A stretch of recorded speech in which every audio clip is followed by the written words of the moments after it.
my blood.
광동 프릭스 화이팅!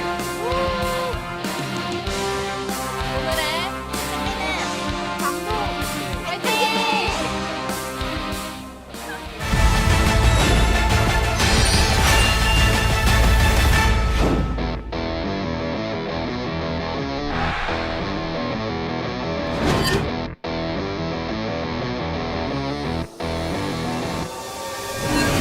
안녕하세요. 광동의 커즈 문찬입니다. 팀을 알아보다가 광동에서 하는 게 좋을 것 같다라고 생각해서 나머지 선수들이 합을 확실히 맞춰놓은 느낌이 있었고요. 금방 맞출 수 있었던 것 같아요. 일단 커즈 선수가 확실히 베테랑이다라는 느낌을 받았고요. 이제 팀 중심을 잡아준다든지 아니면 흐름 자체도 잘 읽어가지고 단단해지는 느낌이 있는 것 같습니다. 우찬이 같은 경우는 이제 워낙 베테랑이다 보니까 새로운 팀을 가더라도 팀을 강화시켜줄 수 있는 선수라고 생각하고 있고, 광호 형도 이제 완전 베테랑이셔서 좀 많이 보고 배우기도 하고 좋은 경쟁자로 도움되는 것 같아요.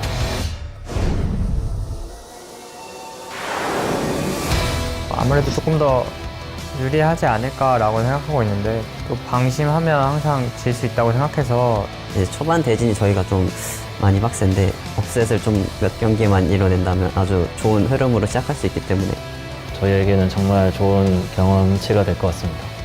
광동 프릭스 선수들이 일찍부터 연습을 시작한 걸로 알고 있어가지고 굉장히 저력이 있을 것 같고 잘할 수 있는 팀이라고 저는 생각하고 있어서 많이 경계되는 것 같아요.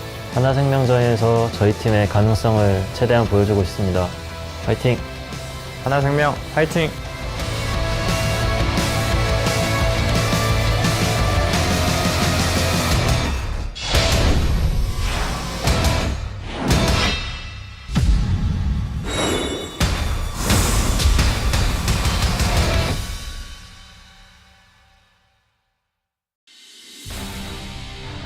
Welcome, ladies and gentlemen, to LCK Spring 2024. I am Atlas. I am joined by Wolf for the very first time this entire year.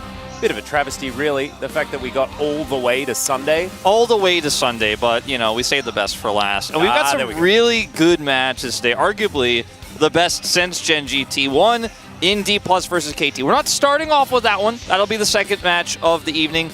Before that, we're going to see if Hanwha Life Esports can keep the ball rolling, and maybe if Kwangdong Freaks can bounce back after a really tough loss to T1. Yeah, I think Kwangdong need to show that they can actually play some League of Legends, because they weren't really allowed to do that in their previous one. It was a scorned T1 that they were taking on after suffering defeat at the hands of Gen G, who have moved up to first place, as we can see. 2 match wins in a row. Hanwha Life Esports can leapfrog them with a 2-0 here, however, and we'll see whether they can do that. It is probably where the smart money's at, you could say. Yeah, I would definitely agree with you. I think it's the likely result, but Kwangdong could surprise us. I mean, the scrim results we have heard about, how long they practiced, how much they prepped T1 for the World Final, hasn't shown in that first match against T1, which is the irony of it.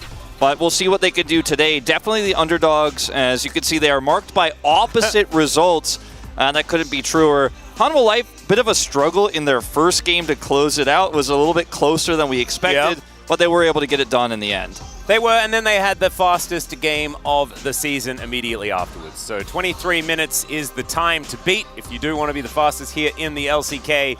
As, yeah, that 10 was ripped. Trying to get to that first place is Cuz and the rest of the Kwangdong Freaks, but it is difficult.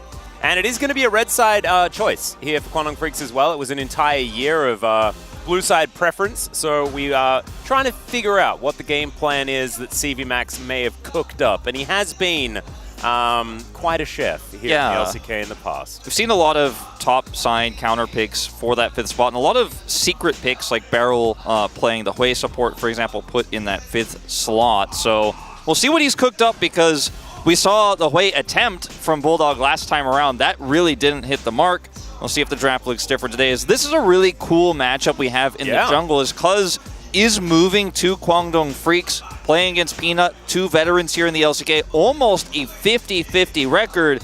And one of these 2 junglers will take the lead. Of course, Cuz could defend it. Peanut could surpass him if he is able to take the 2-0. I suppose it could be a tie if it's a 2-1 victory for Hanwha, actually, to actually do math on stream for a second. But we'll see if Peanut can pass him.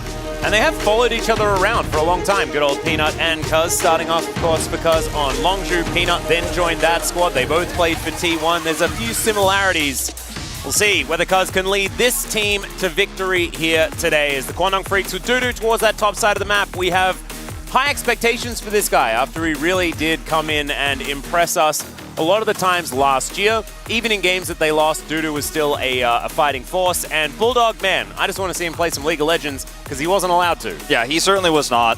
And Kwangdong Freaks with the new jerseys coming out here. The identity relatively the same, with Cuz coming through.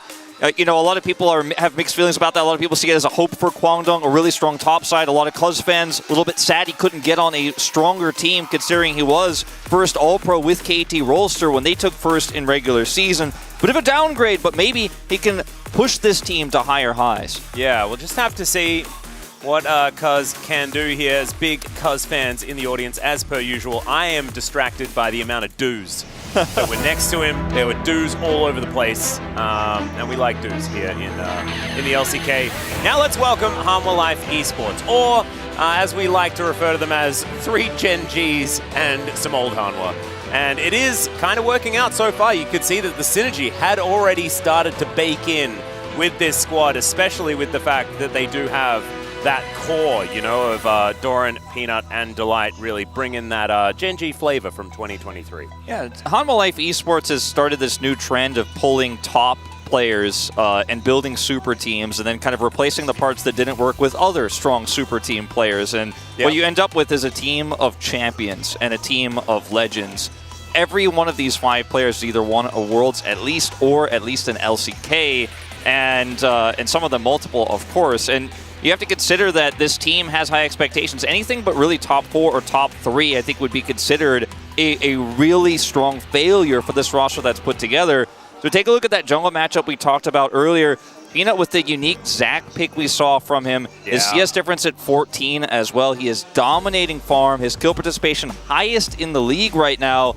He's arguably the most impactful jungler we have seen this week. Absolutely. The Zach, man. We keep going back to it. We were talking about it in the entire pre-show yesterday as well. Really did look extremely formidable. But so much of this does have to take into account the strength of schedule, right? And against DRX, a team that has looked like they've struggled to find out even where the Nexus is for their opposition, it is very, very difficult to really come to a conclusion. This might give us a little bit more of an idea, as Peanut, as per usual, is grinning and laughing at the beginning of the game, and it doesn't really matter what the stakes are or what has happened. That is what is to be expected from Peanut. And from a historical sense, I think that is one way you could put the focal point on key player matchup. But for me, top side is going to be so critical, especially with the red side pick here for Kwangdong Freaks. Maybe they give Dudu a counter matchup here into Doran. Maybe we see Cuz play around top side, which he very rarely did towards the end of his time on KT. Rolster was more bot side focused for aiming. Maybe that's a point of attack here. Otherwise, my key player matchup is actually going to be in the mid lane between Bulldog and Zeka, because Zeka has proven himself to be quite a consistent mid laner right now. He's got a wide champion pool. He has really strong picks that can punish immobile mages that Bulldog likes to play. His Akali comes to mind. His Yone comes to mind. So it feels like a mismatch for Bulldog, and so maybe that's why the top side should be the focal point here for Kwangdong Freaks. I 100% agree. I think that Zeka's probably smelling some blood in the water, and we know that he can play a bit like a shark. I was intimidated at the end of our tease that we showed earlier on because he held up his fist, and Zeka is a huge guy, and Bulldog isn't quite as large. Not quite. There's a mismatch there. So Zeka might have an opportunity to try and get Bulldog while he's down. I think Bulldog is probably not going to stay at the bottom rung of mid laners like we saw from the performance earlier this week. But this might be a time for Zeka to take advantage and really get a big victory for Harmalife Esports here and start off 2-0, start off in first place. And for a team full of so much pedigree, it's almost the least that they would be expecting out of their first week here. No doubt. Here's a reminder that red side pick here for Kwangdong Freaks. The mid jungle against Faker and Owner went abysmally. Let's see what they want to do here with this first draft. Yep. So Harmalife Esports with the first ban here on this blue side as we jump into the draft for game number 1. Varus to be taken away. Something like an Ashe has seen almost permanent ban status. I turned on the LEC last night. It was actually really cute because I was watching Ice playing against Noah, and I'm like, hang on, wait a second. Is this KT versus Live Sandbox? Vespa Cup? Or something like that. Yeah, exactly right. But it was Ice playing the Ashe. She managed to get through over there. Didn't actually see the result of the game because it was 4 a.m. So I went to bed. So Taeyun's only played Varus so far this season also, so I think that's another big reason why that is taken away here. The Lucian ban will follow. And let's see what they want to take away next year. Is obviously Milio's priority drops quite significantly when Lucian is not a that part. Was from your other game. Yeah, no, not that one. We're not dropping the beat here. No, not this time. We're going to take out Viper's Kalista now too. So banning away a lot of picks that can push the lane super hard here, get early tempo advantage. I think the Sejuani ban's really interesting because Cuz has been sort of defaulting to it. Him and Canyon have been these sort of tanky boys when it comes to the jungle picks. I don't know about the Cassante ban. I think if you use red side picking Cassante for your top lane, I think Harmalife Esports are kind of okay with that. Yeah. Maybe Doran just not that confident in the Gwen, and it's Dudu. He is very good. He is very good at Cassante in general, and I don't want to draw too much attention to that ban just yet because we don't know what's going to come through. As it's going to be a first pick Maokai, and that screams I will pick Tristana if you let me. To me, as that is the most common mid AD pick that comes with this. Could be Yone as well. They have to consider. Ashe is left available, and it's too big of an opportunity. It looks like here for Taeyun and Andal to just drop off. Yeah. Might look for it with some sort of follow-up engage. The Sejuani is, of course, banned, mind you. And Sejuani Ashe is one of those strong combos where you arrow and then Sejuani ult, or vice versa. Really easy to get that follow-up, and it is going to get locked in here. No Varus with this. We haven't seen this pick because it's been so heavily banned in the LCK, so we don't know if this is going to be Ashe support or Ashe AD carry. It's very flexible. It can be played in both roles right now. Question is, will they take that Corki with it? They've been hovering. So it's the double AD carry with more utility in the Ashe, and then that Corki locked in. Could, like you say, be the support pick, but we're not entirely sure where that one is going to be landing. This is an opportunity if Zeka feels confident to try to just crush this with a Yone pick here.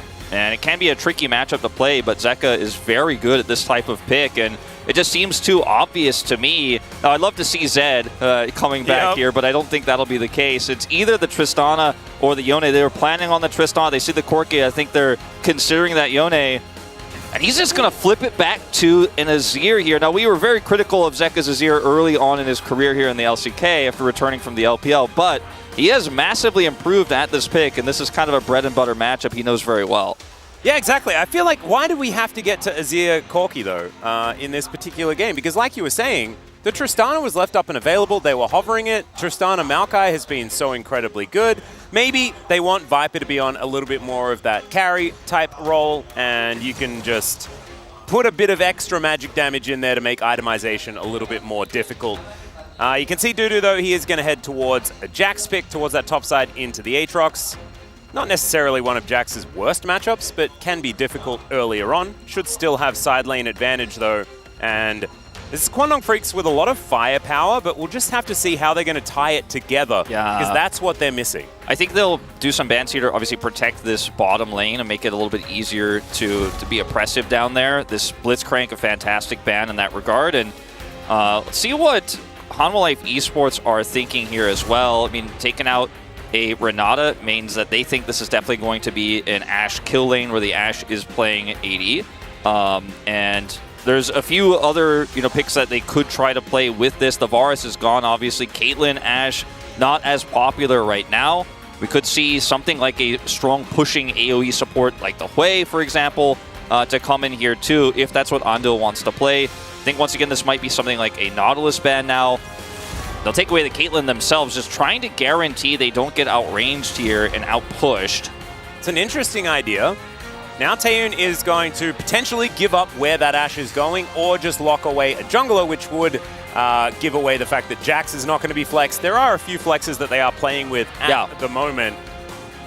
I would expect jungle pick or top lane, I guess. It's a tricky jungle pick here too, playing into Azir, Aatrox, and the Maokai. I like the Rel here a lot more than trying to play something like Xin Zhao, because Xin Zhao, once he becomes immobile, can't really get as much value out of his Crescent Guard. I like setting up for the Jax, having a strong front line here for Corki Burst. We are also still now flexing everything everywhere. Still could indeed be a flex. I think it's likely to be jungle, but we'll wait and see. I feel like this could be jungle into a pushing support here, as we knew it was going to be some sort of scaling pick with the Azir coming through here. It's Zeri, not the Aphelios. There's no Milio here. They'll take Rakan with this. Could have also been Xayah into this draft, but tough to play into Corki. Often do just get outpoked. Yep. And we're going to get that final answer now here. Are they bold enough? And they just lock Jhin. No, it looks like Milio is going they're to just going to play the Milio Ashe here. Very bizarre. Very bizarre lane here, but can be oppressive when you get that extra range on Ashe. You can set up for those slows. You can push them out super hard. You can get aggressive early on, even at level 1, and try to really put the hurt onto Viper and Delight down there. And you have this really strong setup for engage with the Ashe arrow into Rel follow-up, into Jax follow-up. And you can, of course, set up team fights extremely well around that engage. Plus, you have package, too, to kind of guarantee you have that zoning control. It's really going to be about tracking where Peanut is oftentimes, what angle of ult he's going to be taking, making sure that Doran can't get a flank angle onto the backline, because those are the things that can really disrupt what you're trying to set up here. And you do, as you mentioned very early on in this draft, have the Jax to buy time for Corki scaling to really just come through. You're still going to be matched by that Azir scaling in terms of damage, but if you can hit that poke, that is where this draft is really going to come online in the late game. No, exactly right. And I think that if you are going to go Death Ball versus Death Ball against Hanwha Life Esports, you're probably just going to lose. They have so much when it comes to lockdown, short-range damage, things like this. However, you keep them at an arm's length and you throw rockets at them, then you utilize your disengage that you have in things like the arrow. Might be a way for Kwangdong Freaks to find themselves an advantage, but it looks like a finesse composition to me, Wolf, and that is dangerous when you haven't been stringing together too many victories. CV Max, he may not have cooked severely this time around, but there is a light simmer going on, and I'm a little bit worried about their chances. Keep it simple, stupid has worked in the past. Let's jump into the rift for game number 1. 소환사의 협곡에 오신 것을 환영합니다.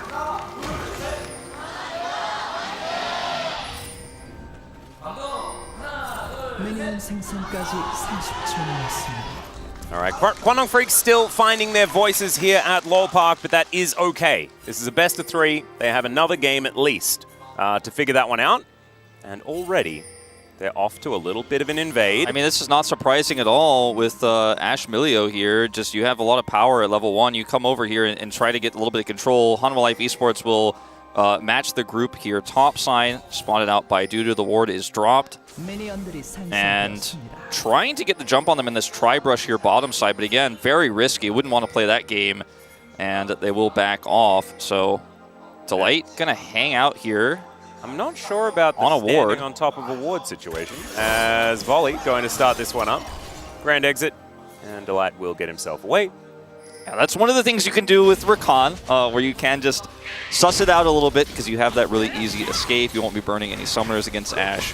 And now we're going to see them return to lane. Cuz going to be setting up some vertical jungling here a little bit, starting on Raptors. You can see Corki going first strike. Nothing has changed. Lethal tempo on the Ash. And Hail of Blades here for Zeka, so he can try to do some additional trading here with those Sand Soldiers on the Bulldog. Yeah, the early game from this is here going to be a little bit more powerful, you could imagine. Might be able to get that extra Sand Soldier auto attack over the top. Try and keep Bulldog low. As we're having a look at the Rakan win rate. Yeah, Kellen, Lehens, and Execute all doing pretty well on this champion, and we know that Delight is the best at it in the LCK. That we can say that, right? Yeah, no, I think we can. I think it's pretty safe to say. Only really Carrier would compete with him, and we've seen what Delight's done. I'd say, I guess you could give Lehens on his best day to run for the money on that one, but yeah, it's definitely Delight. And it's been his best champion before he was an LCK champion himself. And it's really interesting going back to the conversation you were having about keeping it simple, because that has been a mainstay for the LCK, as we'll talk about this in a little bit, because Cuz is going to be met by Peanut. Yeah, he's crashing. We've got Horse versus Tree, or Pants versus Tree, I guess. But Peanut just going to smite that one away very comfortably. Stealing anything from a rel feels pretty good. So you can imagine that Peanut is, yeah, just feeling amazing in his gym jams. Yeah, just going to just come up here, get some additional information about where Cuz is pathing. You can see down here, a lot of control as Bulldog. He is in a little bit of an annoying situation here. I wouldn't say he's in trouble per se, but he's going to get harassed. Yep, going to miss out on a little bit of farm, as well as Zeka with a bit more control of the wave. Going to be feeling good. Dudu also feeling himself, moving behind the turret. There's a ping here, but they're a little bit late to leave. Oh dear, okay, fire kick. Good disengage there from Andil, as Dudu now knows that he is absolutely fine. Unless, you know, Doran comes over and is extra frustrating, but it looks like he's not too worried about it. There's a lot of pressure in this early game. No kills, no direct fights, but it's just non-stop action. Peanut going to get crashed into. Yeah, Andal moving up the river as well. They will have first rotation, as Taeyoon maybe a little bit slow on this one. So Hanwha Life Esports are the ones that get in. Cuz has to flash. And he's going to try and get out. That's not a blast cone, so that's not going to get you over the wall. And that is first blood going to Viper. But at least he scried the river, Wolf. And this was a kind of trademark Cuz move on KT. You know, set up this type of play. You wrap around, make it look like you're actually overextending, and you can maybe try to make the outplay happen. But you don't have mid prio. You might be able to pull something like this off if you're the one who has control of mid, and you have Bulldog rotating down. But he was getting pushed in on, and now that's never stops. Yeah, he just doesn't. And okay, until he does. Yeah, he did that. He did finally say that's enough. As over here. Yeah, big flash. That is good for Kwangdong Freaks. Viper having to get out of there with the summoner spell. So even on farm, and first blood going to the Zeri, but maybe overstaying just a little, as Doran is going to miss a cannon and then take a bad trade up against Dudu. Feeling good on the Jacks.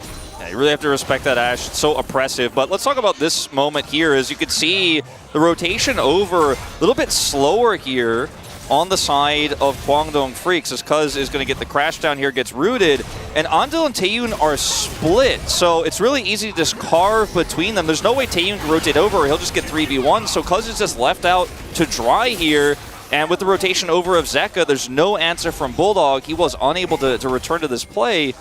It's just a really easy scoop up and kill, and Zeka just teleports straight back to lane, loses nothing on the roam. Yeah, this is, it's getting a little bit worrying for Kwangdong Freaks. It's not end of the world, right? Like, it's 400 gold.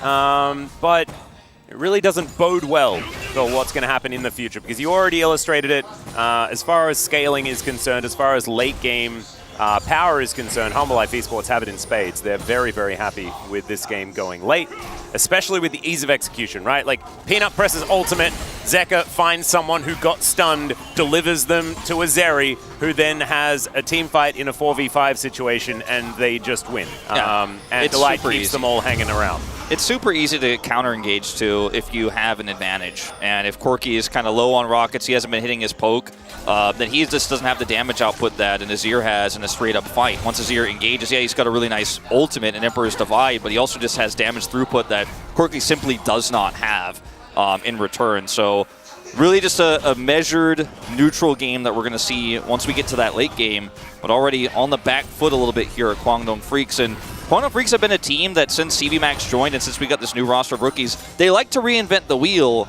Yep. And I always wonder if they should just stick to the fundamentals. I feel like we haven't really seen Kwangdong Freaks just play meta. And that's something we've been happy about in some cases. When Aurelion Sol came out, Bulldog was playing that. He's playing Tristan. It's very exciting. It's very fun. But, playing compositions like this, again, not that out of the box, but playing Ashe here with this Corky, a little bit strange. See if they can pull off this oppressive lane. Trying to grab a plate now at 7 will be denied. Yeah, and when you have that cozy campfire Ashe combo with the frost shots and stuff like that, like, you can understand why it's strong, because you keep them at arm's length, slow them down forever, you can kite extraordinarily well with the added range, but you also just don't have that much damage. Like, there's no burst in this lane, right? Yeah. So all you're really doing is trying to control as much as possible, and Delight's follow-up to ganks is much more powerful. I think Cuz is really going to have to get in here and start something so that they can really get this one off to the right, in the right direction. But even then, like, it's hard. Take a while to kill anyone. And if you had a roaming mid laner, rather, who could come out and help out and give that additional burst damage, that missing damage, maybe you could actually pull it off. It's things like this, when you actually set up that campfire and you end up getting that range and you're slowing, it's super oppressive. And if one thing goes wrong and you have to flash, as Viper did earlier, that's how oppressive Ashe can be. But if you play it safe, then you should be fine here. You could just weather the storm as Hanwha Life, and that's exactly what they are doing. Cuz going to be seen on this ward. Yeah, Peanut does have the Nature's Grasp now available, clearing out some vision towards this bottom side, just making sure that he's hovering, helping out this bottom lane. It is going to be all right, Cuz doing the same thing here in mid. Zeka looks like he's just completely ignoring the whole situation. Peanut has 6. Yeah, it could be somewhat dangerous. Cuz going to crash, into the wall over there.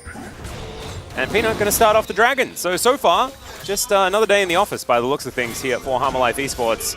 Cuz holds on to the Magnet Storm, though. That is definitely good news if they do want to go for a fight around this Drake. Looks like he is considering it for the moment, but this one's going down very, very low. And there is a whole host of vision. So I think this first Drake is just going to be secured. Peanut moving on over, and Cuz says, all right, got the message, I'm getting out. Very rare to see actually both objectives secured by one team in this meta, but Hanwha Life actually pull it off here, and they will be able to get out no problem. Peanut had level 6, and Dudu going to look for an aggressive trade up here. Yeah, the Empower doing a fair bit of work there. As you can see, Doran going to go back home. No flashes expended or anything like that, and the farm is even. Peanut had level 6 and he was threatening Taeyun and Andil, so they knew that he couldn't actually rotate over to stop the Dragon, and there was mid prio there. Cuz came over but couldn't get anything done, and Hanwha Life Esports has just been about 20% ahead of the curve in every single moment, and it's been very frustrating to deal with here, as this is going to be Dudu coming over to try to help secure this. It's going to be a bit of a smite fight potentially. Yep, it's actually Doran heading towards that bottom. His arrow connects onto Peanut, and he'll give it the good old thumbs up. It's like, I wanted a bit of a rest. I had a sore knee, and it's fine. And having a bit of a rest is pretty good when your skin has you already in pajamas. He was ready for this moment. He certainly was. This game has felt like I've been on the edge of my seat this entire time, even though it has only been 10 minutes and 1 kill. But it's just been non-stop pressure from Hanwha Life Esports everywhere on the map, taking the 2 of those Void Grubs, taking that early Dragon here, which is Infernal, and now Doran with a lane swap over here. Yeah, Andal taking a fair bit of damage there. How did Kwangdong Freaks get one of the Void Grubs? I don't remember anybody else being in the pit. Yeah, we were talking about something else, and I looked up at the UI. I'm like, yeah, I guess they did get one. Yeah, maybe Dudu just came on over. Yeah, probably. And so it's not going to be 2 mites, as Peanut is, the maximum he can claim is 5. I really love this lane swap here, though, because it's going to allow Hanwha Life Esports to have the power where the objective is. They're going to get additional grubs, and yes, an Ashe is going to get plates, but so is a Zeri. Oh dear, okay. Delight going to have to get out of there. You can see Cuz moving on in. Dudu is burning, and he's going to have to vacate. That could mean more plates going over to Viper, and that is exactly the case. So Cuz trying to clear this out, but he's not fast enough. I really feel like the swap in every way favors Hanwha Life. You've got now additional grubs. You've got 5 total. It's going to really help your pushing power later on. Viper is getting plates on the Zeri here for free, and Ashe isn't getting the same amount of value, and Cuz in trouble. Yeah, here's another one. Magnustorm going to be used defensively here as Peanut. He's got the Nature's Grasp flying the wrong direction, but that means that Cuz is caught, does flash, does get himself out of the way. So, an unsuccessful gank, a lot of buttons pressed on both sides. In the end, it's just Cuz's flash that they get and a bunch of damage to this turret. And you talked about it earlier, the difference in what these supports can do. I mean, Delight sets up a charm on Dudu. He has to back. The jungler can't hold the turret. They've got Void Grubs, so they're just doing so much more damage than Ashe and Milio can ever do, and that's going to be first brick going over. And on the other side, it's just not an equivalent value here. And Doran's just going to ult and help clear this wave away. Not under any threat right now whatsoever. Cuz pushed back, no flash. He's not down here to help out, so Doran could just sit here and weak side. And Hanwha Life are winning this macro game. It's led to now nearly a 2,000 gold lead. Yeah, now they just move the Zeri back into the bottom lane. Exactly. And say, like, you just didn't do as good a job, and now we're back here. So it's not going to be the 2v1 situation anymore, and I have a bunch more money. And then they're just going to be ahead on the play for the next dragon in 90 seconds. Yeah. Everything is just really lining up here for Hanwha Life. Great early game. Well, there's a flash into a crash from Peanut, but that's okay. Emperor's Divide is going to be there. Cuz going to get knocked up. Bulldog, a lot of DPS, though, coming out with that Gatling gun. Zeka going to have to back away. The arrow sails by, looking absolutely glorious, but not really impacting the fight too much. Zeka going to get rocketed one more time. Andal moving on in as well. Shifting Sands gets Zeka out of there. I had a feeling he was going to be okay, but does take a fair bit of damage. The irony of that rocket, or that arrow too, is this wasn't really going to be followed up on very well in that fight anyways, with how far away he was. Bulldog so low on rockets there. So he's going to try to skirt in here and grab a plate, not going to be successful. 45 seconds on this Drake. Peanut's ult is back up. They don't have Zeka's, but this fight is going to be so pivotal for Kwangdong if they want to actually get back into this game. They do not want to be sitting 2 Drakes down, especially 2 impactful singular Drakes and Hextech and the Infernal. Yeah. Very true, 30 seconds. Cuz now does find a Shattering Strike onto Delight, but he is almost definitely bait, and they know it. Magnustorm did just come back up again, so Cuz had the opportunity of going for some sort of engage. And you can see Viper mixing it up a little bit here, has gone for the Hex Plate as item number 1. You can understand why it'd work pretty well for the Zeri. Does like to have that ultimate running as much as possible. Yeah, it is actually a really cool tech that I have seen people doing in solo queue, and can be very strong, as it looks like Kwangdong Freak's going to continue to hold on to Prio here. Bulldog set up for this one as well. It's very difficult for Hanwha to win this fight without Emperor's Divide. Zeka's getting it up right now. So there's a razor-thin timing window. Zeri also wrapping around right now. Has to be a really good engage here, and they have to deal with package. Yeah, we'll see whether Viper is going to skate his way in. A teleport to come forward from Dudu to get him into the fight, but he's not starting it off just yet. Nature's Grasp not going to be avoided there by Bulldog, who will get knocked up. Emperor's Divide pushes him back, but the package has been delivered. He might actually survive, but Doran is trying to deliver death to the bottom lane. Bulldog takes down Zeka. The Dragon's secured by Hanwha Life, and now Taeyun might be a little bit too far forward. Man, they're so low, but Kwangdong Freaks do manage to get a kill before they get out. And there's just not a lot of proactivity here on the side of Kwangdong Freaks. You had Prio, you've got package, and you've got a Corki. You should be winning that neutral game. You should be the one starting those fights off and chipping away, but it was in fact Zeka who was getting in there and chipping away. It was in fact Hanwha Life who was getting on top of a Corki here in this case, and if you're running this composition, you really have to be the ones to pull the trigger and be ready to hit those rockets and fight that neutral game. And Hanwha Life were just like, I guess we'll take it. I guess we'll walk in and thank you very much. And yes, a kill does go over to Corki here, but you lose the critical Drake, and you had all the tools to secure it. Yeah, I think it is kind of a quintessential fight, though, for these two compositions, right? Like, Hanwha Life Esports, if they find that engage, they'll hold that thought for a moment. Cuz just moving his way in, and he'll Shattering Strike and Smite and take down the Rift Herald. That's what you should be able to do every time with good old Rel. And so Peanut looking a little bit silly at the end of that one. Nicely done there. And so Cuz getting a little bit more momentum back here for Kwangdong Freaks. But what I was saying was, Quantum Freaks need to not let them have that opening to actually get a shuffle going on. So the fact that he finds it is definitely great, but the package is always a really good way of getting out of there, which is why Bulldog survived, able to still shoot those rockets towards the end. So you can see some hope for this maybe working out, but you can see as well that it is just more difficult to make it work. Yeah, it certainly is, and I don't want to say that it shows a lack of mastery of this composition, but perhaps a little bit of timidness in how they tried to set it up here. As you can see, significant gold lead here for Viper, picked up all those plates earlier on, and a small lead for Bulldog, obviously picking up that kill onto Zeka there. The Jax still can be a big issue taking down that turret down their bottom side. He is going to be a side lane threat they have to deal with. Bulldog also relatively safe to farm and in a side lane. Isn't going to be split pushing, but let's watch this fight again because Bulldog's at center stage, but he isn't hitting any critical targets with rockets here. Teleport comes through to kind of protect him with Dudu, but he's just not getting anything done. As soon as he's caught by the root, he's the first target here. Zeka's on top of him, and on the cross, Cuz re-engages and hits to light. Viper sitting at full health. Kwangdong Freaks just in complete disarray, unfortunately, and it's tragic because they had such a great Valkyrie setup with Cuz on that angle. If they had pulled the trigger faster, maybe they could have found something there, but it's just Hanwha Life seeing, okay, well, if you're not going to do it, we've got the angle. Great engages there to follow up from Delight as well was beautiful. Yeah, and it could have been so much worse for Quantum Freaks. They walk out of it with everyone alive, but they're limping, and like you were saying, it's not a successful siege of the dragon, right? They lose out on the objective, they don't have any control of the area, and that's what you kind of need with a poke-based composition, as Delight has found Cuz. Tayin and Andal moving on up here as Zeka clears out the minion wave, so it looks like this outer turret will survive for the minute. Mid outers both still up and available as well, as Hanwha Life Esports leading the charge as far as the towers are concerned, with 2 of theirs already being taken. Outer on the bottom side secured by Quantum Freaks, and as you can see in the money, 1.4k, nothing to write home about, no issues just yet.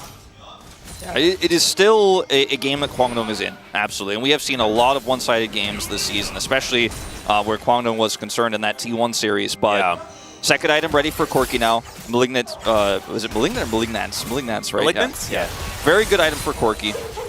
And, you know, that's a big spike for him to hit going into these next few fights. This next Drake fight in particular, that's going to be in 75 seconds here, where they will again have Pryor. They will again have that opportunity to fight that neutral with a second item for Corki, and with his Muramana completed, you know, he will be able to, if he hits those big ones, do the big damage.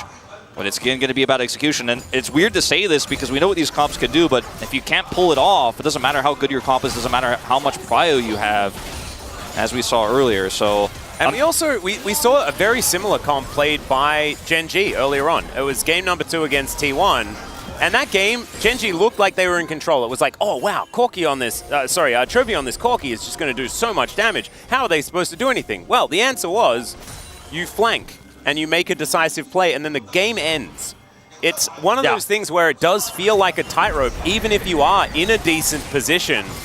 So Kwangdong Freaks, they're going to have to play really well. That's just the long and short of it. Cuz going to move Shelly towards his outer turret into the mid lane. That is definitely a good move to try and take this one down. They're not quite able to get there just yet, man. Opening up the map like this for the poke composition, or for at least the poke of the Corki, would be very valuable. And quite able to get through it just yet. They left Bulldog to go back here mid, and this did allow for a little bit of extra push for Zeka bottom side, so it's really difficult for Kwangdong to actually have the same sort of prio towards this break that they had for the last one. They did have to kind of kite back, but they had a great start on it, but now they're kind of getting worn down here. The Drake has spawned. Bulldog is here, package at the ready. It's part 2, really, for this composition here. Let's see if they can pull this off. Bulldog needs to be very careful alone here with a lack of vision. Yeah, you can see, in fact, Peanut and Zeka not really too worried about that. They want to get back with the rest of their team, set up for Soul Point, but Kwangdong Freaks do have a lot of control of this right now. Dudu with his teleport at the ready, Doran as well doing the same thing. And now the teleports are going to be invested. Hanwha Life, they want to find this decisive fight. Doran trying to get into position, looking for some knockups. Peanut's already very, very low, but there's the Nature's Grasp. Doran has to get out of there, though, and it's somehow a Zeri that takes the Drake. All right, sure. That's fine. So once again, some highway robbery occurring. Kwangdong Freaks should be able to get a consolation mid lane out of turret, and that is definitely good news. But it's Soul Point here that goes to Hanwha Life, and there's no exit kills, there's no denial. And once again, it's just Peanut locking Bulldog in place, and then the follow-up is really good. Also, Doran's teleport allowed him to get that angle to get the pull onto Cuz, and it's just really difficult for Kwangdong Freaks to front to back with an Ashe that's sitting on Kraken Slayer. You know, she doesn't do that much damage. She doesn't have any sort of burst. She isn't going to be, you know, blowing up a Azir that's engaging or trying to kite back against a Maokai very well, not at this stage of the game. So you really need the Corki to be your main source of damage. And Okay, that's a Magna Storm. Arrow will connect here as well as Viper's over the wall, trying to get that DPS. Buying some space here. The ult is off, but he does have to flash to get himself out of it as Doran pops over the wall. Jump scare, everyone, and in goes Zeka. He wants to find the Emperor's Divide, but he just gets a flash, and Taeyun turns it on him. Now Cuz is looking for a bit more because once again the Azir is dead, and Humble Life Esports went a bit too deep. yeah, that was actually really impressive reaction time there from Taeyun getting over the Emperor's Divide. The back away means he gets nothing. He looks for the double scoop, even commits his own flash here. So 3 flashes down a piece for these teams, and Kwangdong Freaks sticking to this Baron. They think they can hold this with Viper, no ult, half health, Doran on the flank, but I think the Kwangdong Freaks should be able to hold this aggro. Here's another ulti from Peanut. He has no smite, not a lot of options, but they're fighting the Baron as well. Doran gets a whole lot of health back. Bulldog takes him down in the end, and it looks like the Baron should go as well as Peanut gonna get flashed on. Dudu grabs that, and Delight's like, well, I'm out of here. There ain't nothing we can do, and Kwangdong Freaks, from one pick, they turn it into a decisive Baron. And now they're ahead. Yeah, it's a huge win. It's a huge win. Now they're ahead on gold. 4 kills to 1 here, and they're going to get a ton of map control out of this. Not to mention there's that standing gold on this top turret that Dudu should be able to pick up here relatively easily. And it all comes down to what looked like a trap here for Hanwha Life, right? Cuz comes in, okay, we've overextended, Viper's over the wall looking for the ult because Doran is rotating over, Zeka's rotating over, you have your soul laners coming down, so they're trapping Kwangdong Freaks into what is a really nice engage from Doran and Zeka, but look at this, Bulldog flashes, the flash comes in, and Taeyun reacts instantly. 2 great flashes there from the Kwangdong Freaks will allow them to then pick off Zeka and turn for this, and then this is so optimistic, as meanwhile Live is just going to be Delight getting pushed away. This is so optimistic here from Peanut, Viper who is ultless against this insane frontline from the Kwangdong Freaks, and yes, Doran almost takes Bulldog out, but even if you kill him here, not sure you really have the follow-up. Well, this is the thing. When you have a man advantage as the Kwangdong Freaks composition, so easy. That's exactly what it's built for. I was expecting that it was going to be a bit more difficult to make that one work out, but Humble Life Esports, unfortunately, Zeka overstepping a little bit a couple of times now. And what it's turned into is Bulldog, instead of being a punching bag in his first series, is now an absolute monster. He has the Sork shoes building towards his 3rd item, 2-0-1 on this Corki, and it does not get better. You know, the news doesn't get better for Humble Life Esports. It is just going to be this Corki doing more and more and more damage, especially against the squishy targets, as Doran has also gone a lot of damage in his build. That was... moves on in. Yeah, Peanut is in position. Let's see what they can actually do here, though, as the Infernal Chains will pull back the Horse Pants Lady. Dudu waiting for his opportunity. He might be able to get on over as they just walk out of the way. That is a lot invested to defend a red buff, but they do get the red buff. So there's at least that. There's a lot of pressure your bottom side, and Hanwha Life need to be respectful here. Ash Arrow is available, so hits a critical target. The follow-up could be real. Bulldog still in mid with teleport pushing that in, so a strong 4-1 here. They're going to reset before this dragon spawns. They need to secure this very critical dragon, otherwise it's just Cloud Soul going over to Hanwha Life. They still have Baron for 35 more seconds, so that extra prio bottom and then the mid push that we do see here from Bulldog is going to be really impactful to make sure they can set for that prio. So the last few, we've seen them have a little bit of control, have a nice setup, they've got a cross with Cuz, and then the Baron, or rather the Dragon is just simply not secured and they kind of have to kite away and get out of there. They got Zeka the first time around, but maybe the 3rd time is the charm. This time for Kwangdong Freaks. Eclipse is done for Bulldog. This is the new Corki tech. Everyone is building this. It is a lot of value. 2 items for Ashe. And let's see if they can finally secure this very important dragon. Hanwha Life going to try to close the gap here. And remember, Dudu has teleport as well, so he can kind of be in the side here and then join the fight at a moment's notice. Quite a few flashes still yet to come off cooldown on both sides. Peanut has his, Delight has his. So the engage for Hanwha is going to be there. Bulldogs is so incredibly close. And it looks like Kwangdong Freaks, they are going to be able to start this one up. He's going to look for a package teleport here. Bulldog going to back, grab that, and then head over. Picking it up now, there's the TP mid. Kwangdong Freaks have to heavily commit to this. And I think for Hanwha Life, you might just want to simply give this one up, try to look for a little bit more topside control, and that's what they're going to do. Scanning wards here, maybe try to get a pick onto Dudu. So difficult, but there is no turret here. Yeah, they've spotted him out. World Ender does come on through here as Doran knows that he does have to try and get him CC. The Infernal Chains connect, and that should be the end as Dudu does make it over the wall. The arrow connects as well. They get the information, but it could just be a kill for Viper. He does not waste any time, and he is just going to explode, and good night, Jack. So, Baron not up and available. That's still got 2 minutes. They get a kill onto the top laner, but they give up a Drake. It's a single cloud. So Hanwha Life Esports, they can do this for a few times and be okay with it. Yeah, you're exactly right. It's better than, you know, trying to force a square peg into a round hole on that dragon where you don't have prio against this Corki with package. Then the Corki gets a few kills, and then you're in a disastrous situation where you lose even more map control, lose even more turrets after that, before this Baron spawns now in 90 seconds. So cut your loss on the Drake, get a pick onto Dudu, push him out of a side so that Kwangdong Freaks doesn't have that additional threat. You know he has teleport, so just trying to focus him down instead is definitely the better option. Don't want to be doing that while contesting Dragon. Yeah. Viper does have his Bloodthirster now completed.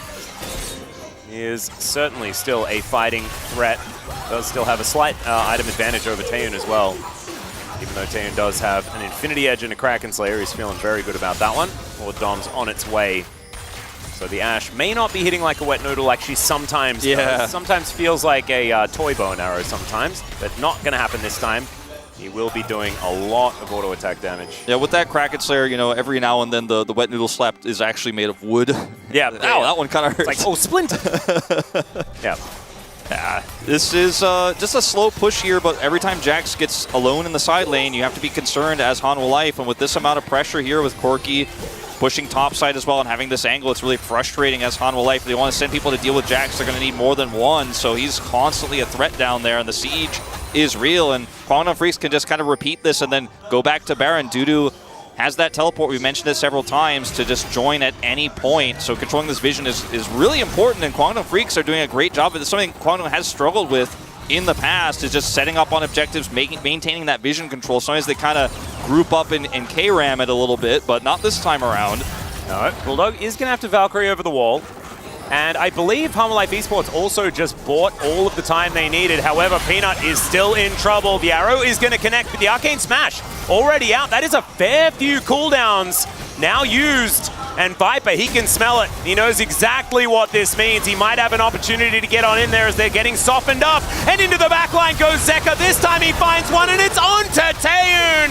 Cuz, can you survive? The answer is no, as it is now the killing fields for Viper. Zeka gonna grab one as well, and this should just be the Baron. And this is a really puzzling call from Dudu as well. He just walked away in the side and stayed in the tri-brush as if he was trying to go for a teleport flank, but he just never showed up to the fight until it was far too late, and Hanwha Life Esports were able to identify it. Zeka shows up on that flank angle from a flank ward, and he's ready to just say, this is our fight. And it looked disastrous for Hanwha Life when they didn't have vision, but that one teleport from Zeka and the fact that Dudu just didn't leave the side means it's a 5v4 plus a great engage, and now the ball back in Hanwha Life Esports court in a big way. Their first Baron of the game is going to be a big one.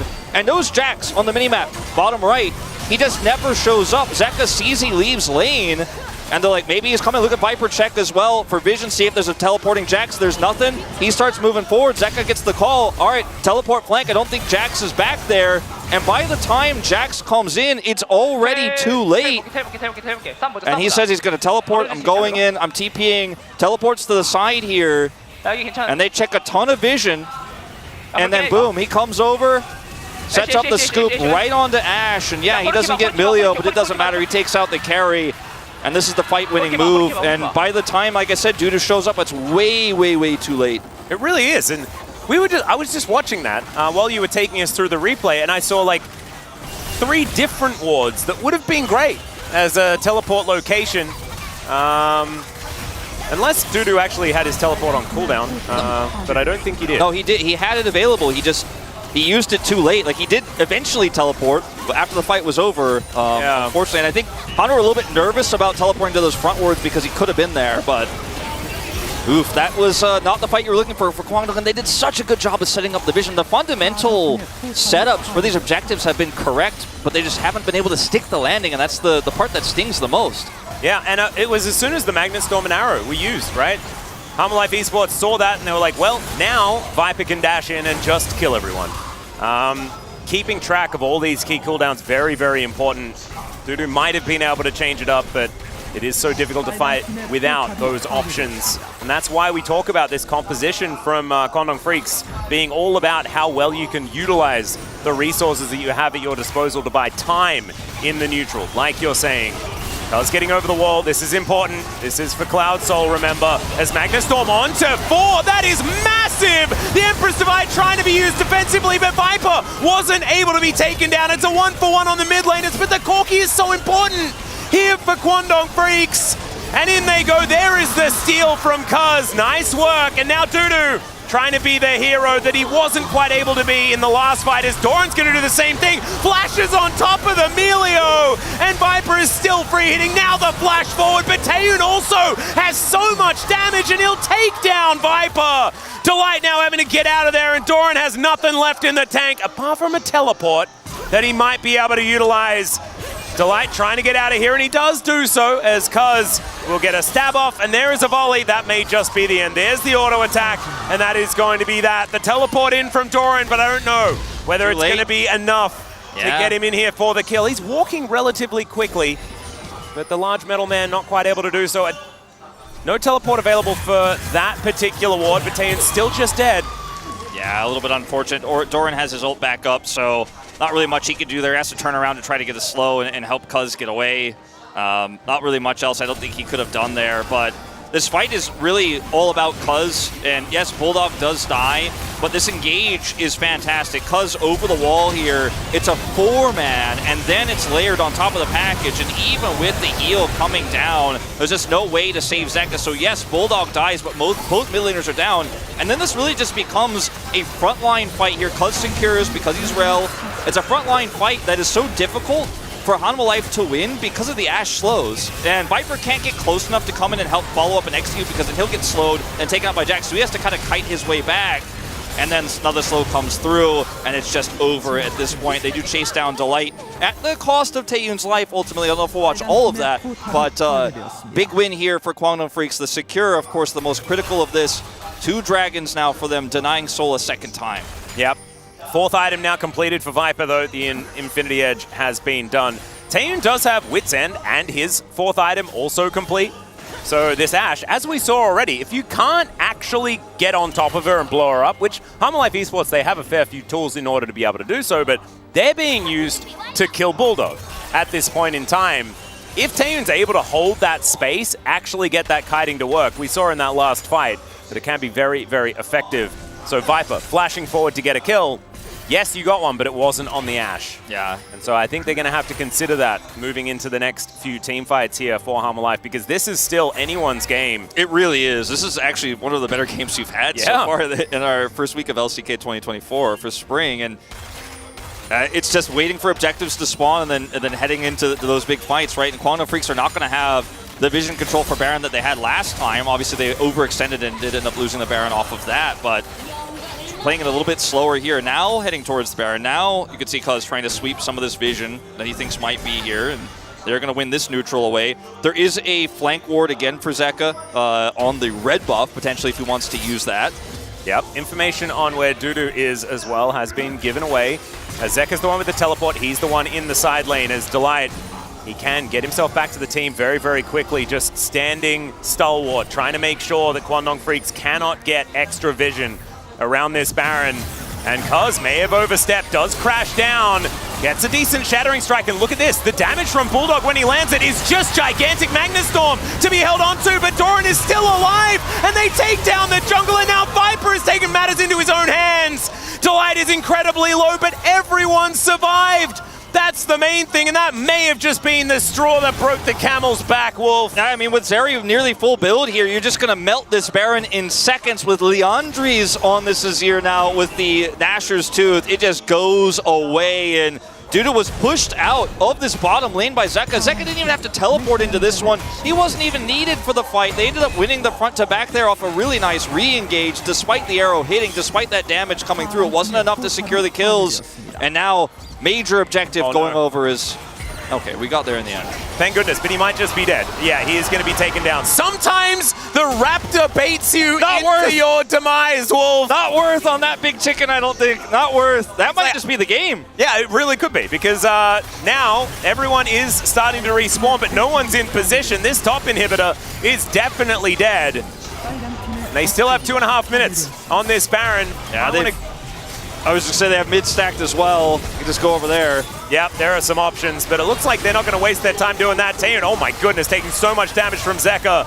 The Azir really feeling like he's scaled up now as Viper getting to work on these Nexus turrets, and this just may be it. Dudu trying to have that performance here, but it does not work out, and everyone is swept under the rug that is their own Nexus just before it falls. And Home Life Esports, they had to work for it, but they got there in the end.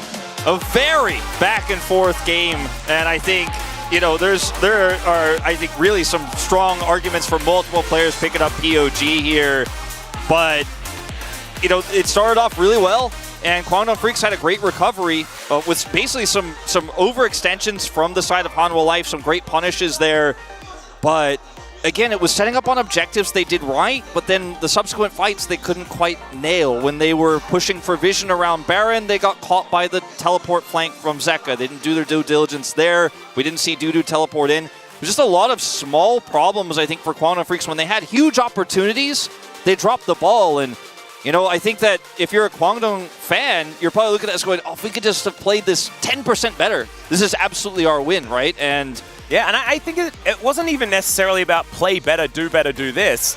I think a lot of it came down to if we had have been on the same page for these particular moments, because we saw when Kwangdong Freaks did have it together, they absolutely have the hands for it, but it's about having that coordination to make things happen. Decide whether you want to go in and fight or whether you are trying to back away. And that Dudu not teleporting example, that's a team call, right? That's not on Dudu to do that. It's about the team understanding what they actually want to do, where they want to fight. Obviously, someone saying, these cooldowns are down, we can't fight. And other people are saying we're going to have to, because otherwise we're all going to die. It is now time to go to a short break. When we get back, the space, then game number 2.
나도 갈게. 나 바로 가는 중.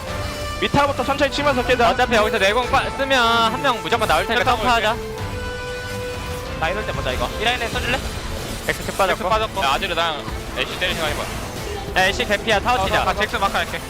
타워 쳐줘. 여기서 공 쓸게. 끈한데. 공 쓸게. 잭스 먼저 봐줘. 앞에 거 봐줘. 잭스 봐줘. 여기 2명. 잭스 봐줘 잭스. 애쉬 높을.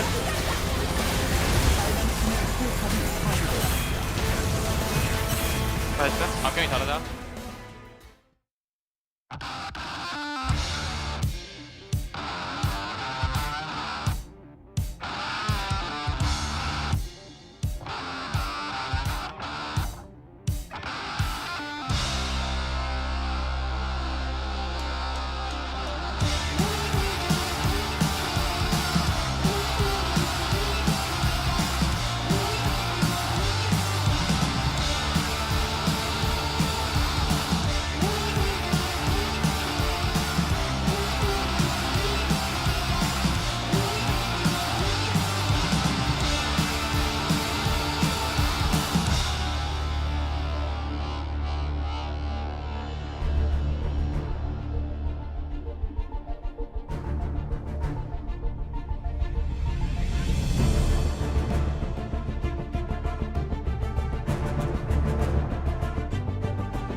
Hello and welcome to the space. We're here after game number 1, where Hama Life Esports was eventually able to take down Kwangdong Freaks. Did take them quite a while though. I'm Valdez, with me is Chronicler and Hooney. First time that I've been with Chronicler so far, and same for Hooney. First time for him with Chronicler.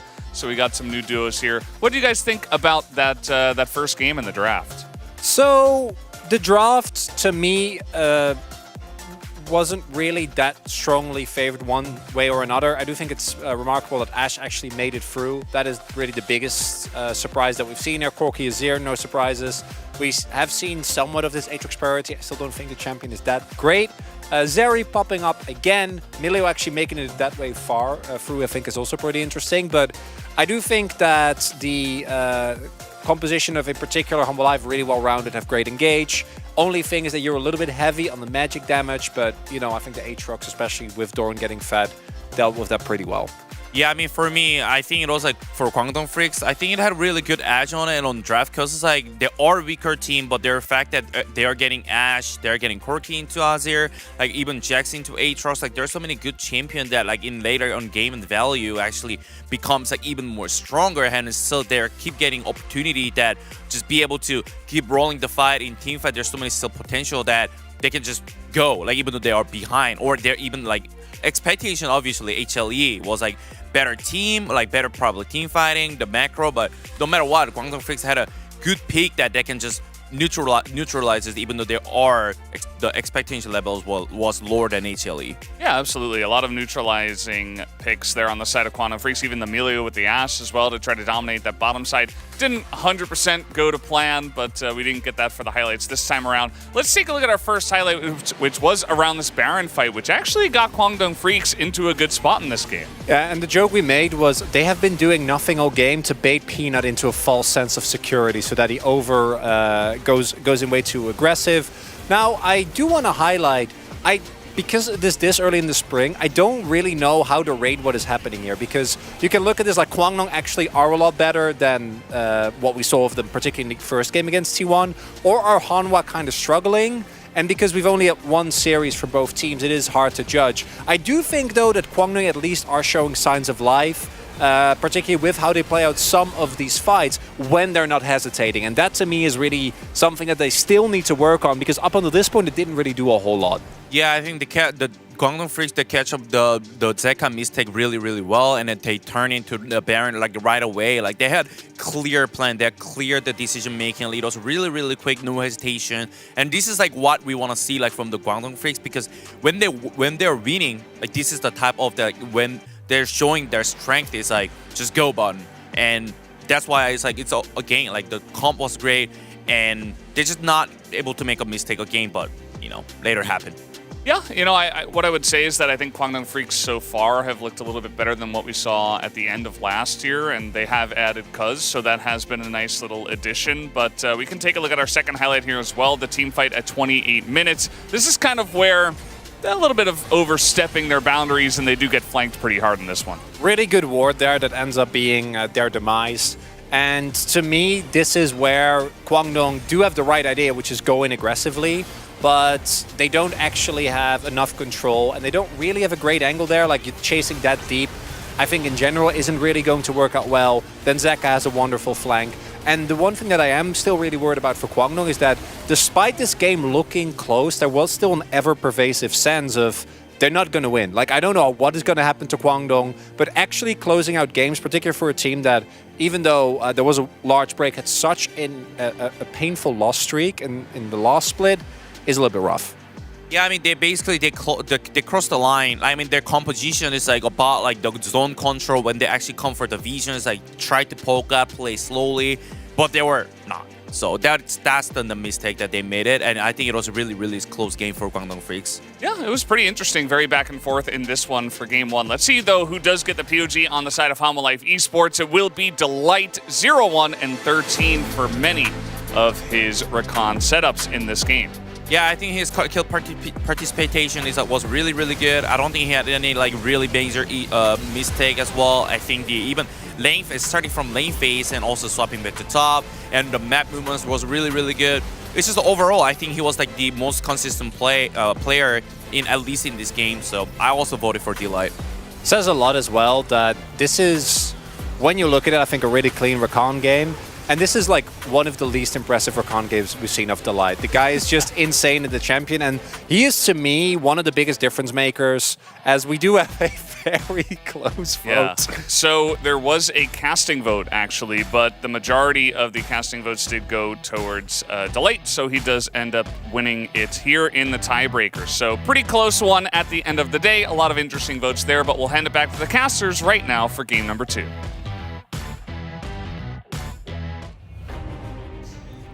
Thank you so much, gentlemen, on the desk for the breakdown. Also, thank you, media, for the Keck Ws. Make sure you get them in the chat. We want to get that engagement up as high as possible. Big congratulations to Delight for picking it up. It was a more difficult one. I don't know whether it's like, it's not a blatant Keck W on the votes, but it still has to go there because this was a team effort, and this was also a really difficult game for Humble Life Esports. I think there were mistakes made from everyone all over the place.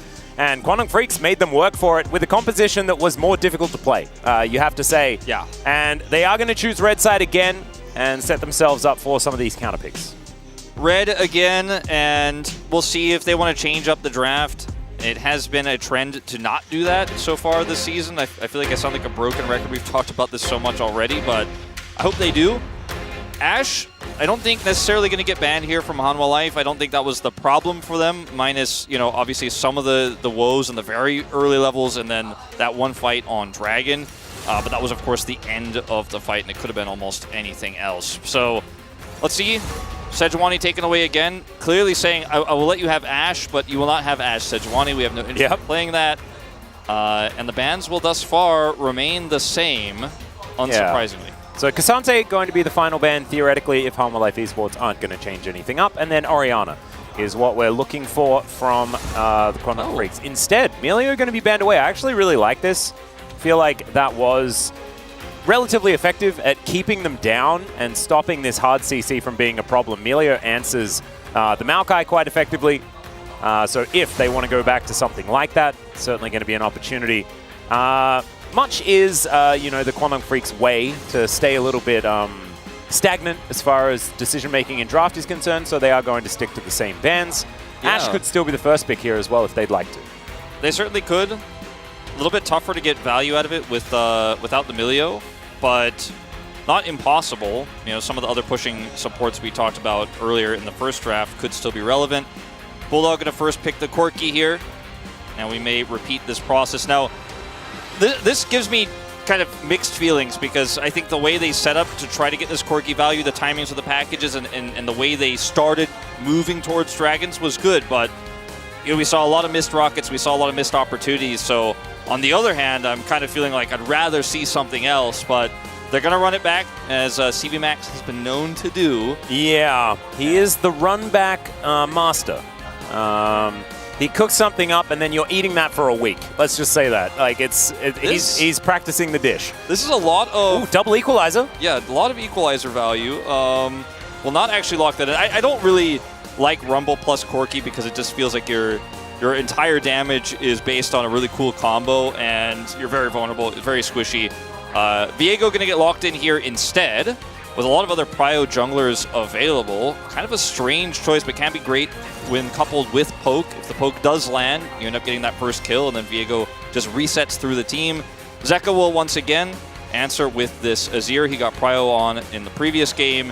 And it looks like Doran, who had a pretty good performance on this Aatrox last game, he's considering it. With the Aatrox available, looks like this is a safer blind pick. Yep, Cassante is left up and available, and this time they will be able to take that one away. I do really like it for Doran. He's pretty good at playing that front line and getting stuff happening in team fights. He can survive in lane, so it does work out very, very well. Bulldog can now choose to try and get some sort of counter pick option here for Dudu.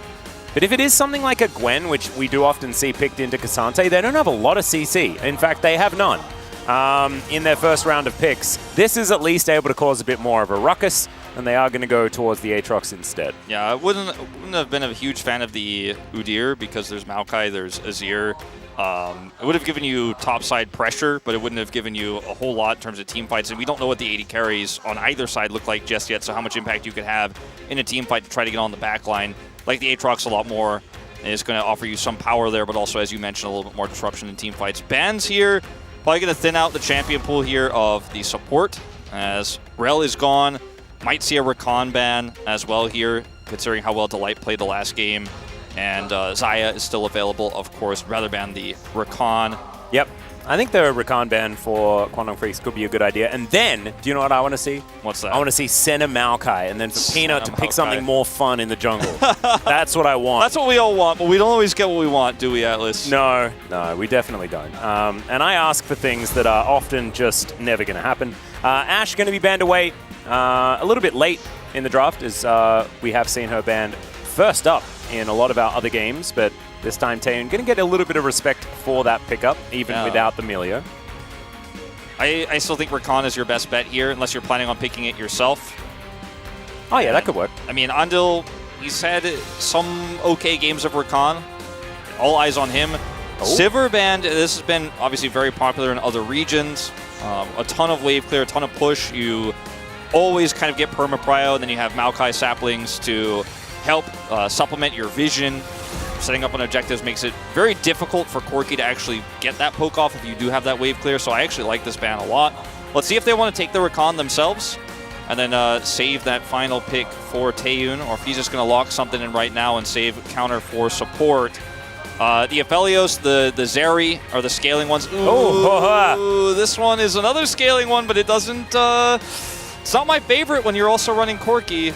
Scaling into mediocrity, Wolf. Yeah. That's what it kind of feels like sometimes. Viper thinking about going for Space Vein. That would be an odd choice. Haven't seen too much of Kai'Sa so far this season. We know that Viper very happy to play things that are a bit off the wall, a bit more eclectic. But with how well they were able to lock down and catch Bulldog with the Maokai ults, with Peanut catching him, and then the follow-up from Delight was always fantastic. It does feel really nice to just be able to press R on top of Bulldog and kill him. So I do think that, considering how that last draft went and how similar this one is, could be really nice. Rakan obviously works extremely well. They didn't ban it. You give them the opportunity to play it here, and it is just going to be a miserable time for Bulldog. Obviously, Corki does have one escape in that Valkyrie, and obviously Ezreal does have his Arcane Shift to get away from some of these engages. But if you get caught by that Maokai ult, it's lights out. You know, you are going to die. There is just way too much follow-up here on Hanwha's composition. And please no Bard. We've seen this Bard Ezreal attempted too many times. I'd much rather see this. Like, what is Bard's magical journey going to do for you in this comp? Karma, much more consistent in giving you some push in the lane, and also being able to add some additional shielding and healing for those later team fights. Works great with Viego and Aatrox. A little bit more movement speed. What I'm worried about is that Quantum Freaks don't really have the front line or the stall potential this time around to deal with the dive. Like, that's why we see the Kai'Sa come in, right? You see a Corki and you see an Ezreal and you're like, well, we need to try and get onto them somehow. How do we do that? Well, we have Cassante, who can press an R button. Immediately, there is then a, space lady that just flies in out of nowhere and murders whoever he has chosen. And that could really just tear apart what Quantum Freaks are trying to do here. I feel like the composition has gotten a little bit more difficult to play. However, we said this in game number 1. They made it work relatively well until it didn't. And I'm hoping to see them refine their playstyle a little bit more, maybe get another team here in the LCK that is challenging for those top spots. For me, I think a lot of this game is going to be about Dudu's Aatrox performance, to be honest. If he can get ahead, if he can actually put Doran down in the lane and they can play through top side a little bit, maybe that Karma Ezreal also put some pressure on bottom side. You need to get control early. You cannot allow, with this composition, for Hanwha Life to stack up 2-3 Drakes again and be on that timeline where you're forced to fight this composition that has so many ways to get on top of your carries. Even though they are somewhat mobile carries, it is just not going to be a happy ending. You make one mistake in this early game, it's lights out. Yep, and you might be worried about lack of engage for Quantum Freaks. Don't be. They don't want to engage anyway. Let's jump onto the Rift here for game number 2.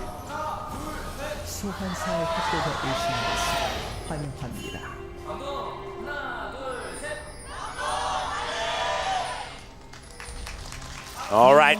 Not exactly the loudest of cheers. I did warn everyone, that we would be adjudicating the second cheer as well. Quantum Freaks fans going to have to work on that as the weeks go on.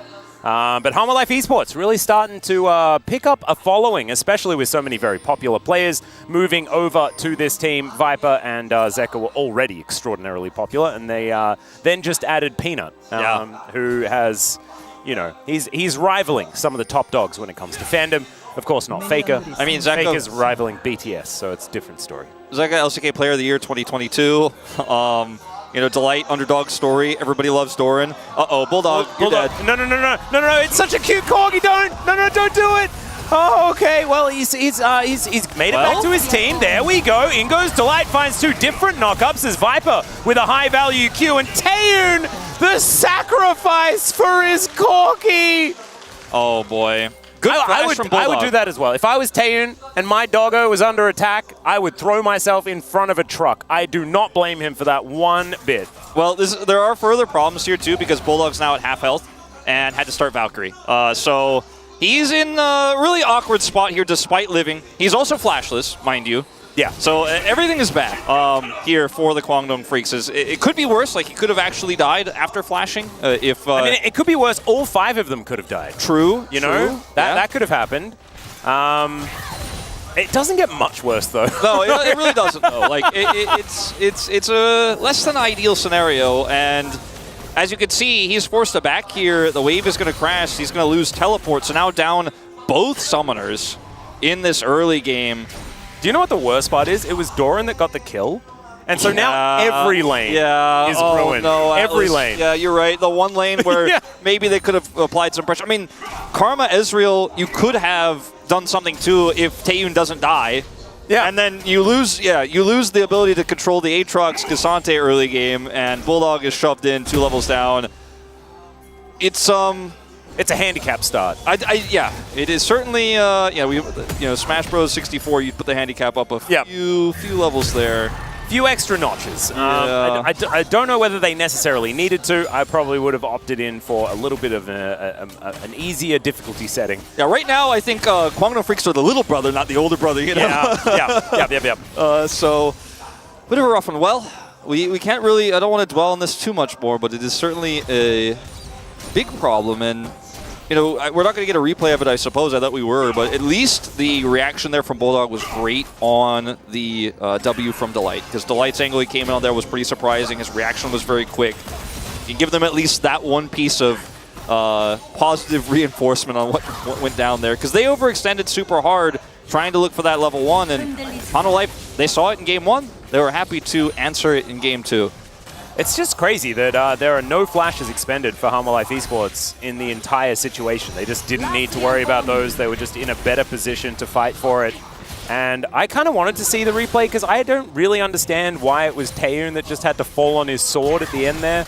But maybe someone had to die, and he was the one that drew the short straw. Yeah. Cuz is pretty good at Viego. We actually saw him really rise to top form on this pick on KT, and now he's going for his first gank. See whether he can actually get something done here as Zeka taking the easier way out. He's going to be stopped here on his way back through. Fast Bomb doing a fair bit of damage. And Cuz telling Zeka to just go home for now. He's just trying to cover this lane a little bit, and luckily for Zeka, obviously he has that teleport advantage, so is it going to be a big deal whatsoever? He can just come back to lane and keep putting that pressure on Bulldog. A little low on mana. Is going to try to shove this wave out, maybe even grab a back himself so he can equalize that, but you know, teleport advantage is really nice. You can absolutely feel it here in this mid lane. Peanut rotating bottom side here to try to punish this Karma Ezreal push. Oh, and they are sticking around as well. There's the flash twisted advance. Grand entrance as well. Special delivery. And the Karma is picked up for Viper. Taeyun now trying to fight this one out. He's actually winning for the moment.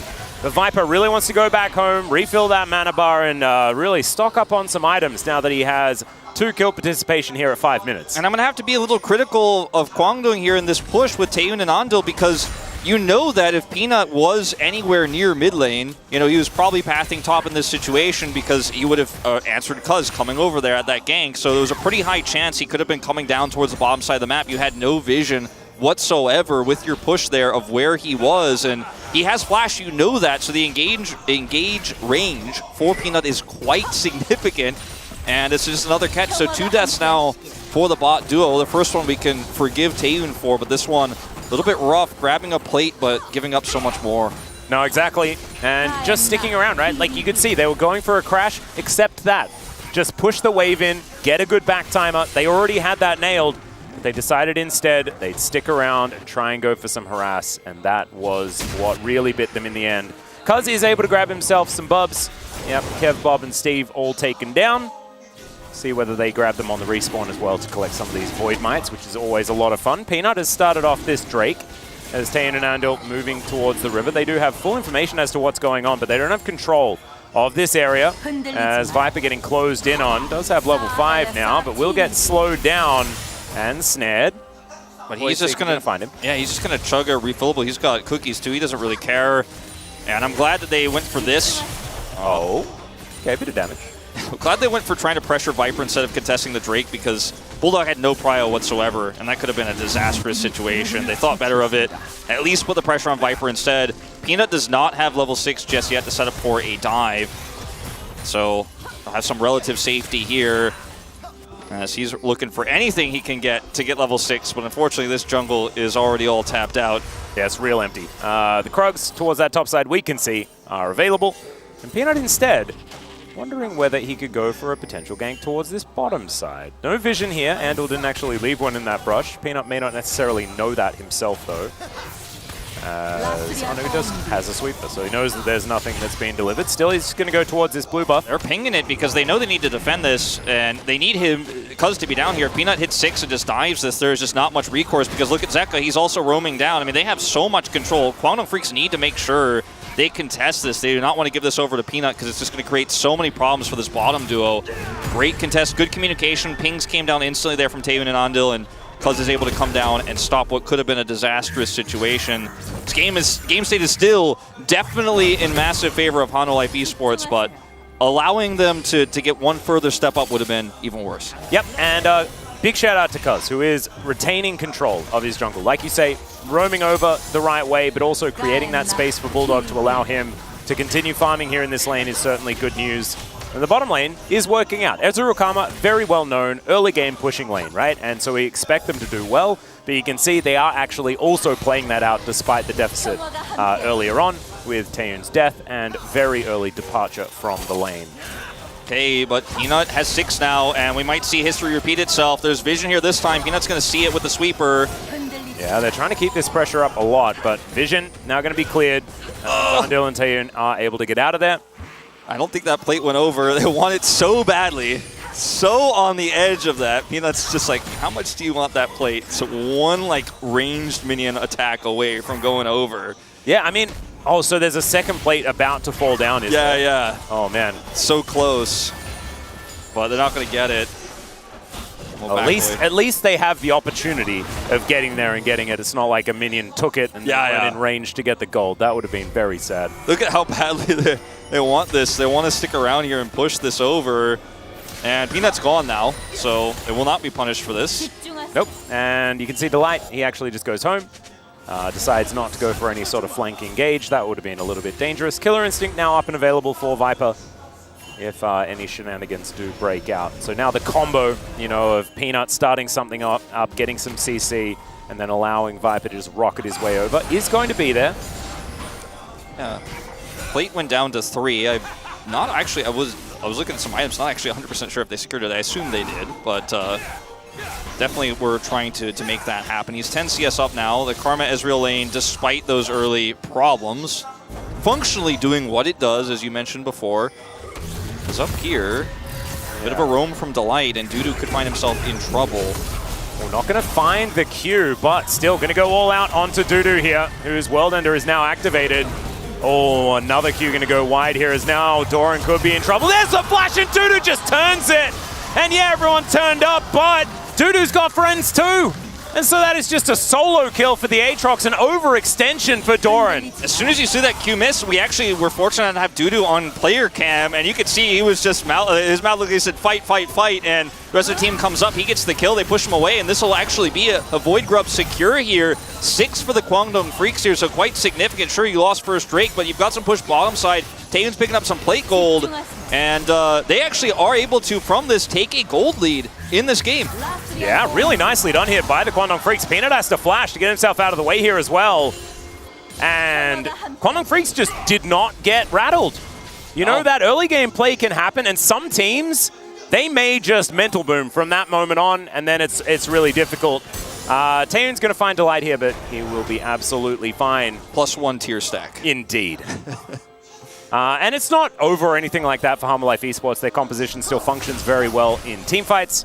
And Kwangdong Freaks are still going to have to make sure that they play this one very, very well to make sure these rockets are working out to get the people on Life Esports low enough to actually be able to go in. Let's see what he says, actually, when this Q misses. 야, 탑 쏜다.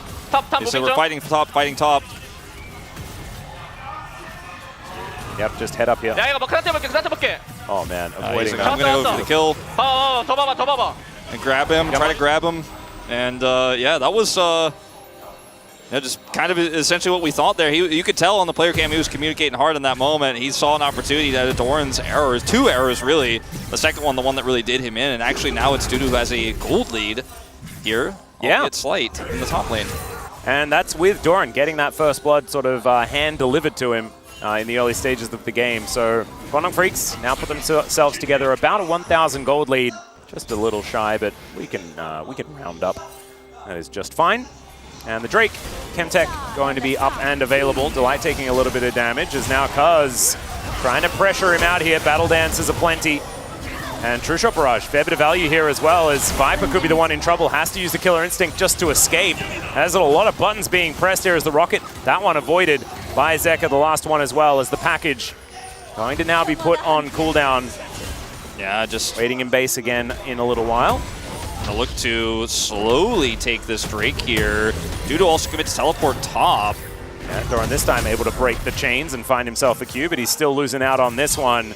Dudu just chasing him down. Conqueror going to get procced. Q's working out, and Doran gets out of the way of the sweet spots this time. I mean, he's got a hammer and those drilling claws. He actually does quite a bit of damage with these autos, even onto a Cassante, because Cassante's sitting on only cloth armor and those boots. Now he's got the fist. As, Delight not going to be able to go home, but Viper does manage to get that reset, as Andel just being a bit annoying to have Kraken Slayer now completed for Viper, going for the much more auto-attack focused version of the Kais that we have been seeing a whole lot more. So lane swap coming through here, but I mean, this is another plate going down for Taeyun.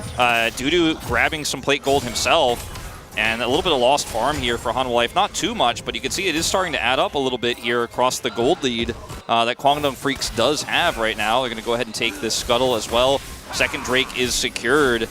And this time, Kwangdong Freaks are really finding small micro advantages out of these skirmishes and turning it into a little bit of extra map control, and they're using their prio very well bottom side. So again, Kwangdong Freaks, a lot of time we would talk about this last year, both spring and summer season, like, yeah, there's some really cool mechanics. Bulldogs got hands, but you know, the fundamentals on this roster aren't there. This time it feels like the fundamentals definitely are there. They've really put in the time.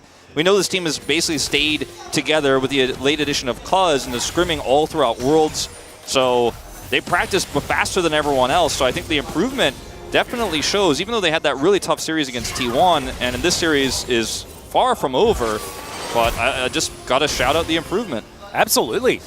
I even think that the improvement from their first series this week and now looks much better. So it might just be shaking off some of these nerves, getting used to LoL Park again. But it certainly looks like they have managed to get that one together. Like you were talking about, may not necessarily be a win here, but they were looking relatively hopeless in their match against T1. And this is anything but that. It's very competitive. Game 1, neck and neck. This time around, slight gold lead for Kwangdong Freaks.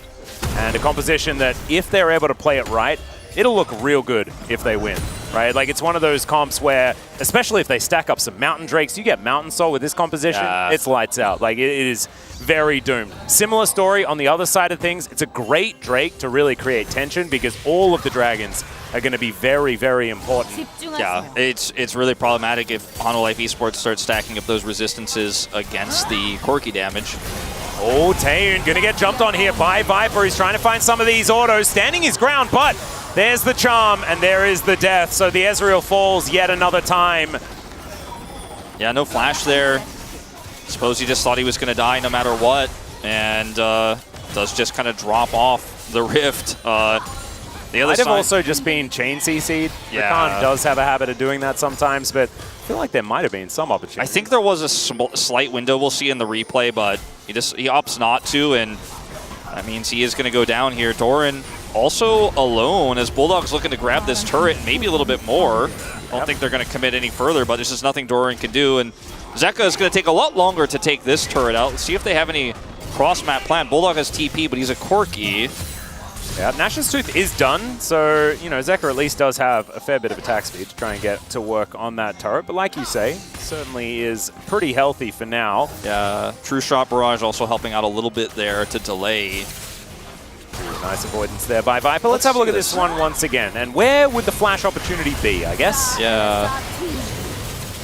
There were a few of them, I would say. I think he definitely could have gone over the wall there before the ult came through from Delight. Delight wasn't able to hit everything there, but just opted not to.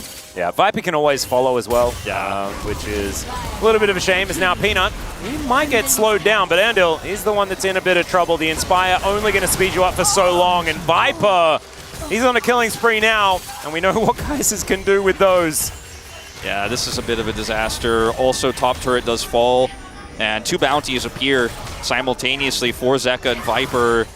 Tell you what though, Wolf, I'm really glad we got our "We're proud of you, Kwangdong" speech out of the way, because as soon as we did that, everything went wrong. Bulldog, he has Cuz up here. Maybe this won't die, by the way. Yeah, Delight actually taking a bit of damage here as Cuz just playing defense. Okay. And he is 5 camps ahead as well, so he has been rocketing through the jungle. We've got Lancers aplenty, Dudu and Cuz ready to hop on their steeds and do battle. Yeah, those are very impactful weapons here for Kwangdong because they are going to allow this Aatrox and Viego to heal up when this fight gets really skirmishy, when those health bars get low and Viego's getting resets, and Ezreal, you know, in an ideal scenario is just flying forward, hitting as many Qs and autos as he can as he stacks up that attack speed. That is going to be the best case scenario for Kwangdong Freaks in these upcoming Drake fights. Speaking of, the Drake is going to spawn here in 5 seconds. Bulldog backing to grab, assumedly package and teleport in. We see if he can grab that second item as well. The Malignance, he does grab it, as well as a longsword and just one little control word. There's the TP. They have Prio. Very difficult for Hanwha Life to contest this, especially without Doran. He could TP in, but it's going to take a long time. Bulldog's full rockets here and package. Yeah, this is could be very dangerous, but they don't want to give this one up without a fight. Teleport to come forward from Doran as Delight is just keeping his eyes on Dudu, making sure that flank does not happen. And Doran just walking into them, trying to split up this fight as best they can. And now the Nature's Grasp comes in. Andal is going to be able to use that Mikhails to get himself out of the CC. And now it is a fight for this dragon. They instead decide just to back away, trying to get Dudu out of there. And Hanwha Life Esports not even trying to risk it, wanting to instead maybe just grab this outer turret in mid lane. Karma trying to speed people up to get him over here to defend, but with Delight holding this angle with ultimate available as well as Flash, they just have to let it go. But meanwhile, Dudu is going to try to push bottom side here, try to get something more out of this. I think a critical part of that fight was the fact that Dudu was able to get the flank off successfully and was not caught by Peanut's Nature's Grasp. So he's able to put chains over the wall. He's able to get in there and start disrupting from a flank angle. And even though Bulldog goes insanely low, he just survives through. No package required to hold on to this. He missed a ton of rockets, to be fair, at the beginning of the neutral, but he did enough damage there, and the threat of that Aatrox cross is just too much. And once again, Zeka finds himself unsuccessful at taking out this turret. It feels like he's been working on it for the last 25% of this turret for the last 5 minutes. So no gold picked up from him just yet. Slight gold lead for Hanwha at the moment. Yeah, the outer turret in mid lane is what did that. But I think that Drake is so incredibly important. So giving up a little bit of gold lead in order to make sure that they do gather that for themselves. Going to be big for Kwangdong Freaks as World Ender going to be utilized here by Dudu. Peanut in the area. And I think Dudu may have smelt that. So isn't going to take any risks. Bulldog here towards the top side. Let's see what he can do. I believe stopped Zeka's back a couple of times. Yeah, multiple times there, and it looks like they're going to commit to trying to put some pressure on this turret, as a lot of damage was done to the mid turret too when Viper and Delight rotated over. This is going to get a teleport out of Zeka, and they need Delight's help to defend it. Zeka actually trying to go a little bit aggressive there. Doesn't pull the trigger on the R button. There's now Delight. Going to try and get Cuz out of here, of course. Engaging on a Rakan, a very generally fruitless option. So you can see Cuz just doing his best to clear out vision. Not actually going for that as Taeyun holding the wave. And Viper doing the same thing on the other side. Man, Delight is just always in the face of his opposition when he's on this Rakan. Getting as much information as possible. When you have Flash W and ult available, you can pretty much be anywhere, especially if you have an Azir near you. You can escape from anything, but you could also kill anyone. You are really the one who sets everything up. You're in full control if you are the Rakan in this position, if you're confident enough to be that. Yeah. Yeah, I was a little bit frightened there for a moment because Dudu has done some pretty impressive stuff on this Aatrox thus far. Yeah, now that Thornmail is done for Doran, Yeah. it gets a little bit tougher for him to hurt him in any significant way. I made the unfortunate decision of looking at the items. Yeah. And I was like, perhaps we're Maybe not something gonna could get happen and it's like, well. Oh, there's Cuz getting knocked up. Emperor's Divide going to throw him back there as well. Has to use the Heartbreaker. And man, the damage from Bulldog is massive. And Zeker is going to be taken down as well. It's a double for the Corki. And now Taeyoon, he might be in trouble. Void Seeker is going to seal the deal there. But it's still looking good for Kwangdong Freaks, and now Dudu has turned up. Doran, can you make that Thornmail work? Because the rest of your teammates are in a rough spot. Nature's Grasp coming on through, and Bulldog, he has had enough. Rockets now flying in. Doran trying to keep his 80 carry alive. Will the Supercharger be there? There it is. And Dudu says it does not matter as he flashes forward and puts him down. That's so much money. Plus 900, he's picking up on this Aatrox, his second kill of the game. Gets Doran earlier on. Now he picks up that shutdown onto Viper, and this Aatrox is going to be a threat to be reckoned with. He already is sitting on that Shojin Spear, but this gets a little bit disastrous. Like I said, Delight basically is in full control in these moments, right? But it's actually Cuz who gets over the wall here. They don't get the last bit of damage onto him. True Shot Barrage comes through, and in that stasis, you're just extremely vulnerable. And as you mentioned in the fight, Bulldog just does so much damage that once you're outnumbered like that, you are just not going to win it. Taeyoon does flash in this scenario, but it is not enough to get him away. Cuz coming over here, Hanwha Life Esports in a very precarious spot because Doran can't really get up here and help out, and Andil just kind of walks up and face tanks this. The root still hits Dudu, but it doesn't matter. He's like, yeah, I'm Aatrox and I'm coming for you. Peanut tries to get out with his Blast Cone. He's denied by Dudu's auto there, but Dudu, he wants a shutdown. He doesn't care about Peanut. He doesn't care about that tanky Maokai. He wants that 900 gold, and he's going to get it. Just flashes forward and takes him down. So Viper, his first death of the game, 2.5 items completed for him. He is still very scary. Taeyoon, he's struggling. He's died 3 times, hasn't found too much more, but I don't know whether he'll need to because Bulldog and Dudu are just massive. As you can see, they've done the most damage in the game. Viper and Zeka pretty hot in their heels. And once again, this game is so competitive. It really is. It's surprisingly very close, and Chronicler mentioned it, I believe. Hold my thought. I thought Zeka was moving to engage. Chronicler mentioned last time you felt like you knew that Hanwha would win in the end because you just didn't trust Kwangdong, and I feel similar emotions based on the results we've seen from this team and obviously the result of Game 1. This time it's Prio that Hanwha Life has going to this Dragon fight, and it's very difficult for Bulldog to get in here. Oh, Doran thinks he might have caught Bulldog, but he has package. He's always so safe. Can often just get out by pressing W. That big one avoided as in they go. Oh, once again, Taeyoon just picked off. Oh man, he's like a ripe apple in an orchard, Wolf. And the rockets just aren't hitting for very much. He's not hitting the big ones. They're not actually hitting impactful targets. It's hitting frontline with them. And as Hanwha Life Esports, you're like, well, if you're not going to package, we'll just keep walking. And oh, there's Taeyoon. He has no flash. He used it in that last exchange. We'll just take out the Ezreal. That's half your damage gone. And if you don't have Prio, you have to be decisive. Perhaps even packaging after that engage could have been the way to cut off one single target. You have to be fast. You have to pull the trigger in these moments. And Taeyoon is becoming less and less of a champion all the time. 4 deaths now on the Ezreal. Remember, we forgive the first one, but a lot of these times he's getting caught and punished. Sometimes based on Kwangdong Freaks' overall team positioning where he doesn't have any agency unless he steps too far forward. And it just feels like these package timings for Kwangdong have just been a miss both games. And it's not even Bulldog's fault. It's just the fact that Hanwha Life Esports have been able to orchestrate these picks. And some of it is on Taeyoon and his positioning, but some of it's also on the fact that Hanwha Life Esports have crafted themselves a really nice pick composition. Yeah. So even with the added mobility of an Ezreal, it is difficult. He shouldn't have died 4 times, I don't think. But it is just the execution from Hanwha Life Esports has been very, very good. Still, with that extra Drake buffer that Kwangdong Freaks put together for themselves, it's not end of the world to lose out on one of those mountains. May just extend the game, give themselves some more opportunities here And I think that Harmolife Esports have upped the respect level for Kwangdong Freaks in this one. Cuz is a monster on this Viego.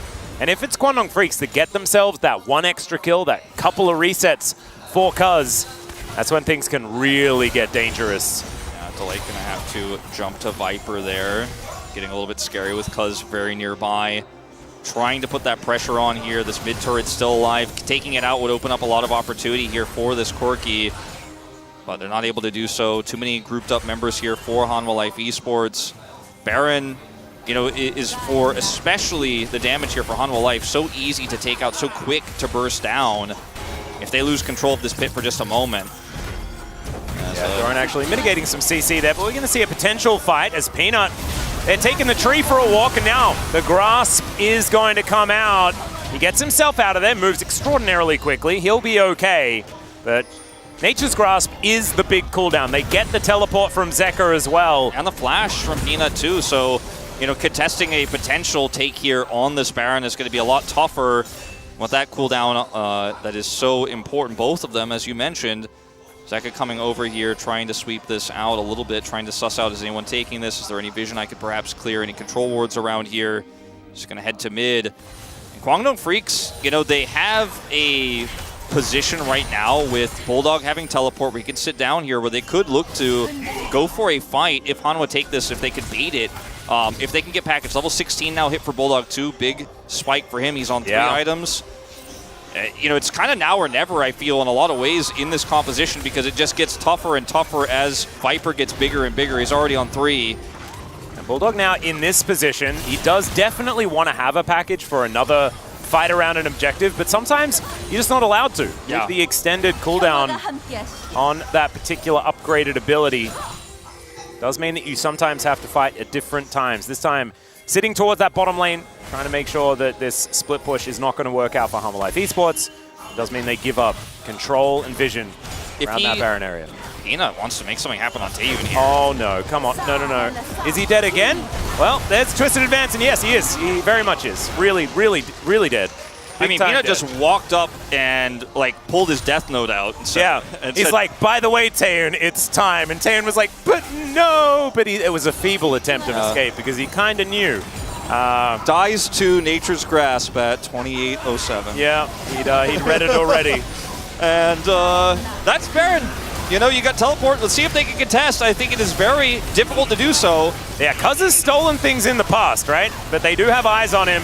And look at how tanky Doran is. There goes the Baron, and now the fight might be on. That Q's going to land, and Dudu is delivered to the team. That could have been a dangerous thing, and he survives for a long time, but it's Viper that takes him down. Now Cuz is desperately trying to get away, but Doran lands 2 Qs in a row this time. His eye is well and truly in, and now they might just be moving up the mid lane to try and break open this base. Oh, they're definitely going to try to break this one open. True Shot will do very little damage to these Baron-empowered minions, and this turret is not long for this world. No control here whatsoever for Kwangdong Freaks after Taeyun falls, and I think the idea is, oh boy, Taeyun. Oh no, no, no, no, no, no, no. No. It's been enough. It's enough, okay?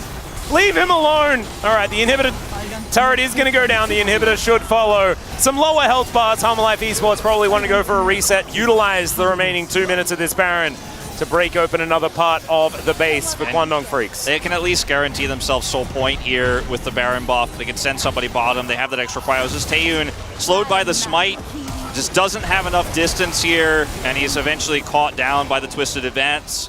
GG on that one. And then over here, this is just such a desperate attempt here as Doran, with that extra magic shield, doesn't take damage from Corki.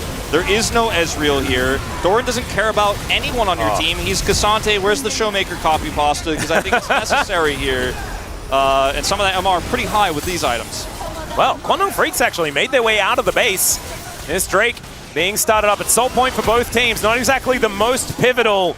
They don't want to let Hanwha Life continue stacking these up. Look at Doran, he's a brick wall. And there's the Emperor's Divide into the backline. It finds Dudu, maybe not the optimal target, stays alive for so incredibly long, but it does not matter. Bulldog's gonna die. Doran just throws a sneaky Q over the wall. And now they are just playing with their food. All of a sudden, Hanwha Life Esports are just way too big. Way too big.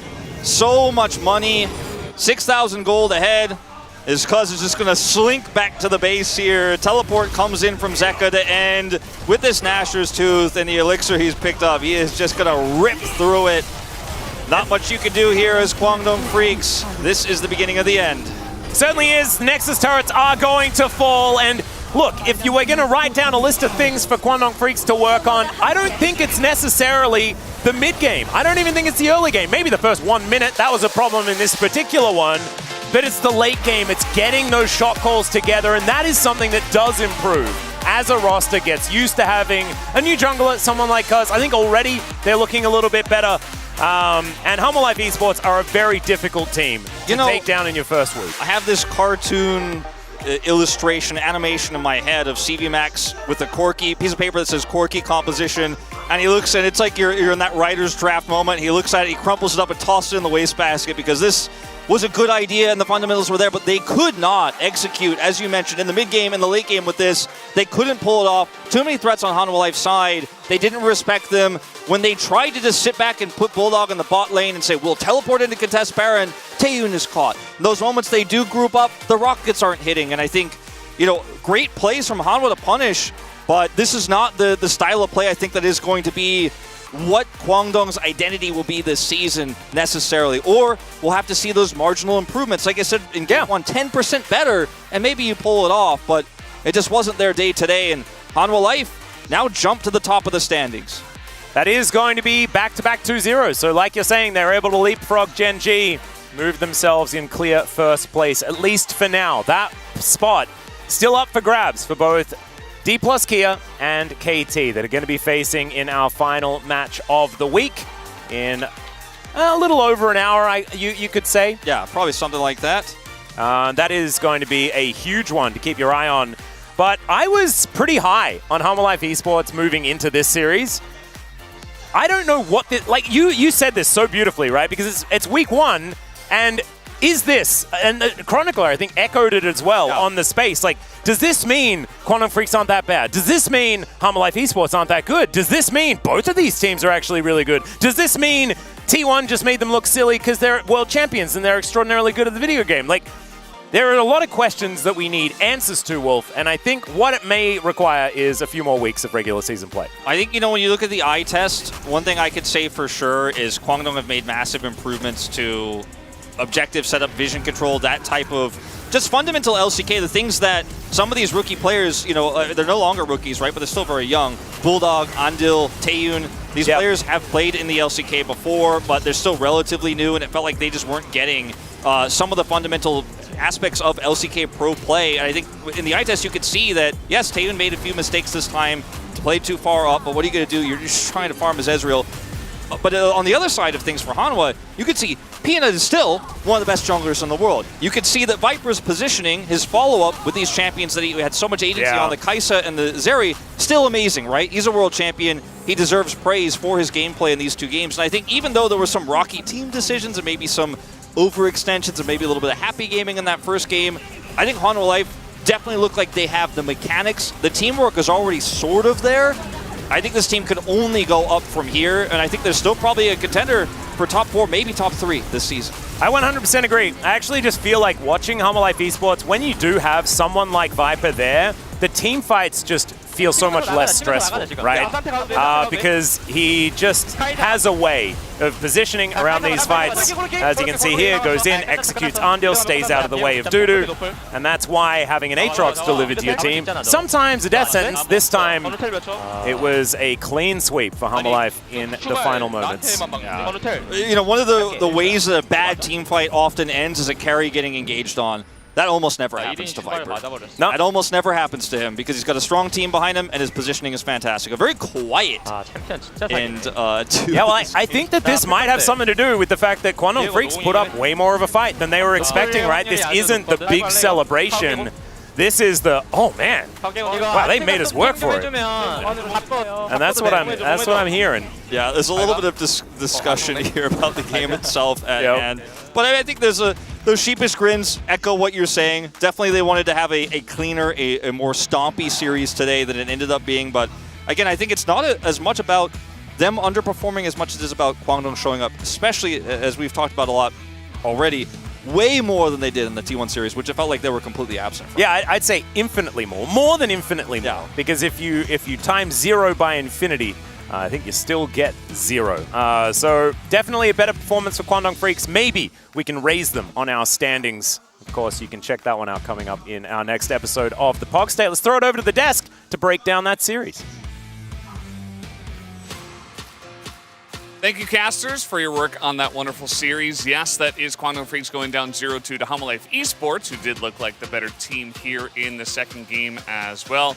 Bit of an ouchie there. They got another lead, did Kwangdong Freaks, but not quite able to put the nail in the coffin, and HLE Esports eventually took the game. So, guys, what are your thoughts on the game and the play and the draft? Yeah, let's start with the draft, because there I think there were some errors for Kwangdong that made the game, we're always going to make the game hard, because this is a very execution-based draft. I do think it has a decent level of cohesiveness. I don't love Viego without any real support. I think Viego is best when you have a lot of other aggressive picks that can really set him up with the CC.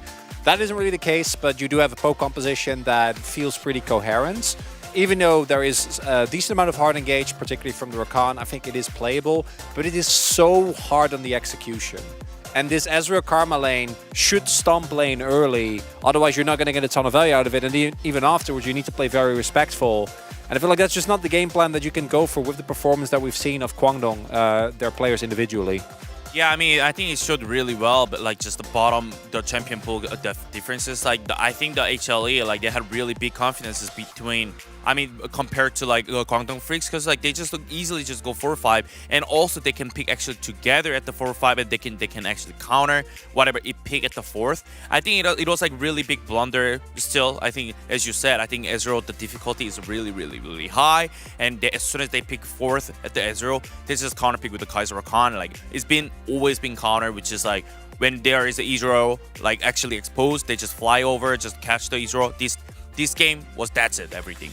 Pretty much. I mean, that was the large majority of the game. I feel like the second half was mostly just Ezreal getting caught out and not really having the damage follow-up, and you don't have much engage from there. We can take a look at the first highlight, though. This was the fight 21 minutes in, and honestly, Kwangdong Freaks had an angle in this game once again. This got very messy, and Kwangdong Freaks came out on top of this one. And it comes through the top side, because showing again why Viego was so feared, something that was very often banned against him last time as well.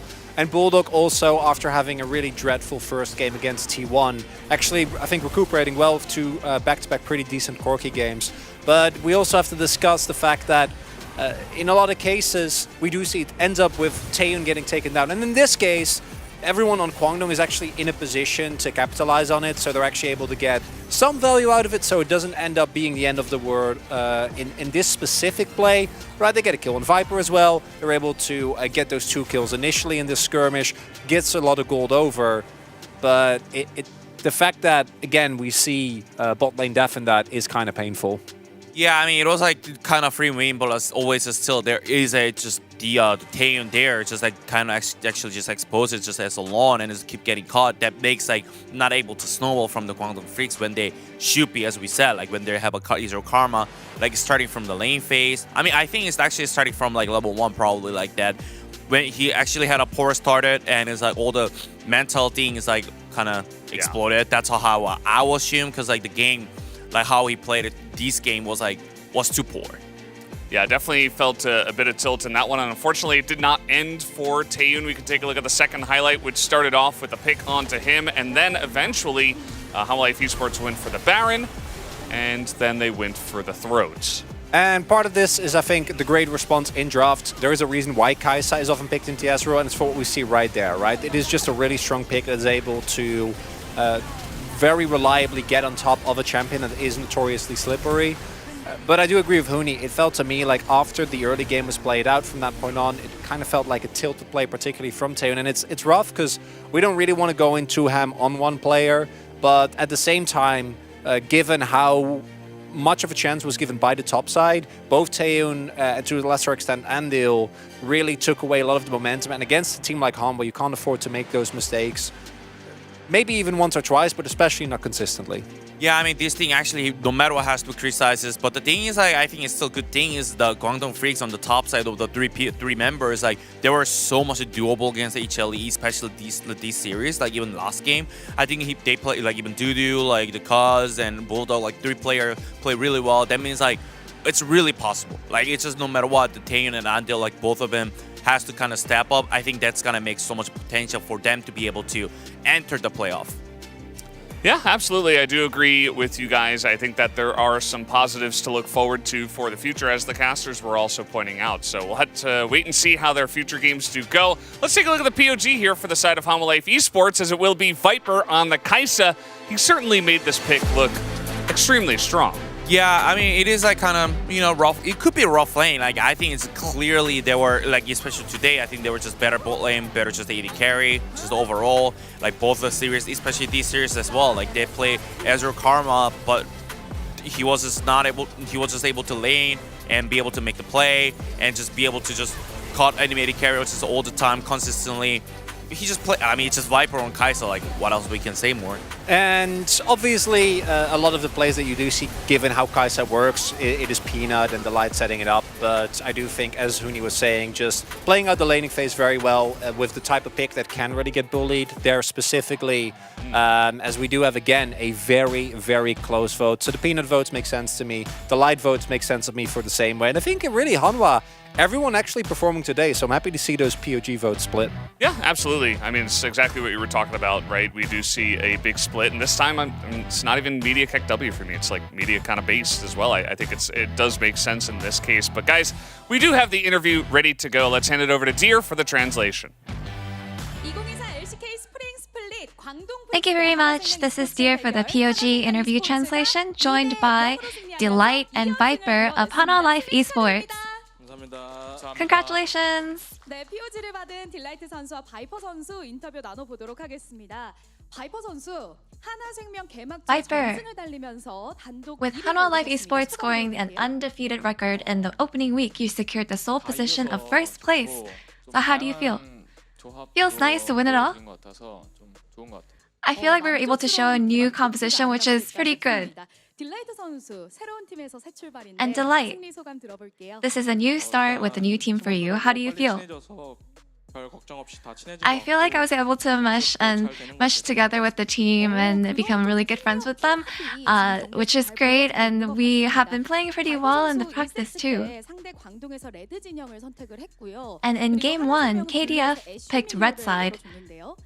And from the blue side, you guys left Ash and Milio open. So what was the discussion like during draft?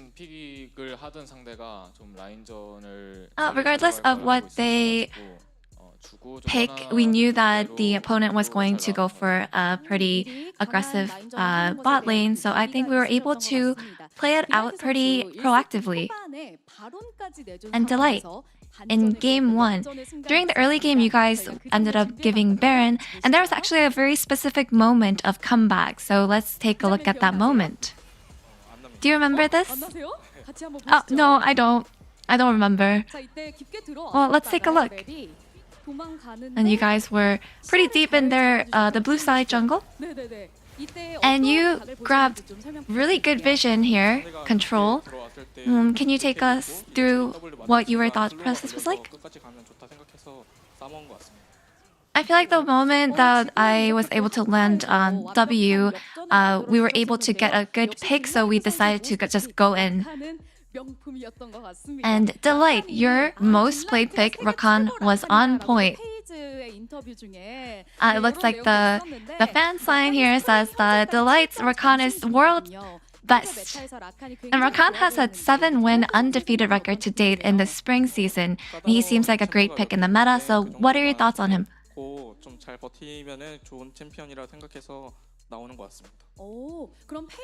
I feel like he's overall a really good champion. I feel like we're seeing a lot of him currently, despite despite a 서로 듀오 간에 있는 것 같아요. 좋습니다. maybe a small flaw with him. And Viper, 2세트 때는요. 바텀에서 in game 2, 판을 꺼내셨습니다. 바이퍼 선수 you guys took Kaisa, Rakan, comp bot, which 처음 등장했습니다. Kaisa is actually your most played champion as well. It was the first time Kaisa was played this spring, so what are her strengths? I feel like Kaisa gets really good opportunities to get picks and kills. 하는 팀이고 상대가 그런 걸 좋아한다는 걸 알고 있어서 뭘 해도 좀 어차피 버티게 되는 구도로 갈 것 같은데 좀 제가 편하게 할 수 있는 픽을 I feel like 그러셨군요. 픽 자체에 the opponent was going for a good comp where they were playing around team fights, and I felt like Kaisa was a good pick to play around their comp. And so, what was your game plan bot? 이제 퍼센트로 말하면은 네. 한 이제 20, 30 정도 되는 것 같습니다. 20, 30 정도. 굉장히 좋아 보이는데 So, I think currently, our synergy together bot is probably 20 to 30% as a team. I feel like we weren't able to get a pick top, so I would say that our team synergy is actually not exactly where I want it to be. Yeah, so we're not perfect right now. I think maybe we have a lot to work on. I think we need a little bit more trust between each other. Let's work together well. And Hana Life Esports concludes week 1 with a nice win streak. You guys will meet Fear X and T1 next week. So what is your resolution? I feel like we're a great team, so we'll make sure that we're prepared for next week and do well. 상대들도 다 강한 상대라고 생각해서 꼭 이길 수 있게. Our remaining opponents are very strong, so we'll make sure that we win. 하나생명 e스포츠 진심으로 다시 한번 축하드립니다. 인터뷰 감사합니다. Congratulations for securing the sole position of first place again. And this will be the end of the interview with Delight and Viper from Hana Life Esports and back to the space. Thank you so much, dear, for that awesome translation. Interesting to hear that both bottom laners are like, yeah, we're at like 20%, 30% in terms of our team synergy. Maybe that's the bottom lane feeling that right now, but pretty interesting stuff regardless. As the standings here, Hana Life Esports currently at the top. They are one of, only 5 teams that have played 2 games so far, but still, a couple of 2-0s already, looking pretty good. And also, Hanwha, I think coming into the season is always going to be expected to, at the very least, contest for like top 4 with the caliber of players that they've had and the domestic success of the Gen G core. So looking pretty stronger. I do agree with the players, though. I think that as we get deeper into the season, it's going to be cleaner and cleaner. There were still a couple of moments here where it looked a little bit disjointed, but nothing to worry about. This is a pretty new roster, and we are in the first week of spring. So, yeah, plenty of time. Yeah, I mean, it's really important. I mean, it was really tough for Guangdong Freaks of week 1 especially. So, like, I think it's more important for them, or especially all the right side of the 5 team, need to beat on the right. It's just to focus on the right one. So they will just fit in at the 6th or 8th or 7th. So everything is doable. Anything is possible. It's still very early on, unless, of course, you want to overreact. It is the internet after all. You are allowed to do that. We do have the next matchup on the way, though. DK up against KT Rolster. Should be a banger here for the last match of the week. We also do have Replay 2 on the way. That'll feature Cuvee, Mad Life, Ambition, Easy Hoon, and Captain Jack as the 5 guys there. Pretty interesting stuff. Make sure you guys check it out during the break. We'll see you afterwards.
아니 근데 그나저나 여기 원래 부장자리인데. 그래요? 네, 뭐 룰파크는 제가 선배잖아요. 우리 4명 다 공개해본 적 없을걸요 여기서? 하나 때 여기 왔었나? 하나랑 저 젠지 때 여기 젠지 딸렸을 때. 아 여기 여기서 승리 50도 안 되는데. 아 여기서 승리 50다. 부장이 여기 리드해야 돼. 빨리 잘 바꿔.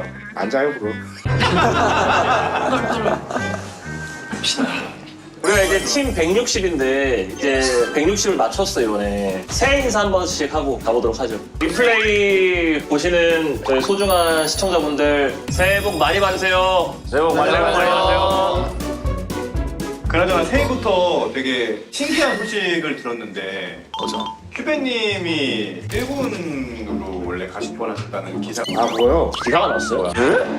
보루에. 큐베가 병 느껴서 안 한다 그랬대. 떡도 느끼고 열정이 있어야지 그게 되는데 열정이 없으는 게 일단 제일 크죠. 의지 없으면 못하지. 요즘 의지가 어디로 가 있는데? 의지 뭐 에이펙스죠 뭐. 아 이번엔 열심히 해야 돼. 리플레이 하는 거. 아니 이 정도는 가능하죠. 프로랑 그래도 이거 프로리그랑 아니, 열심히 리플레이랑 해야 다른데. 된다고. 아니 그러니까 열심히 일을 한다고요. 여기도 근데 여기도 받았어요 근데. 그렇긴 한데. 근데 그 팀에서도 좀 민망했을 것 같아요. 왜? 제가 챌린저 찍어서 스카우트 했는데 며칠 있다가 한 3,400까지 떨어졌어요. 그럼 본격적으로 우리 시작하기에 앞서서 여러분들의 새 출발을 응원하는 의미로 저희가 선물을 하나씩 준비했어요. 오. 아이폰? 비싼 건가요? 우리 본부장님께서 아주 어렵게 지갑을. 와. 그래서 선물 좀 이게 또 현물을. 롤스킨만 아니면 돼. 뭐야 이거 이거? 써 있죠? 뭐야? 빅백은 구찌인가요? 바로 열어봐도 되나요? 저희 구찌 스폰 받나요? 여러분들 꿀에 맞게 뭐야 이거? 해야 되지 않겠어요? 아 이제 까볼까요 그러면? 뭐야? 뭐야? 이거 녹차 아니야? 자 까볼게요. 갑니다. 이게 돼? 아까 열리. 뭐요? 하나인가? 이거 야구복인가요? 야구복. 자 여러분들 팀 이거 하나 160의 유니폼을. 오 근데 잘 만들었다. 와. 이 플러스 33은 뭐예요? 나이.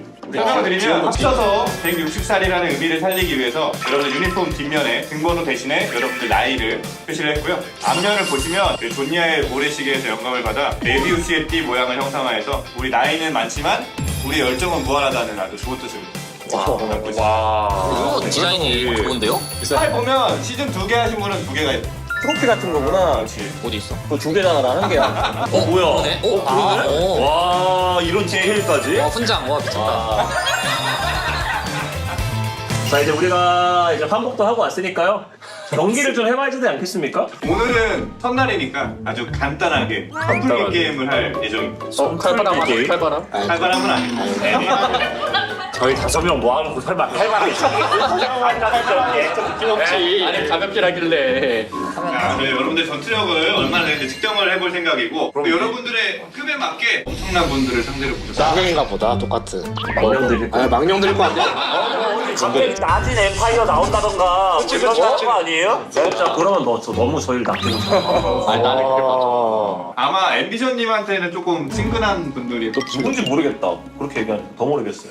팀 160의 전투력 측정 상대는 ALL 시즌 7 우승팀 나라팀. 와 미쳤네. 진짜요?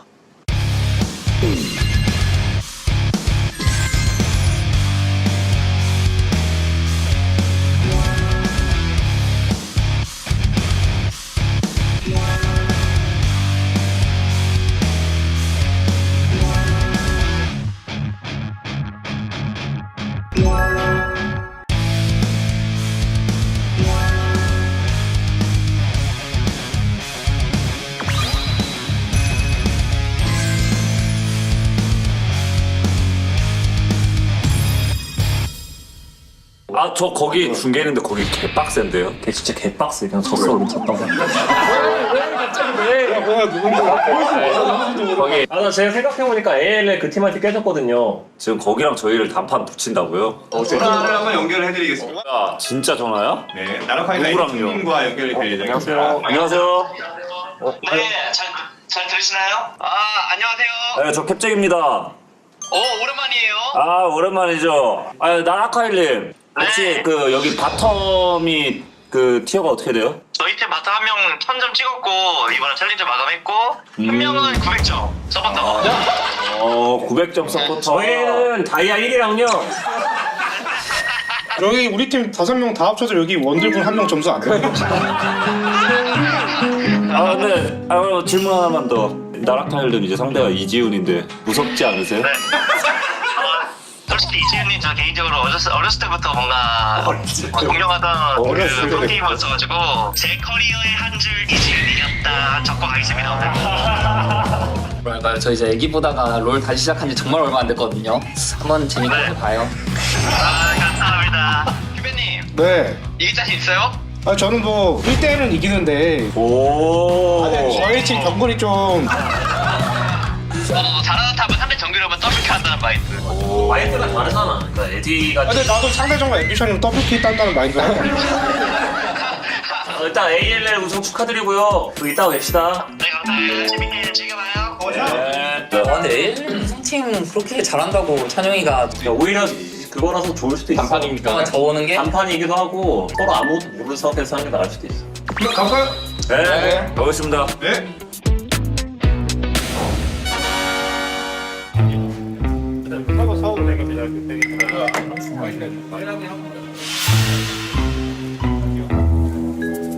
이게 그 마우스 그 있잖아요.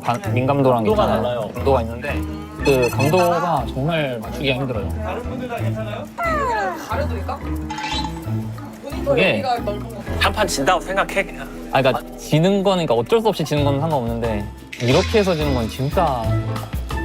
제가 그 마우스를 저 초등학교, 중학교 때 PC방 다니던 그 시절 마우스를 지금도 쓰거든요. 그 정도로 그 세팅에 좀 예민한 편인데 큰 모니터에서 막상 해보니까 진짜 도저히 못하겠더라고요. 만약 제가 큰 모니터에서 했으면은 너무 약간 그 억울하고 분하고 그래서 저 울었을 것 같아요, 정말. 옮겨 그러면. 어차피 뒷골 하면 되잖아. 그래 옮겨. 옮겨. 유리야. 네. 유리야 이 자리만 거치 바꿀 수 있을까? 이장문 순살. 뭐? 그러니까 아까 식사했잖아요, 뭐야? 이거 다 꺼졌는데? 네, 간식. 이제 롤 하면 이제 죽는 시간 이제 회색 화면이라고 보통 하잖아요. 회색 화면일 때 제가 딱히 이제 탑솔러다 보니까 더 할 게 없거든요. 그럴 때 이제 하나씩 먹으면서 이제 에너지 보충을 계속 해주는 거죠, 이제. 템트리 좀 알려줘.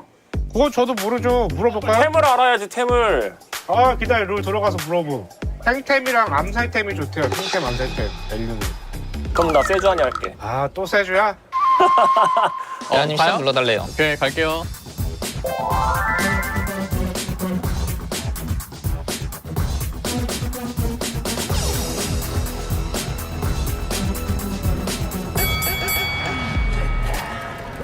근데 위치도 달라졌네 이거. 맵이 쉣. 나름 템 똑같이 하면 돼요.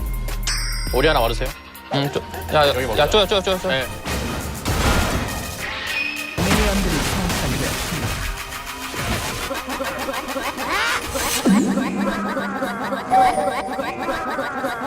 미드 한번 지나갑니다. 갱 한번 해봐도 괜찮을 만해. 가볼게. 갈게.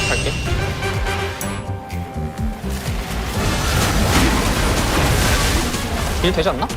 그렇지. 나 잡을게. 나이스. 사나?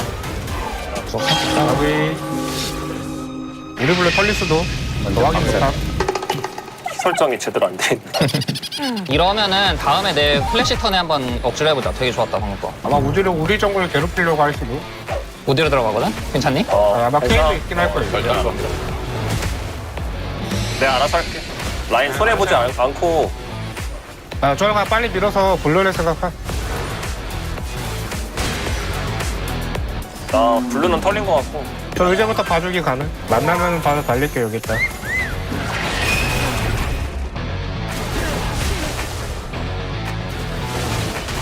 피가 지워도 될까 아래? 한번 네. 안 되겠다. 아니야. Q 5초, 4초, 2초. 앞에 볼게. 그냥 풀 변할게, 이거. 오히려 바텀 달렸으면 바텀 중간인 지금. 탑 맞고. 잡았어. 나이스. W 있어. 빼자. 찬영아, 미드 주도가 엄청 크거든. 이거 용 혹시 되니? 기다려봐. 나 집 잡아야 돼. 상대 전령일 수 있음. 우디를 아래 무빙. 캔 아래였어. 저 오래 안 보이기나? 혼자 먹을 수도 있으니까 한번 체크해보자. 혼자 본다. 오케이. 4. 나이스. 이거 봐줘 또. 큐베 아래로. 아, 안돼, 이거 안돼, 이거. 끝났어. 뭐라 받았고. 해봐. 와봐, 이거 됐다, 참. 무조건 됐어, 이거. 와. 너 먹어. 안 먹게, 나. 나이스. 여기 누구 있다. 바텀 주도권 있냐 지금? 지금은 있어. 그럼 바로 갈게.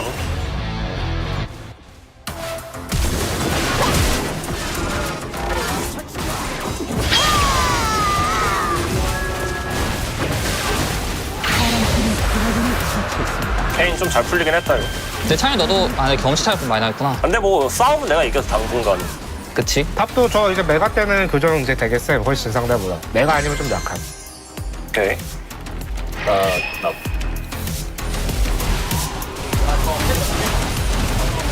바텀 싸우는 중.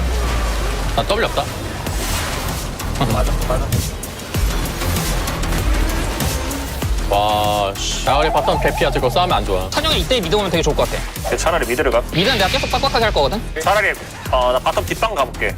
뒷방 오케이, 그럼 나 미드 밀게. 할리우드 언제 돼?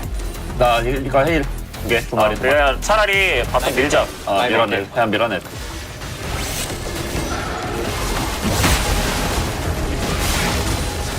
앞에 볼래? 아이고. 개인 왔네. 씨. 일단 죽나 본데. 얘네 쭉 온다. 쭉 빼. 버려. 쭉 빼. 이거 우디로 쭉 돌았거든? 나 앞에 쭉 뺄 거야. 우직하게요? 우직하게. 그게 좋아.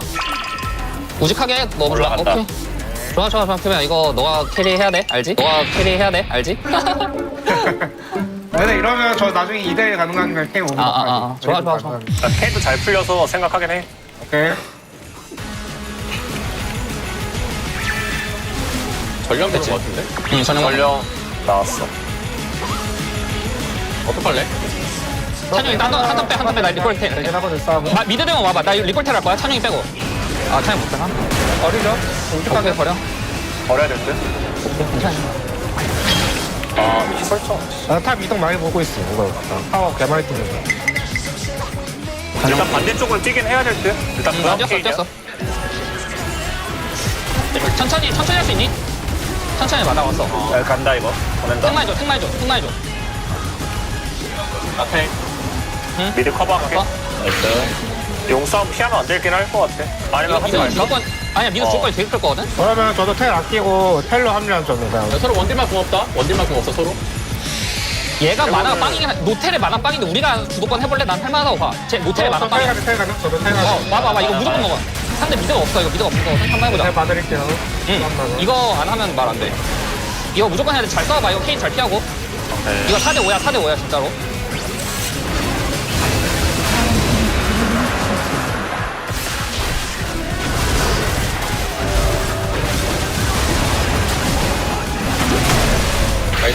우디로. 우디로 가. 상관없어. 안 탈 수 있어. 타지 마. 타지 말고 노리라고. 슬로우 걸었어. 잡을만해. 와, 선영아. 뭐야. 나이스. 와, 선영아. 뭐야. 야, 우리 조심. 야, 바텀 조심.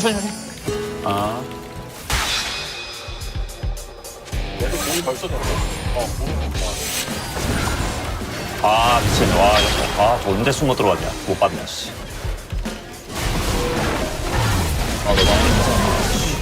때문에. 바텀 깨졌다 이거. 이거 달려가자. 괜찮아, 우리 타임 먼저 깼어. 전령 무빙할게요. 10초 남았어. 5초 남았어요. 좋아요. 시야 다 뺏겼어. 이거 성재이가 와줘야 올라간다. 싸우면 올라갈게. 미드 주도 하고 가자. 미드 주도. 미드.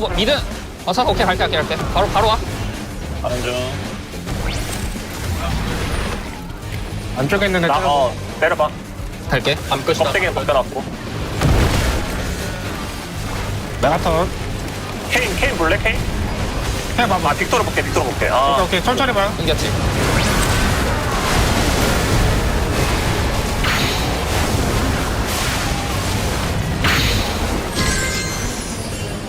여기 영준비. 1분. 케인이 거의 메인딜. 그 케인 W 플래시로 피해도 이득이니까 형아 그것만 생각하자. 너랑 나랑. 사실 나 노릴 것 같긴 한데. 우리 쳤어. 성재야 쳤어. 아니 저 메가 관리 되고. 빅토르 아직 못 풀었어. 돌아가. 나 여기 그런 거 같아. 통도 막을게. 통도 막을게.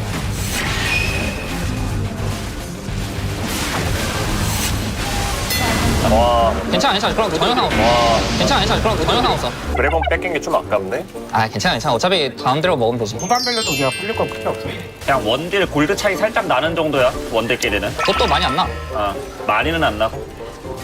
아펠이 좀 부담스럽긴 할 거야 근데 하다 보면. 아, 앞에 진짜 아무것도 못해 거야. 오케이 알았어. 오히려 케인 하나라고 받아. 이거 미드에 붙이고 이번에 나가자. 우리 오면. 아, 나가자. 나 엄청 세 진짜. 너도 가든. 아예 야, 싸움 걸 생각으로 나가든. 오케이. 봐서 이렇게 봐서. 이거 성진이도 엄청 세거든? 나 뒤에서 보고 있을게. 제가 좀 앞에 HLK 팔리스타 있으니까. 나 왔어? 찬영아? 보고 있어. 나이스. 찬영이 나이스. 여기까지. 여기까지. 아, 까비 그거 말았으면 그만할게. 이거 좋았어. 상대도 온다. 봐도 돼. 빅터 높여. 기도 높여요. 좀 안 좋네 고도가.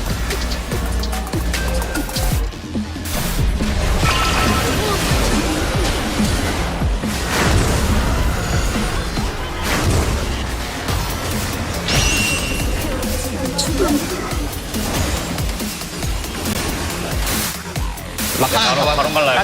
나테리야 이거 전혀 상관없어. 천천히 가 신경 쓰지 마. 봐줘야 돼. 가야 돼.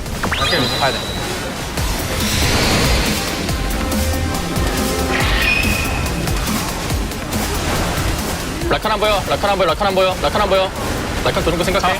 잡았어? 토스 받을 거야? 아예 나 쓸모 없어. 오케이. 성재 빅터 높였네. 노플? 노플이야. 애매한데? 알겠어. 그럼 내가 탑 받을게. 너네 알아서 직가고 턴 잡아. 아니면 탑 제가 받아드릴게 용병 하면 이거. 내가 바꾸고 그냥 걸어가도 돼? 오케이. 좋아. 오케이. 그거 한 번 더 바꿔. 죽었다 이거. 미안. 쏘리.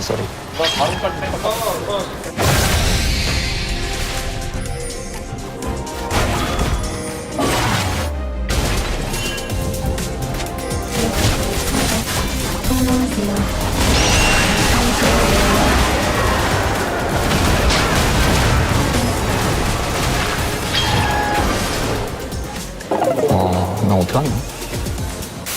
하나 부활 버틸 수 있을 것 같아. 여기 2명 맞고 있어 성진이가. 여기 아펠도 위로 올라갔어. 빼라. 나 아펠도 올라가. 깨볼게. 그래 해봐. 좋아. 올라가. 오리야 미드 민다 이거 못 따라가. 난 미드 뺐고. 난 미드 민다. 이러면 롬바. 이러면 롬바야. 우리 용 먹는 것도 나쁘지 않아 3용이라. 그냥 먹을까? 그게 나은데? 용으로 와. 칼리 용으로 돌아. 바로 탑 간다 쟤는. 2차 줘야 돼. 하나만 볼게. 거기 애매해요. 노플. 와 이게 죽니? 까비. 줄걸. 괜찮아. 원래 이런 거 해보는 거 있어. 볼이 없으면 힘 약해서 좋은 강 아니면 하지 말자. 지금 잘리는 거 조심. 맞아야겠는데 지금. 빠져야 돼. 생대만 온다 이거. 이거 물려갈 거야 이거. 싸움벽 하면 텔은 볼게요 이거. 테러는 계속 해보고. 얘 왔다. 우유를 텔 너가 왔다. 텔 봐줘야 될 듯? 이거 딱 봐야 돼. 싸움까지. 싸워야 될 것 같아. 싸워야 돼. 이거 갈게. 공 있어. 내 공 있어.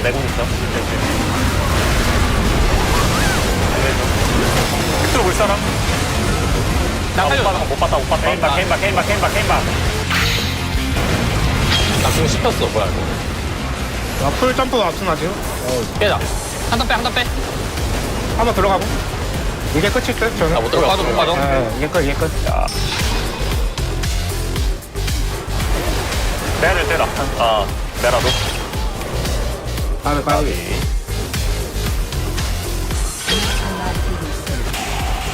못 봤어. 저 누가 메가톤 이쪽 봐도 돼. 약간 이번에 플리시 조심. 찬이 좋아. 이거 앞에 로컬.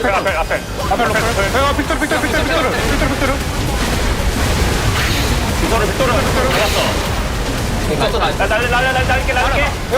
앞에 로펠. 뭐야. 앞에 가봐. 찬영아 방어. 나이스. 내가 죽었네. 용 먹자. 찬영 스킬 너무 잘 쏘는데. 뒤에 K. 찬영 스킬 너무 잘 쏘는데. 나이스. 이번에 앞에 로컬. 나 이거 블루 쪽으로 갈게. 내가 오다 할게. 오케이 내가 하지마. 낚시. 왔어. 못 썼어. 괜찮아. 이거 진짜 괜찮다. 오 좋다. 천천히 봐. 각 좋아. 각 진짜 좋아. 각 진짜 좋아. 각 진짜 좋아. 각 진짜 좋아.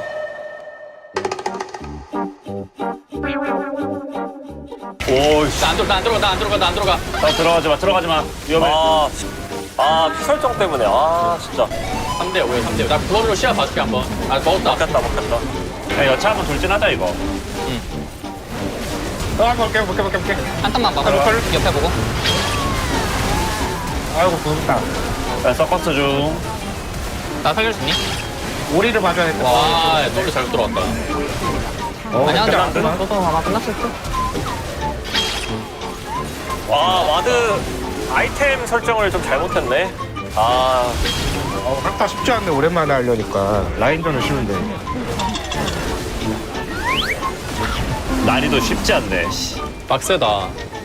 패를 못 크게 했어야 하는데 내가 필관을 해봤어.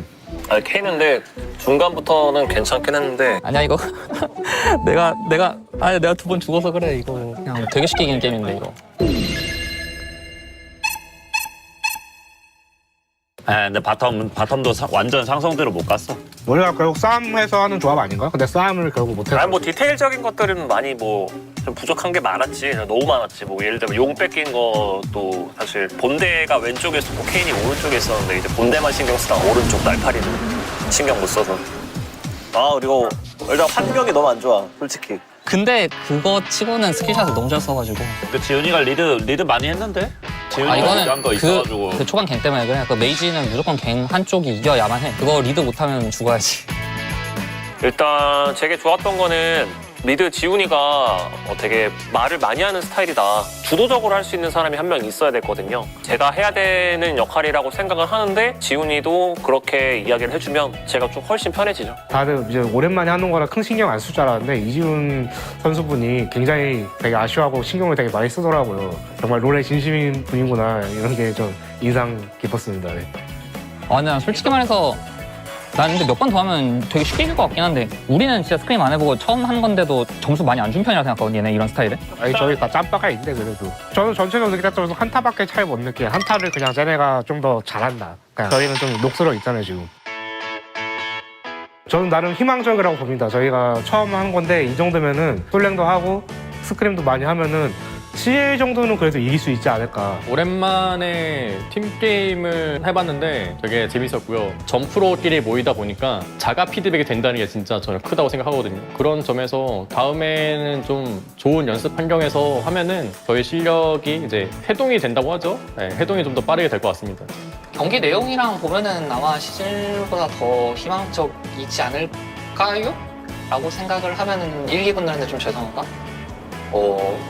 저는 사실 이 리플레이에 참여하게 된 계기가 팀게임을 하고 싶어서도 있지만 방송을 하면서 오랫동안 솔로 랭크만 했기 때문에 사람들이 내 실력에 대해서 잘 모르지 않을까? 나 근데 자신 있어. 약간 나 잘하는 거 보여줄게. 그냥 이런 거를 증명하기 위해서 나온 거거든요. 좋은 결과 있도록 진짜 노력을 많이 하고 후회하지 않게 최선을 다하겠습니다.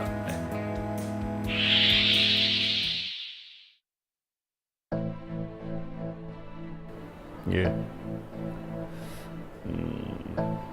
모르겠네. 뭐라고 말해야 될지 모르겠는데 일단 라인전을 좀 더 강하게 갔었어야 되는데 그러지 못했던 게 그냥 패배 요인이라고 생각합니다. 제 개인적으로는. 그냥 사실 다른 데 피드백할 것도 없다고 생각해요. 칼리 레나타가 상대 라칸 아페를 상성대로만 간다고 쳤을 때 칼리스타가 압박해야 되는 부분이 있거든요. 근데 일단 그 압박이 좀 제대로 되지 않아서 아펠리오스가 좀 편하게 컸다? 저는 그냥 저희 바텀이 좀 더 잘했으면 게임이 흐름이 더 좋았을 거다 그냥 딱 그 생각만 들고 있어요. 예.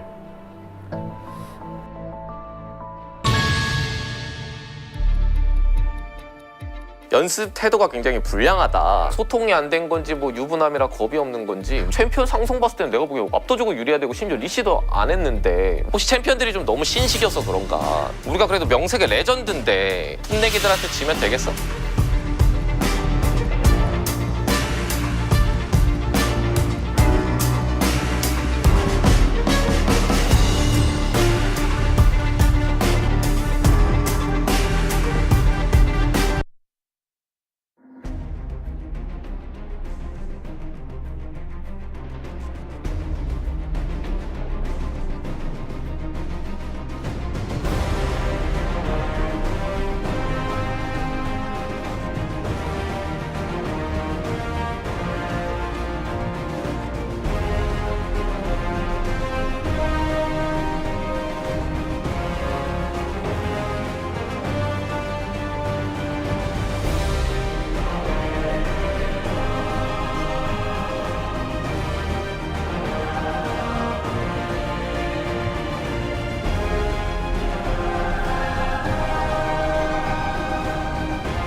inside my blood. Fear is afraid of the dark side of me. I'm not gonna stop. I'm not gonna break. No. I'm a fighter, survivor, awakened in the light. I'm a fighter, rising higher. I'm burning through the night. I'm the spark that sets the world on fire. And I will rise again and again, 'cause I'm a fighter, survivor, awakened in the light. I'm a fighter, rising higher.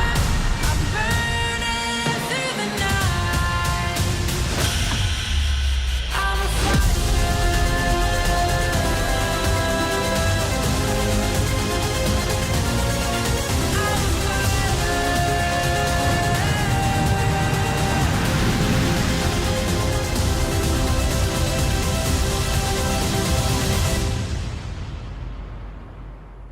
I'm a fighter.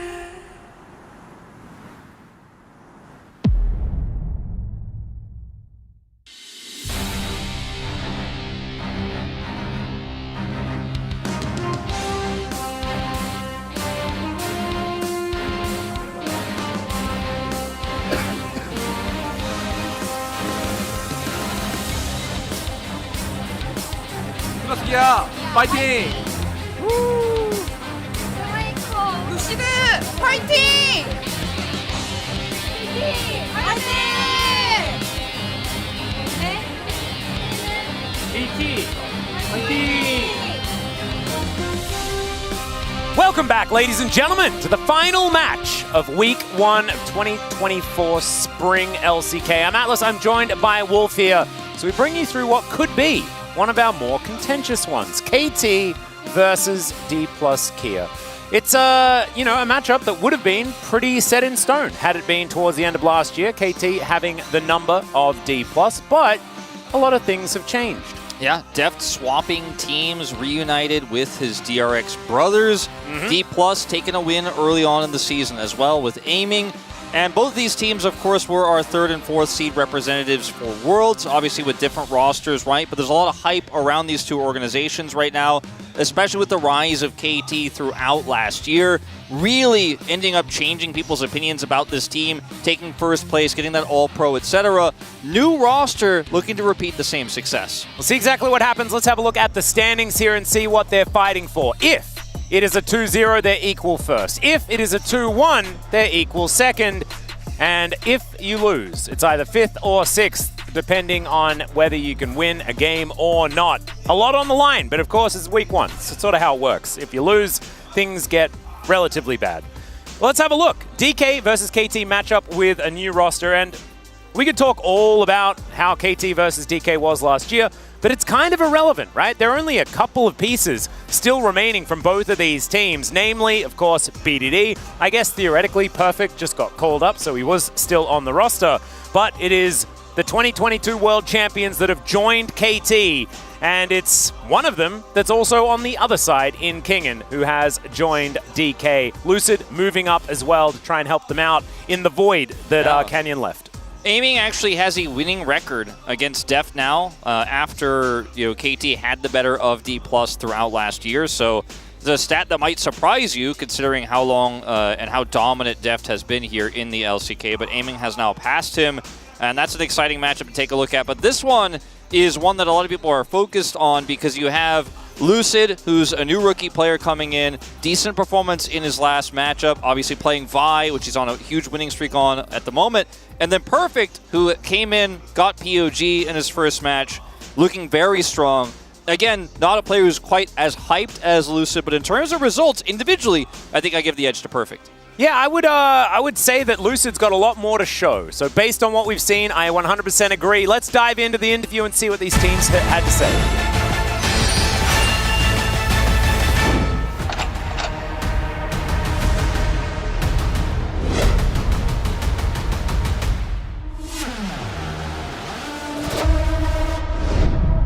에이밍 선수랑 저랑 팀이 바뀌게 됐는데 무조건 이겨야 될 상대라고 생각합니다. 제가 데프트 선수를 아마추어 때부터 가장 잘하는 원딜이라 했었거든요. KT 데프트로서는 또 어떨지 재밌는 경기 기대하고 있습니다. 에이밍 선수가 최근에 폼이 굉장히 좋다고 생각하는데 라인전 단계에서 제가 더 잘할 수 있다고 생각합니다. 제가 많이 이겼어가지고 좀 상대하기 그래도 훨씬 수월하지 않나? 저희 바텀 형들이 너무 잘해가지고 어디랑 해도 질 것 같다는 생각을 별로 안 하고 있어서 이겨줄 것 같습니다. 이제 월즈에서 KT한테 져가지고 탈락해가지고 그때 복수를 해야 되지 않을까 그런 생각하고 있어요. 저는 그냥 박살을 내버려야 한다고 생각합니다. 박살 내줄게, 탁구 형. 데프트 선수가 뭔가 그 열정이나 그런 것 때문에 제가 자극을 많이 받고 있어서 이번엔 꼭 우승할 수 있도록 노력하겠습니다. 새로운 멤버들로 2024년을 또 꾸리게 되었는데 저도 이번에 좀 마음가짐을 새로 한 만큼 좀 달라진 디플러스 기아를 보여드리도록 하겠습니다. KT 때 사실 정말 재밌었고 행복했었는데 그 이제 행복을 잠시 내려두고 적으로 만나서 승리의 기쁨을 제가 한번 느끼고 싶네요. 제가 KT에 있었을 때가 아마 KT가 마지막으로 우승했을 때로 기억하는데 다시 돌아온 만큼 그때 기억 잘 살려서 다시 우승할 수 있게끔 이끌어 보도록 하겠습니다.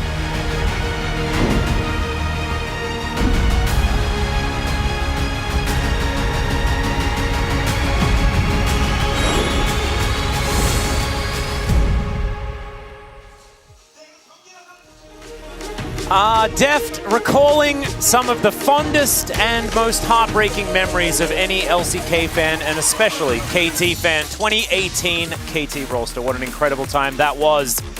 This is D plus Kia though. They're making their way out and they're looking to see whether they can start off this season on the right foot as well, joining Humble Life Esports in the 2020 club. And I think for both of these teams, it's very clear that this is a much tougher matchup than their last, right? They had relatively weaker opponents in the first matchup of the week and now are going to be tested for the first time. And arguably besides the T1 Gen G series, this might be the highest level matchup we've had this week in terms of the caliber of the teams and the players facing off against each other. And that is why this is so hype. And Showmaker, new resolve, Lucid joining the team, Kingen joining the team, and then Aiming swapping with Deft.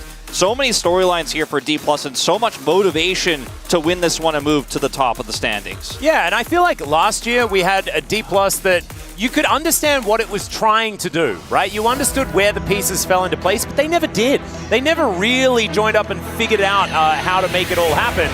See whether they can this time, and let's welcome KT once again to Lowell Park. You can see the young whippersnapper there in the front. Perfect. Giving all of his high fives, and we'll see whether he can collect yet another POG here today, or whether it's maybe one of those former DRX World Champions, or even a cheeky BDD grabbing one here or there. He was known for his POG prowess in the past.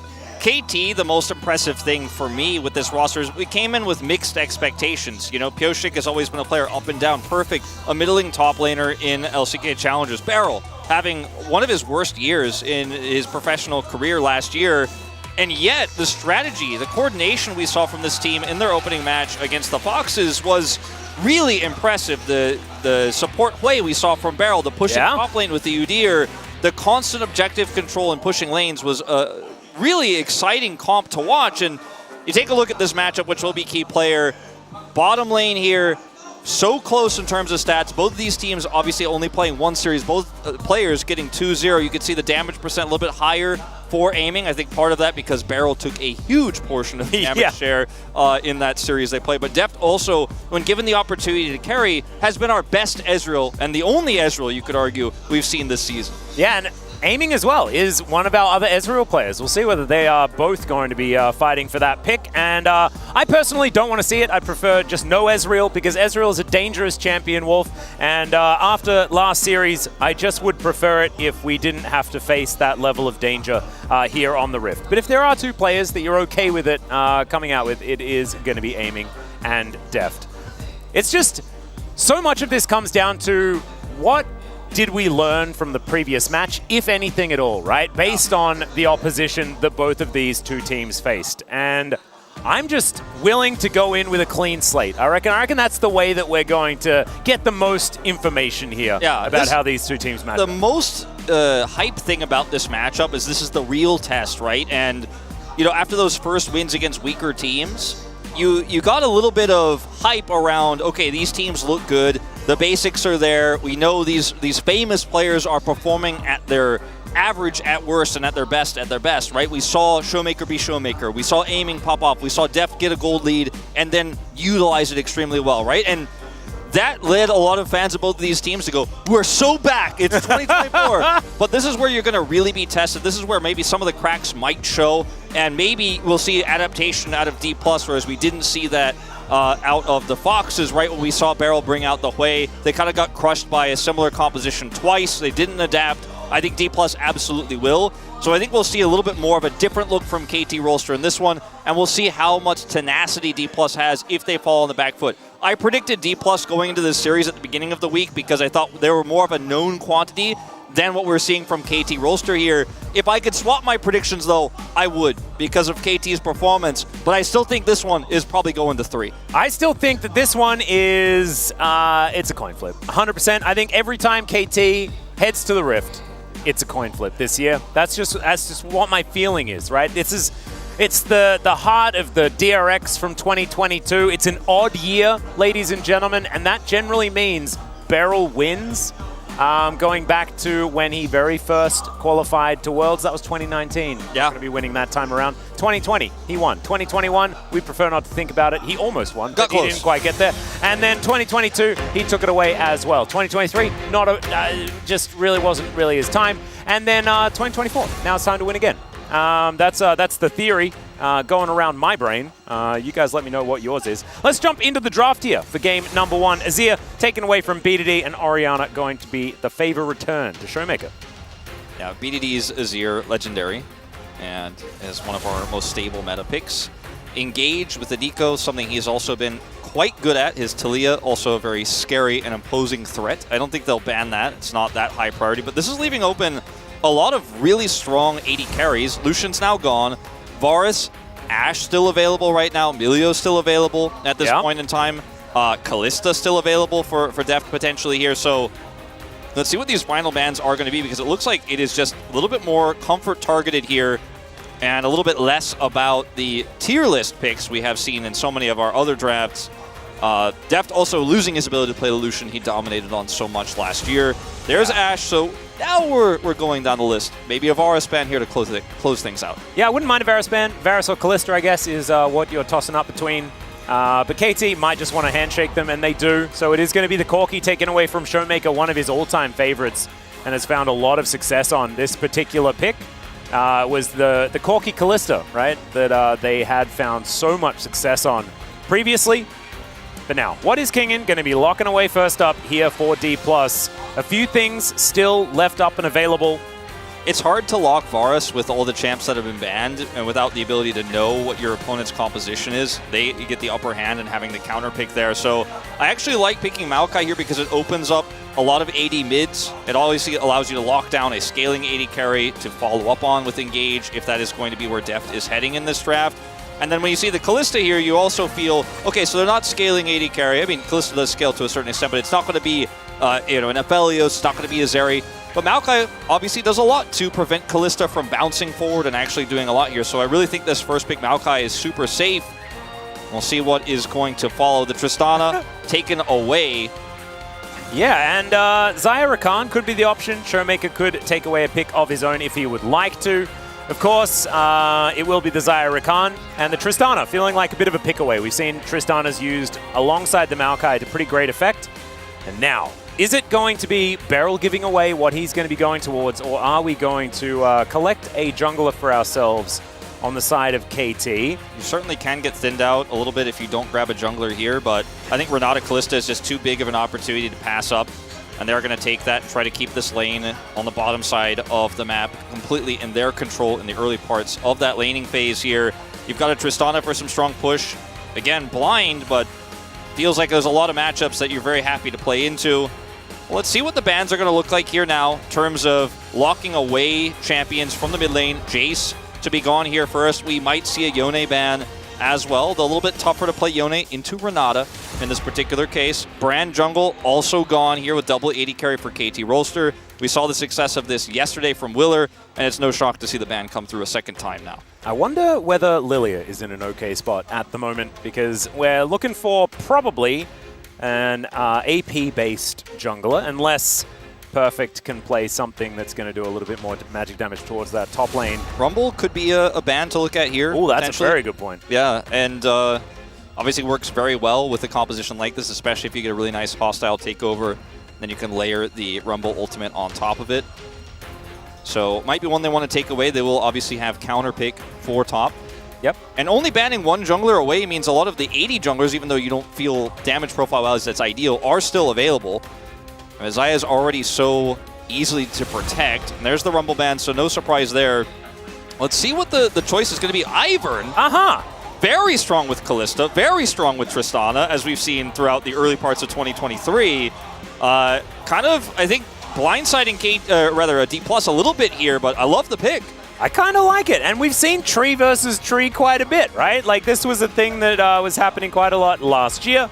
And so Ivern going to be coming out. Kyoshik going to a region where they play a bit more Ivern than historically they did in the LCK, so I kind of like that. Syndra going to be locked away here, one of Showmaker's favorites, one of BDD's favorites. And now BDD going to be able to choose something to go into it.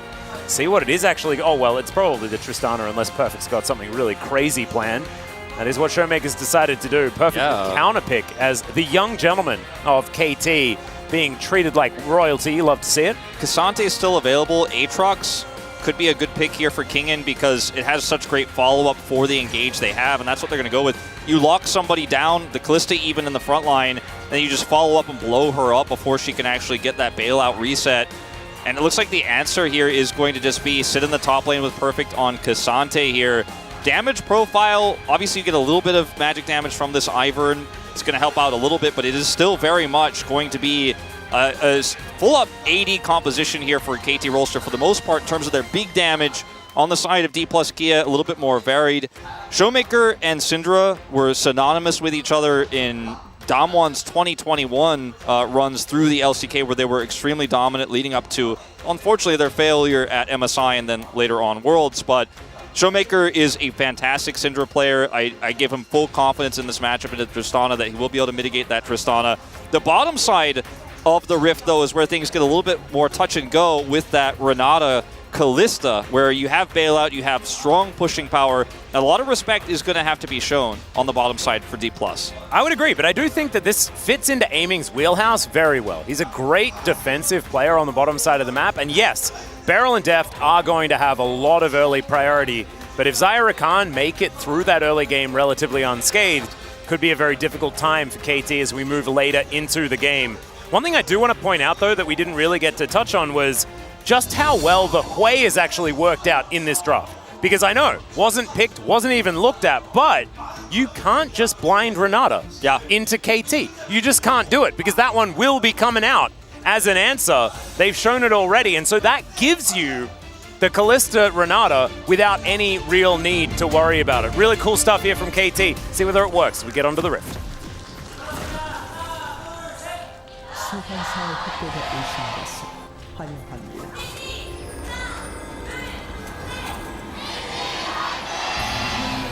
Oh, that's a little bit of potentially a worrying sign. The KT fans out in force today, according to my ears at least. And does that mean that we might have some E-word? Not entirely sure. Does the E-word matter week 1 of spring? I'm also keeping my lips zipped on that one. I'm gonna keep it inside, but you know, you mentioned 2018 being both an exciting year for KT, but also a tragedy. I feel like 2023 was same scenario, right? It was KT's best performance since 2018, and then they fell short of the finals in summer, and an upset loss there. Fell short of their expectations in Worlds as the all-pro team in the first place of regular season for LCK. And now Deft is rejoined, and it makes me feel like maybe that magic of 2018 could come back here. As down here at level 1, Beryl just on the edge of the brush. And it is going to be a blue start here for Lucid. Perfect is going to scout it out. Kyoshik going to be starting towards his red buff. Already just triggering some seeds and running around. as he is wont to do. It's a very Pyosik champion, Ivern. Yeah, I feel like he needs something a bit off the wall, you know, to be the one that he's really into. I agree. You know, he wasn't here in the LCK for Ivern's return last year. He was spending his time on Team Liquid then, but glad to see that even though it's not as meta as it used to be, still quite strong. He's ready to bring it back in week 1.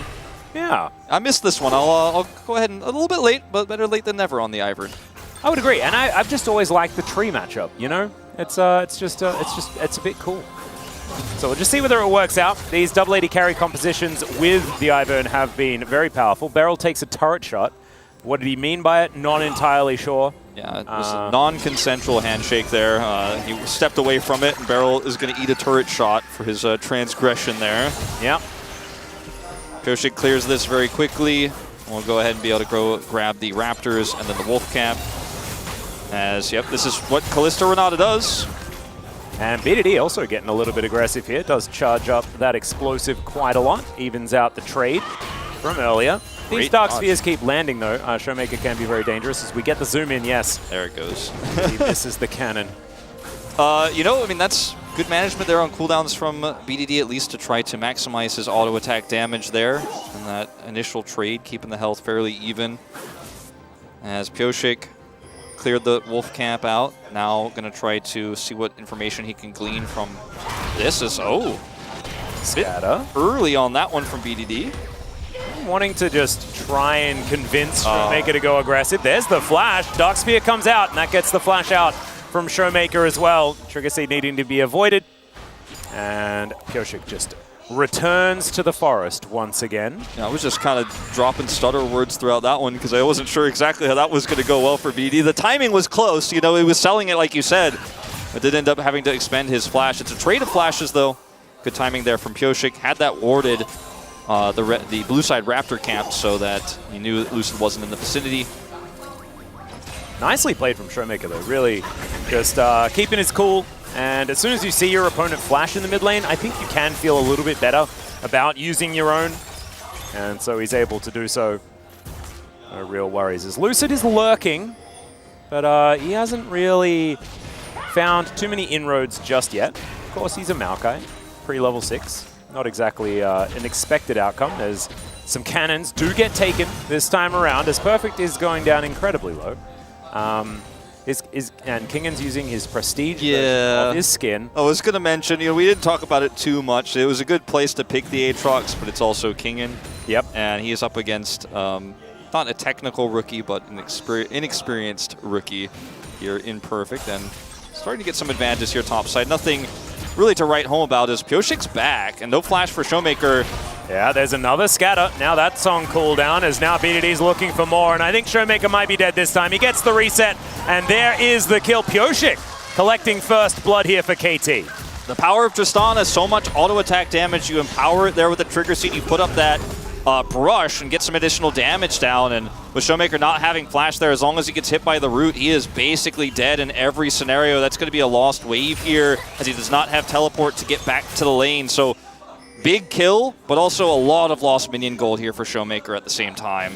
Yeah, it's a little bit rough because Tristana is also a legitimate carry threat for the entirety of the game, right? And it has hit that sort of first initial spike that you can feel pretty good about, and it's only really going to get worse if he's allowed to get further and further on. Kind of like Caitlyn has that little bit of a trough in the middle, but once you draw all of those beads, you are very scary. So let's have a look at it one more time. Yep, so BDD comes in here, scatters out early, so there's nothing he can do to stop Pyosik. He can't flash the root, and he's against the wall, so it's really easy for Pyosik to just line that one up. If he tries to stop to avoid it, then he's just going to take too much damage from Tristana. Kind of a catch-22 situation. BDD now has Merc Treads available, so these orbs are just really not going to hit for that much against BDD here, and he can continue to actually try to stack those autos on Showmaker and go for those extended trades.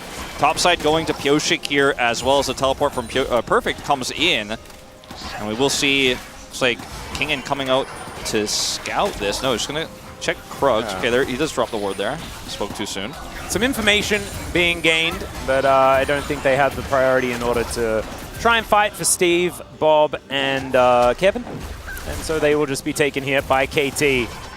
See whether they can get towards that nice little 6 or 5 mark to allow the Void Mites to come out. Koshik just dealing with this last one, and Lucid going to trade it for a Drake. We've seen Drakes be pretty powerful as far as being able to have that extra priority. And so I don't mind DK's position in this one, especially with the fact that Deft and Beryl have been pushed in just a little bit. Yeah. Grab the last of that one, and just be a little careful. As the handshake going to come out onto Kellen just to try and deny. They are just going to move themselves out. So, Miniwave still under the control of D+, as of course Lucid is in the area, and Deft and Beryl not wanting to go too far.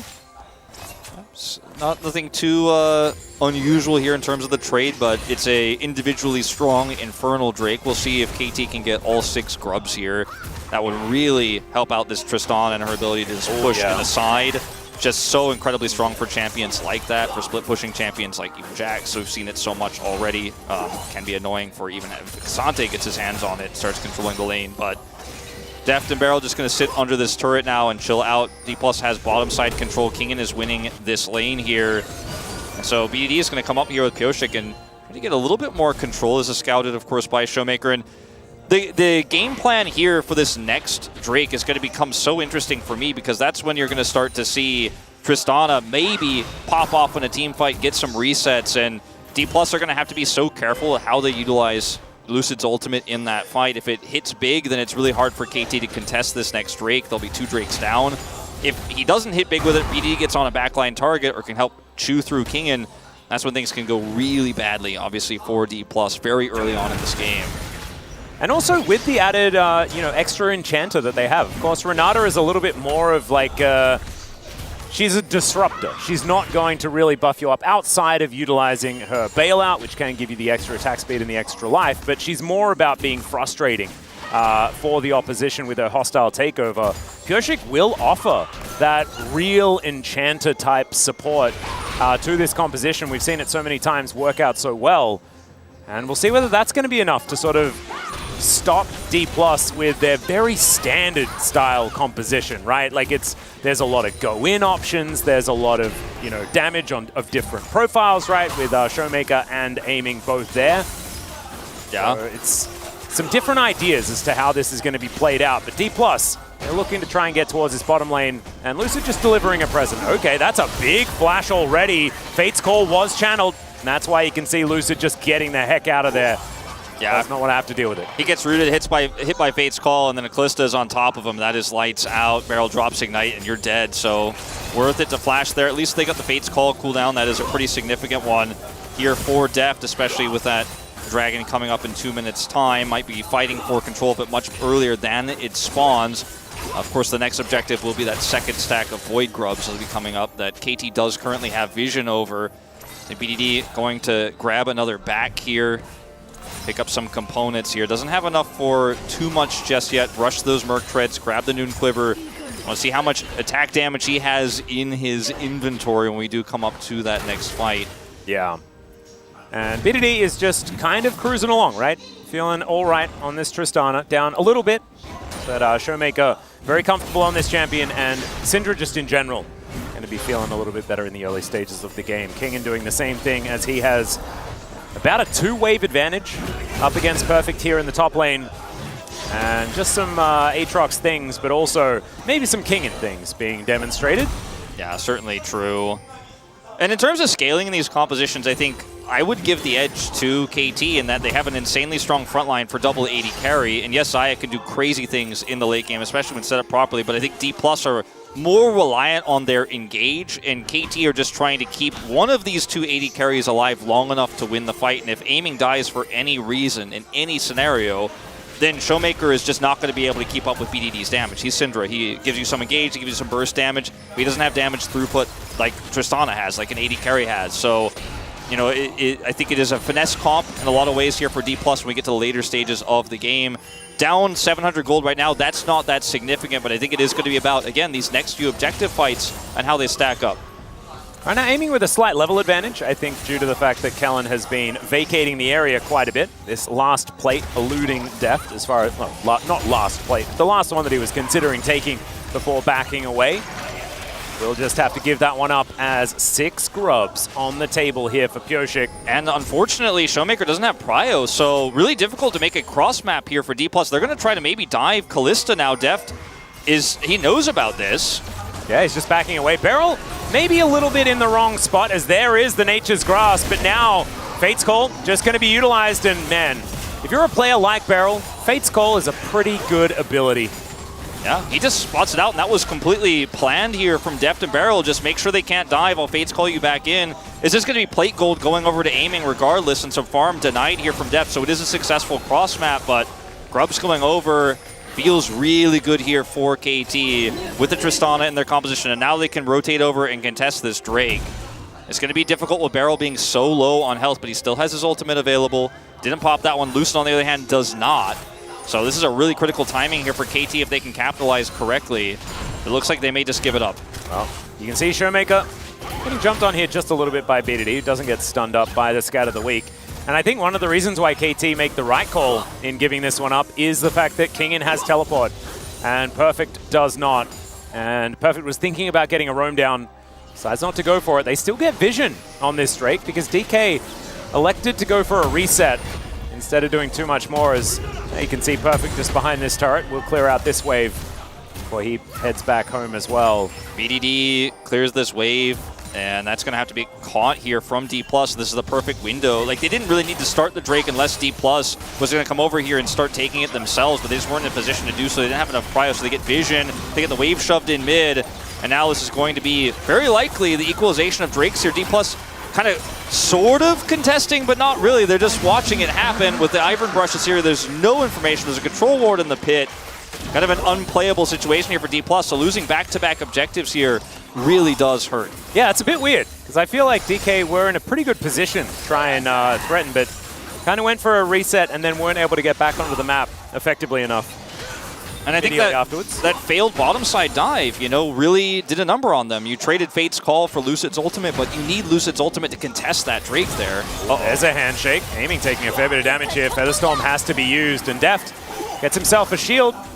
And Pyoshik going to keep him very, very happy. So the Callista's life feeling pretty good right now. We already know that Bailout plus Callista feels fantastic. You have Rend, so getting yourself those resets can certainly be more possible for a champion like that. You extend the life a little bit, gives her a little bit more time to add some sticks to the opposition. You also have Bailout for Tristana, which is another crazy thing. You know, you can have a Rend used to trigger the Bailout at a perfect timing exactly when you want it to happen. So you can push Tristana in super early and then save her by killing someone else that you're both bursting down. So there's a lot of options here for KT, and the Renata serves as the anti-engage in some of these fights for D+, which is why I think this composition is going to be so difficult to pilot from here on out. I see a teleport here mid from Showmaker. The contest of the Herald is on. Yeah, they wanted to get up there. BDD does have his teleport available, but there's also a juicy turret. Exactly. Look at these Void Mites. BDD just going to taxi them towards this outer turret. So the Rift Herald is going to go down, but I think KT will be pretty happy to trade it for this first turret blood, and that does go down. BDD collects that. So his Kraken Slayer is done as well. And feeling like both teams happily cruising through this game right now, Wolf, but I'm with you. I think that KT probably a little bit happier. Yeah, with a Tristana picking up this much money early and a Syndra going for Storm Surge here, against the Merc Treads on this Tristana and not having a whole lot of burst damage. Like, the health bars are just so big. Even for like a Cassante here, you know, trying to set up that Storm Surge to proc on him is not likely. Trying to get it to proc on BD won't necessarily matter, and it's much more difficult to do so. You know, the money where it's going, I feel is like already bigger value for KT, and unfortunately for D+, they haven't been able to set up a team fight really the way they wanted. The only time they really had that real attempt was trying to set up for that dive bottom side, which was handled so well by Deft and Beryl. And so this is becoming a little bit more problematic. Also teleport down for Showmaker because he used it on that mid catch. Kingan's like, that ain't a real brush. That's not right. What's going on here? That's not a rift change. That's just an Ivern thing. Yeah. So he, look, I don't know what else he was going to do in that situation. I'll just check this brush. I'm sure that there's no one in there. All right, Kellen, looking for an opportunity as hostile takeover comes in. They're just battling one another, and Deft standing his ground. So they're going to trade 2 ultimates for just 1. So that seems all right here for D+. Yeah, got Perfect's teleport too, so no longer having the teleport advantage over Kingen, who's left alone in the bottom side here. That's actually going to lead to a turret, so really nice opportunity taken there by D+, and it is going to give them some much-needed gold here, and KT just going to unfortunately come up empty. Not much they can do with this. 2 ultimates down, as you say, for 1. And so yeah, no kills going over, but the value here can't be overstated. All right, Perfect is just going to go a bit aggressive here onto Kingen. Finds himself a nice little combo and does have a Sunfire Cape now completed. So as he puts these armor items together, he's going to be feeling better and better. We've seen this one before. Scatter the Weak does come through, but now Lucid, he's here. Buster Shot going to be utilized from BDD, and the slowdown comes in. He has to flash, but there's the Flash Twisted Advance right on top, and the Unleashed Power comes in. It's Lucid that locks down the kill, the first for D+, and a little bit late is KT on the rotation. Yeah, and Deft and Barrel didn't have ultimates either. It's not like Barrel could have ulted there, even if he did get up faster to try to turn the tides on that play. It would have been just damage and handshake you could have offered there with Deft to try to stop the play, and that's BDD's flash down now as well, just after he used teleport. So 2 big wins back-to-back here for D+, put them back in the driver's seat in this game, and it felt like for so long there, we were just shaking hands, and KT was getting the better deal. It was a rip-off for D+, but some good proactive plays here, actually putting them back on the board. Yeah, I'm liking it a lot. Let's have a look at it one more time, and this is what BDD's been doing all game long. This time, Lucid was there to punish. Yeah. Lucid knocked away early, but it doesn't matter here because he could still close the gap on BDD with the flash here. Smite's dropped and Kellen's over just to help out. Doesn't even need this. The ultimate is there to deter anyone who would come and try to turn the play. They were too late anyways. Yeah, so evening the scoreline here, and D+ moving to a 1.3k gold advantage. Now also, we're going to try and get this siege working. Sieging, sort of a thing that an Ivan composition would really like to be doing. Right now, Perfect has a decent position on a flank angle, but it's Kellen that does spot him out. And Kingen trying to do the same thing. Vision going to be there as this Drake on the menu for both teams. Nice little shield. Pyoshik making sure that he keeps his team healthy and happy. Yeah, KT have these brushes set up very difficult to approach here. Lucid does have his ultimate. He's going to need to use it to contest. Yeah, Daisy moving on forward. Here's the Nature's Cross. The hostile takeover is decent as well, though. As Lucid's so tanky, that's going to be the first kill onto Pyoshik. Lucid's out of there as well, and Kingen's in. It's a double here as Deft goes down. Make that one a triple as Showmaker. He's feeling fantastic about how this one's going now. Massive. 2 Drakes as well. Massive. They win 2 big plays on the map, and then they just win this fight just straight up out of engage. KT are like, aha, I'm in Ivern bushes, and then Showmaker's like, well, let me just spot you out with a massive Scatter of the Weak into the Nature's Grass from Lucid, and they were all sitting ducks. By the time BDD and Deft could do anything, they were super low. Watch this play. Bam! Massive Scatter of the Weak comes through here. Lucid's on top of everybody. Nature's Grass coming out. And then look at Deft and BDD here in the pit, just trying to scare it. Kingen takes out a third of their remaining health, and they are just burning down. No possible way to fight this one out, and the engage is that good. And that is the engage you dream of with this comp. You're almost never going to see that actually worked out perfectly the way it did, but they were just all clumped up for Showmaker, and he lined them up. That was a strike. And this is a bowling alley, man. He's he's ready for round 2. Speaking of which, that's exactly the Baron pit that we got this game. Oh, look as at well. that. There we go. The bowling alley or the carbine, I don't know what you'd want to call it. It's a few different things, but I like it. You know, we're mixing things up here on Summoner's Rift. A carbine gun always annoyed me, so I'm on Team Bowling Alley. All right, Team Bowling Alley. That was the original, so I'm down with that one as well. Yeah. It's hard to unsee though. They are some of the worst mini games in the Yakuza series, though. Bowling Alley. Don't make me duel Majima. Hey, but it's one of the more fun ones in Wii Sport. Yeah, they're true. You know? Yeah. Although the golf is definitely the best. Kellen, looking for an opportunity to try and cause a ruckus, is just going to try and get as much information as he can. And KT, they're not out of it, but the game just became so much more difficult. Yeah, they're almost out of it, I would say, though. And that's the issue here is the train was rolling down the track, speeding down the tracks of, okay, BDD and Def are going to be too big. You know, BDD got some early gold. He was able to take out that turret bottom side with the grubs. They committed so hard and indexed it in this comp where double 80 carry is going to pop off, and now Kingen's got a lot of CS. We're now in this position in the game where aiming is big, Syndra is huge, It's a very tanky Maokai into a pure AD composition, obviously with some augmented damage obviously coming through from Kyoshik, but it's still primarily AD damage that's coming through. That's why you see that Frozen Heart. And Edge of Night stun for Kingen. It is so difficult to actually front to back now. Bailout isn't enough to save you. You're going to have to hope for something more. You're going to have to hope for a mistake, an overextension perhaps, of someone like Kingen, someone like Lucid. Beryl is big time dead. The Infernal Chains do connect onto Deft, but he will survive for the moment. He has Kyoshik there, and there's the Beryl we remember and know and love.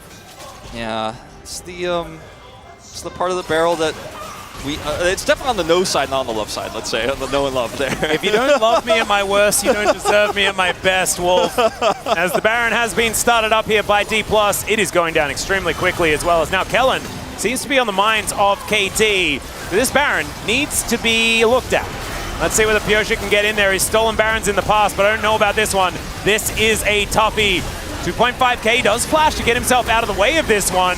A possibility, not going to be able to get in there. Lucid, good fingers. He's going to be able to get that one down. And now Perfect, he just has to escape. Def trying to get some sticks in as Lucid goes for the re-engage. Beryl gets into the backline. The hostile takeover is decent. And there's the Fate's Call as well, but Def is in so much trouble. Will have the opportunity to get a quick kill, but Beryl not going to be so happy about the situation.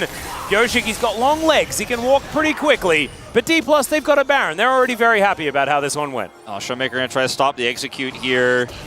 Can he get it? Def thinks he can fight this out. Don't know about that. Does not happen. Showmaker will just say, no, you're just going to die. And he is. It's just about when and how. Showmaker grabs it in the end. Everybody match Def's Keck W. That's what we need. Well, that was... Perhaps he could have gotten away with the execute, would have been close, but decides to stand his ground there and does end up getting taken out. This is a huge win again for D+, and we watch the replay. You notice that BDD is chasing Kellen on a flank to try to prevent the Recon engage, doesn't want him to be able to do anything to set up that fight, and this means a lot of damage is gone. And imagine if Beryl was here. This would have been amazing. If he has hostile takeover for this fight, BDD comes in for the engage off this flank angle, already a low Kellen. This looks magical. But he's not here because he got picked, and that's exactly why D+ are on this Baron. The rest of this fight's super self-explanatory. As Def tries to kite back, they flash onto BDD. And once one of these carries is down, you just don't have any staying power here anymore with all the CC. And Def, I mean, he plays it so well, to be totally honest. He cleanses, backs away, but it's not enough. Let's have a listen. Oh, Showmaker, what are we saying? Come here, come here. Yeah, there he That's goes. it. Yep. You love to see it. Kyoshik's dead. Yeah, we And cut with away. those orbs on the ground. Now, Wolf, you're a detective, right? What happened?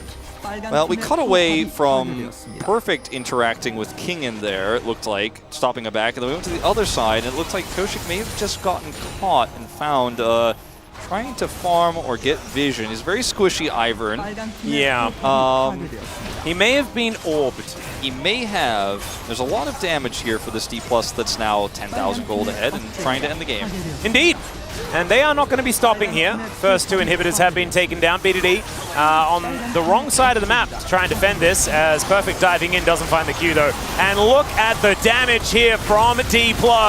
He's still able to get himself away. I don't know about Beryl being lucky being able to get out of that, but he does get to the fountain with the Fate's Call. Deft now in a little bit of trouble. Dove on top of with the quickness. No one's dead just yet. Actually kind of impressive, but the Nexus turrets are, so this Nexus is definitely going to go down. It's just whether or not they can get some kills, and there goes Perfect. That's the first one. And aiming, looking for a few more, you could imagine. Finally, it is Kingen that just goes down, but the Nexus, the most important part, is going to follow him. And D+ Kia collecting their first win in this series against KT. I mean, it was such proactive play out of D+. Those team fights ended up being, I mean, the big one was Showmaker with the huge scatter there. The follow-up coming through from Lucid was fantastic, but so much of it was just finding those opportunities around the map after they sat back and took some of that early map pressure that KT gave them. But D+, they did not just sit back and lose, and I think that was part of what happened to to Fear X when they played against KT, when they had a lot of map control and they were starting to take out turrets and starting to get too much wave pressure on the map. They kind of sat back and waited for an opportunity. D+ made their own opportunities in this game, and that is why they are going to take the W in the end here. Kingen, massive amounts of damage, went for that new Lethality Hydra item. Yeah. And picked up 18k. The Profane Hydra he bought first. Definitely did wonders for his power spike in the mid game. He exploded. He was gigantic, and it really kind of just shows. You have a look at damage graphs sometimes, it doesn't tell you the whole story. A fair bit of the story is given to us here. Yeah. Getting some ideas. Kingen absolutely massive on the Aatrox, but it was a team effort. I think Lucid's positioning almost the entire game long was fantastic, and the scatter from Showmaker just incredible. It is time to go to a short break. When we get back, game number 2 and the space.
라인 들어가기 할게. 라인 들어가기. 이 미드 라인이랑 맞춰서. 미드 라인을 맞춰서. 야, 그 상태부터. 딴데도 녹아 저거. 아이방 칼리 노플이야. 왼쪽에 써야겠다. 그 상태랑 멀어지는 거 아니야? 그 상태. 빨게. 나 잡아볼게. 깔았어. 레아타. 천천히 앞라인 써봐. 타워부터. 타워 팀은 이길 것 같아. 야, 나이프다. 들어가. 들어갈게. 라인. 들어가. 죽여. 칼리 높을. 야, 킬다. 산테. 야, 죽여. I'm going. 안 닿았어, 거리가. 나 끝낼 거야. 나 KDF 한다.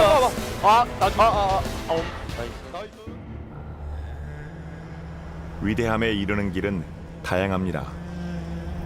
하지만 위대한 자들에게는 공통점이 존재하죠. 모든 길은 숙련도에서 비롯됩니다. 게임 이해도와 플레이 실력, 모든 것의 바탕이 되죠. 그러나 숙련도만으로는 충분하지 않습니다. 인내력도 필요하죠. 꾸준히 최상의 플레이를 보여주게 하는 강인한 정신입니다. 또한 진정한 위대함은 파장을 일으킵니다. 팀을 선두에서 견인하며 팀이 가진 잠재력을 뛰어넘을 수 있게 유도하죠.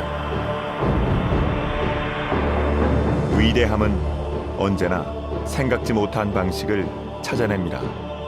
기회를 만들어내고 고지를 선점하며 상상한 대로 메타를 재구성하죠. 이러한 요소들로 그들의 영향력이 탄생합니다. 그들의 이름은 상징이, 그들의 플레이는 교과서가 되고 수많은 이야기를 탄생시킬 이들만의 서사가 만들어집니다. 바로 그렇게 위대함은 우리의 마음속에 영원히 새겨집니다. 바로 지금 위대한 자들이 우리의 영원한 역사가 됩니다. 소개합니다. 리그 오브 레전드 e스포츠 전설의 전당을.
Hello and welcome back to the space. We're here after game number 1 of D plus Kia up against KT Rolster, and that one was a bit more one-sided, I think, than we were expecting coming into this series. I'm still Valdez with Huni and Chronicler, and yeah, I mean, D plus coming in very hot, a couple of great engages, and they totally swept that game.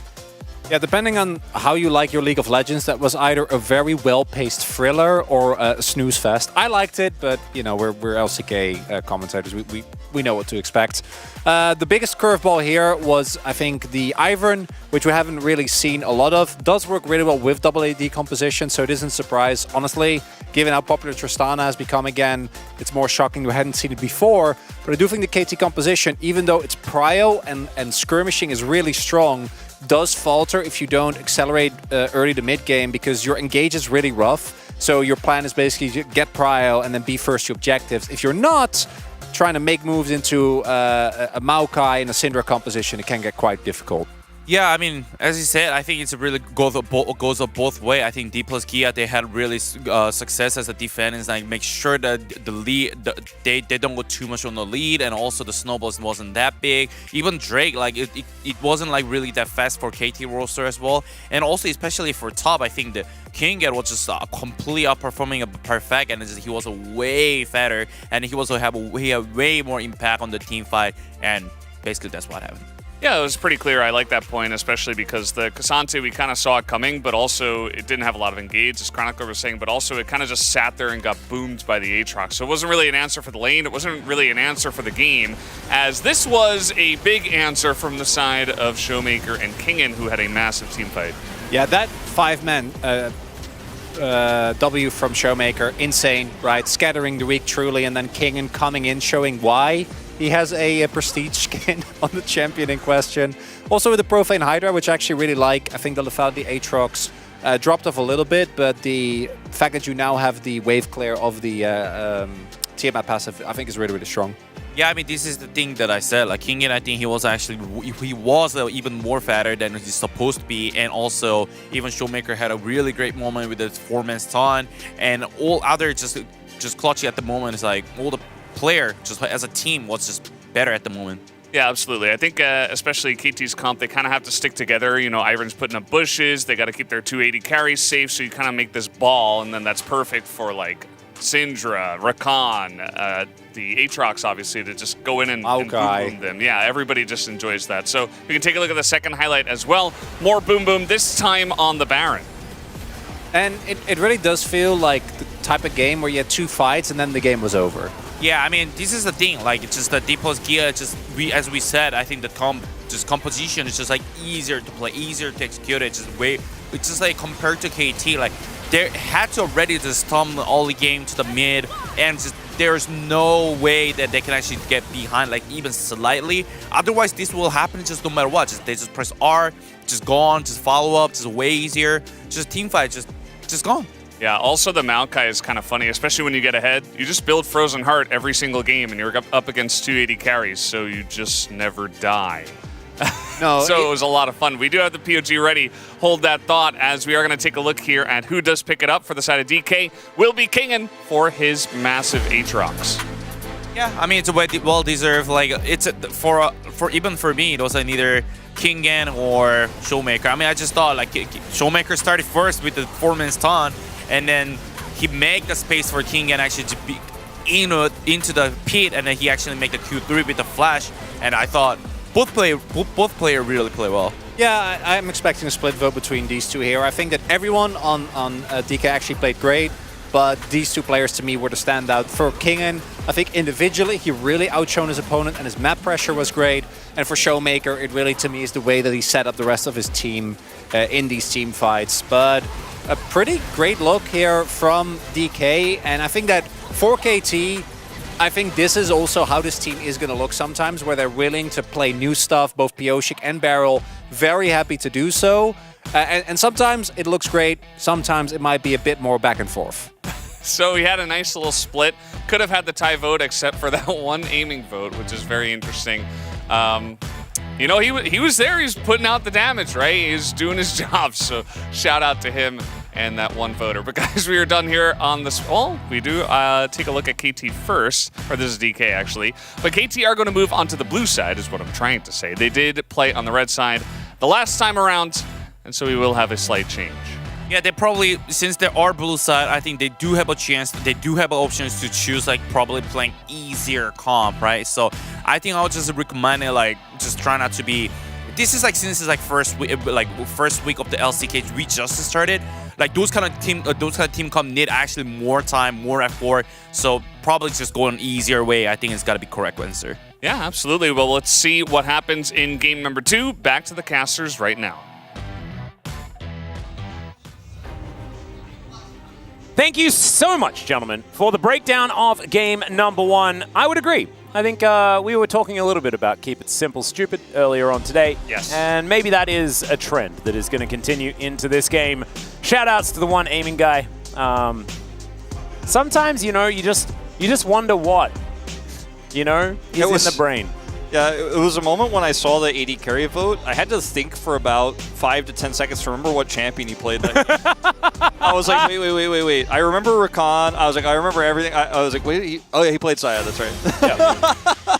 I think the arguably the least impactful. Nothing against him, but anyway. I liked the Showmaker angle because I felt like those scatters were so incredibly game good. changing. Yeah, we can see whether he can pick it up again because, of course, Kingen on his Prestige Aatrox. No one was robbed, right? It was just a little bit of a funny interlude that we had towards the end there.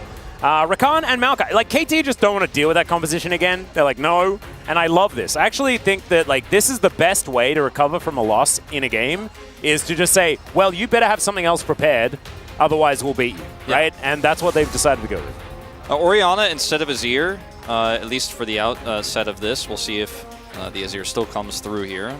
Orianna we did see last time taken away as well. And final ban here will be the Kalista for KT. So taking that away from D+ this time as a red side option. Milio and Lucian still available. So we could be looking at a first pick of that Milio here and then go to Milio Aphelios if that's what they want to do, or could simply pick the Lucian and force KT to do the same, or rather D+ to do the same. Ashe is taken away. Or we could see something completely different, like an Azir first pick here, or a Corki. There's so many options in this meta. I feel like this, unlike many of our metas we've seen in the past, is one of the least, like, it's 100% going to be this first pick kind of metas, and I like that. So now you have the option as D+, go Lucian, Nami, deny that, fight it with a Draven pick. Also an option here for aiming if he wants to go down that path. It's being hovered. Ooh, you can see it in his eyes, right? He's ready. He's ready to Draven. But maybe they won't do it. Let's see. It's going to be the Vi. Lucid moving back to the champion that he won 2 games on previously. It's now augmented the winning champions with a tree. Another tree. Going to get hovered as, oh, Lucid already playing the mind games? Yeah, I love the tease. I love the tease. I think we are going to see the, pick away of the Lucian here when you're playing the Vi. Because it's basically saying you can't play Aphelios, or you have to play Aphelios if you want to play as Milio. There's no Ashe. And we have one of the best answers to Aphelios in the meta. In the Vi. So great draft here so far for D+. Is looking very prepared for this Milio first pick.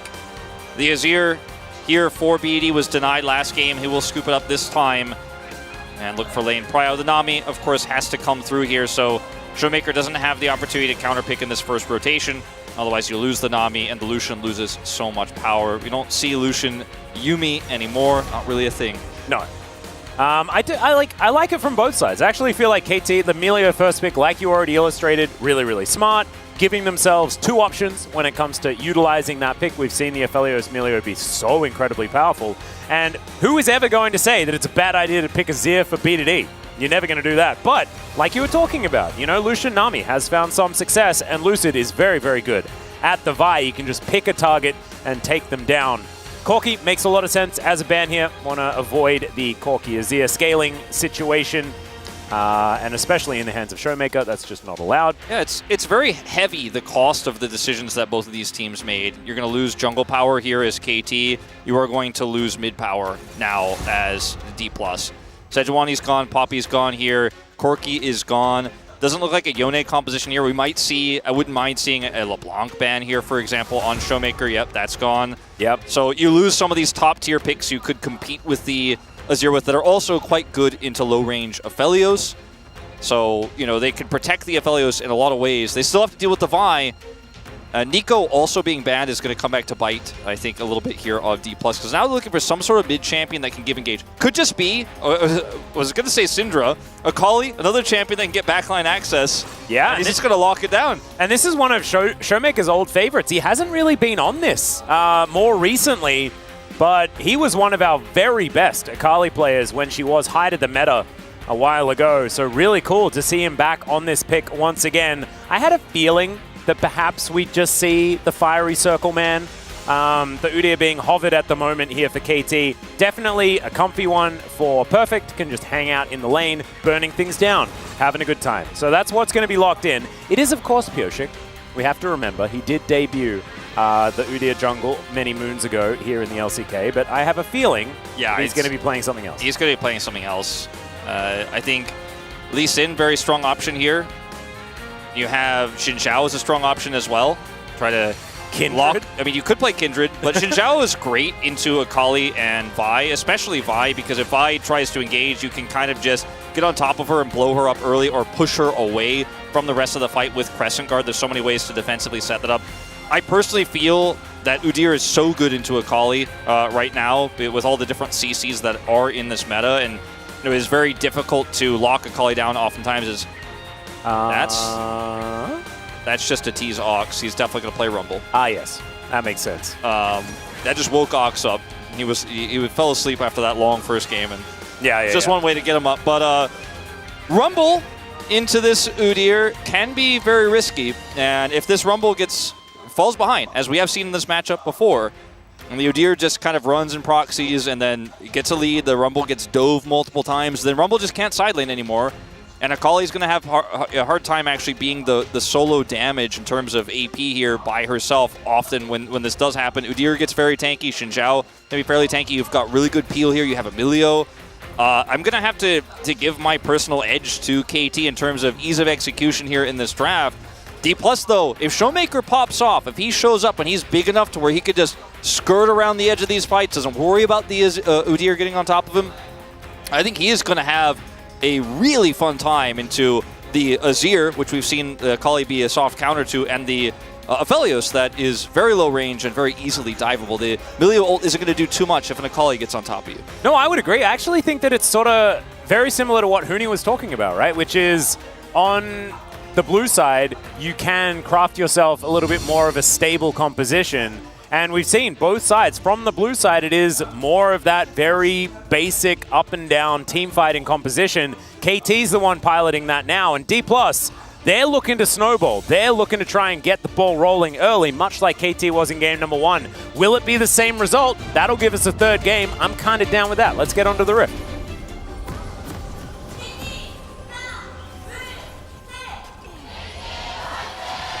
수환사의 협곡에 오신 것을 환영합니다. All right, everyone here at Lowell Park has found their voices, and in fact, it is a full house. It is completely packed out in here. It really is. Both of these teams with a whole lot of fans, and good to see them all out representing here.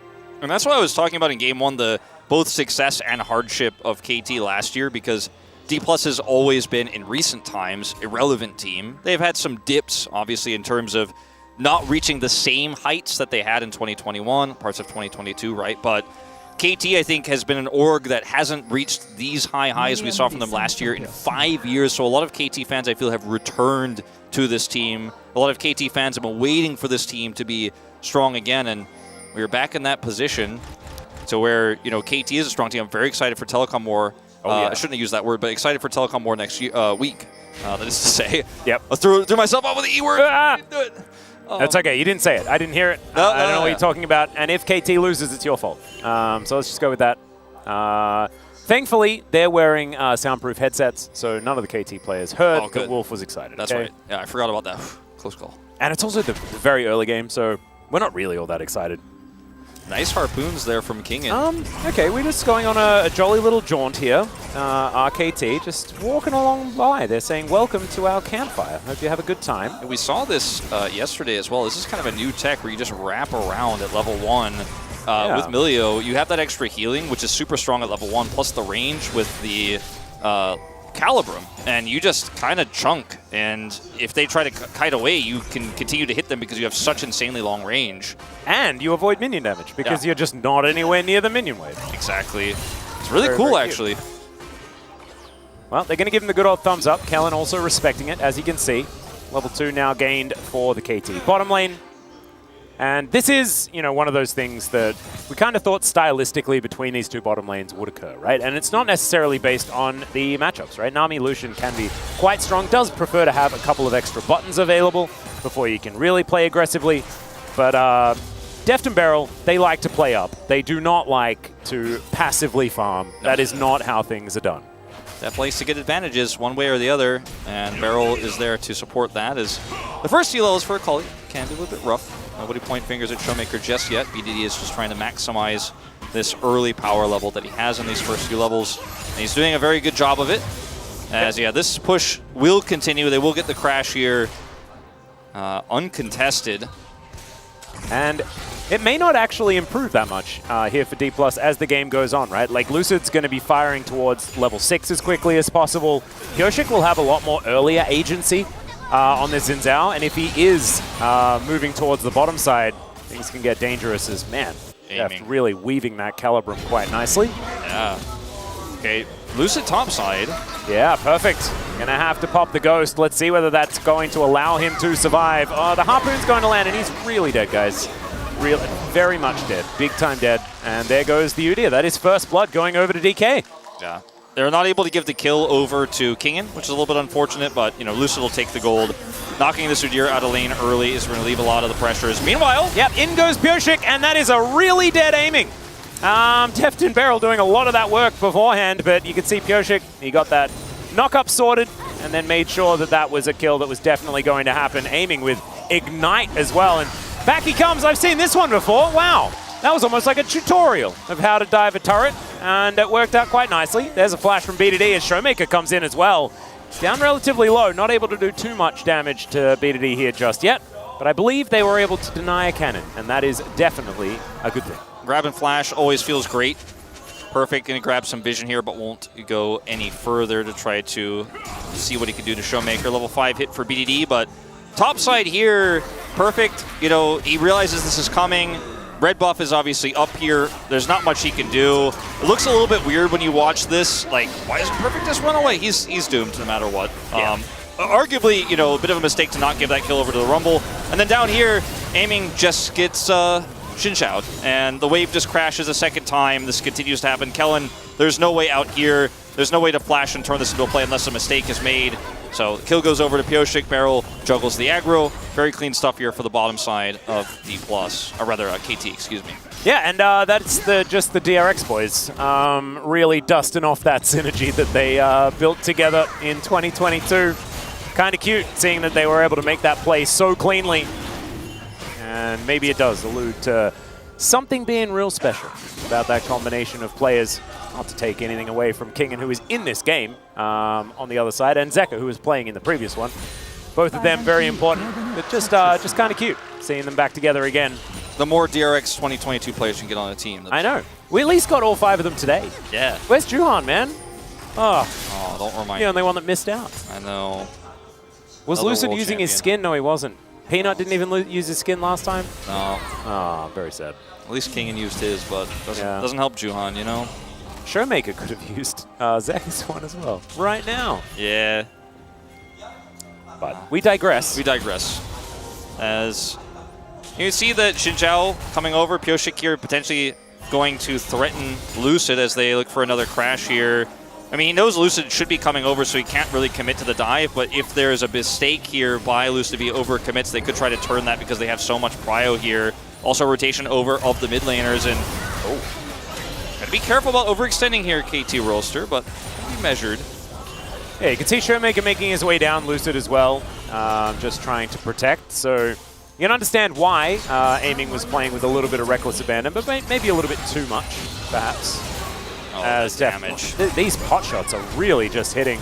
Kellen not finding the bubbles that he'd really like to, and in fact, Just a bit of a thumbs up and a wave goodbye. I mean, it's crazy what you can accomplish with Milio, with Calibrum, and now Energized procs as well with the Cure Heist. I'm trying to say it right now. Cheesies? Yeah. I'm trying to, I'm trying to say it right. It's a New Year. It's one of my resolutions. Oh, really? Yeah. Do you want to try Cure again? Heist. Just give it one more try. Cure Heist. Cure Heist? Yeah, I think that's how it is. Really? Yeah. I really thought it was Kacheeses. Yeah, I did too. Well, I thought it was Kerchessis. Like, legitimately, I thought that was correct for a while. I actually, like, I was really embarrassed when Crocker told me, like, no, that's not it at all. I was like, what? I read it wrong once, and then I put it in my brain. I was like, Kerchessis, that's easy to remember. Yeah. Oh, I like it. But it is quite strong in this laning phase here for Deft to bring it back to a more serious note. And trying to grab this last plate. Lucid has 6. He's ready to punish. Going to try to avoid this control ward, and yeah, not going to greed too hard for the plate. Smart play from Deft and Barrel. And Vision was down as well. As you can see, this control ward now just removed, but Lucid didn't have too many of an opportunity, and oh dear, that ward. Great ward. That's paying for itself, one could say. It covers both entryways to the lane, so you know 100% he's either going through the river on that brush you had covered, or going to go around and try to wrap around that brush as the wave pushes back where you don't have vision. Really good coverage there. Pyoshik, once again, going for the early grub control here. Bottom side with the back. It looks like maybe Deft and Barrel were looking for. Catch the last of this wave. Means that bottom side is controlled by D+ at the moment. And I believe Pyoshik just went and picked up one of the grubs and then bailed. Just a little bit earlier. He's not actually going to commit to anything just yet either. So just going to be relatively grubless. I wonder which grub he picked up. Was it Bob? Was it Kev? Was it Steve? Yeah, it is hard to say, isn't it? Yeah. We're going to have to get a little bit more specific with our labels, maybe. We may need to be. Yeah. I think that's a problem for another time. Maybe that's a week 2 thing. That Yeah. I think, G-Sun's going to pull us into a meeting a little bit later on. He's going to say, now look, Bob, Kevin, Steve really would just like to know which one's which. Because they're having identity crisis at the same time. Dive set up, by the way, for Perfect here. Lucid is just ready to press R on him. Well, Perfect should be able to deal with the wave relatively quickly, but in he goes. Yeah, Equalizes down as well. This is a very dead Udyr. Once again, Lucid tanks it up just enough. And that is going to be another one.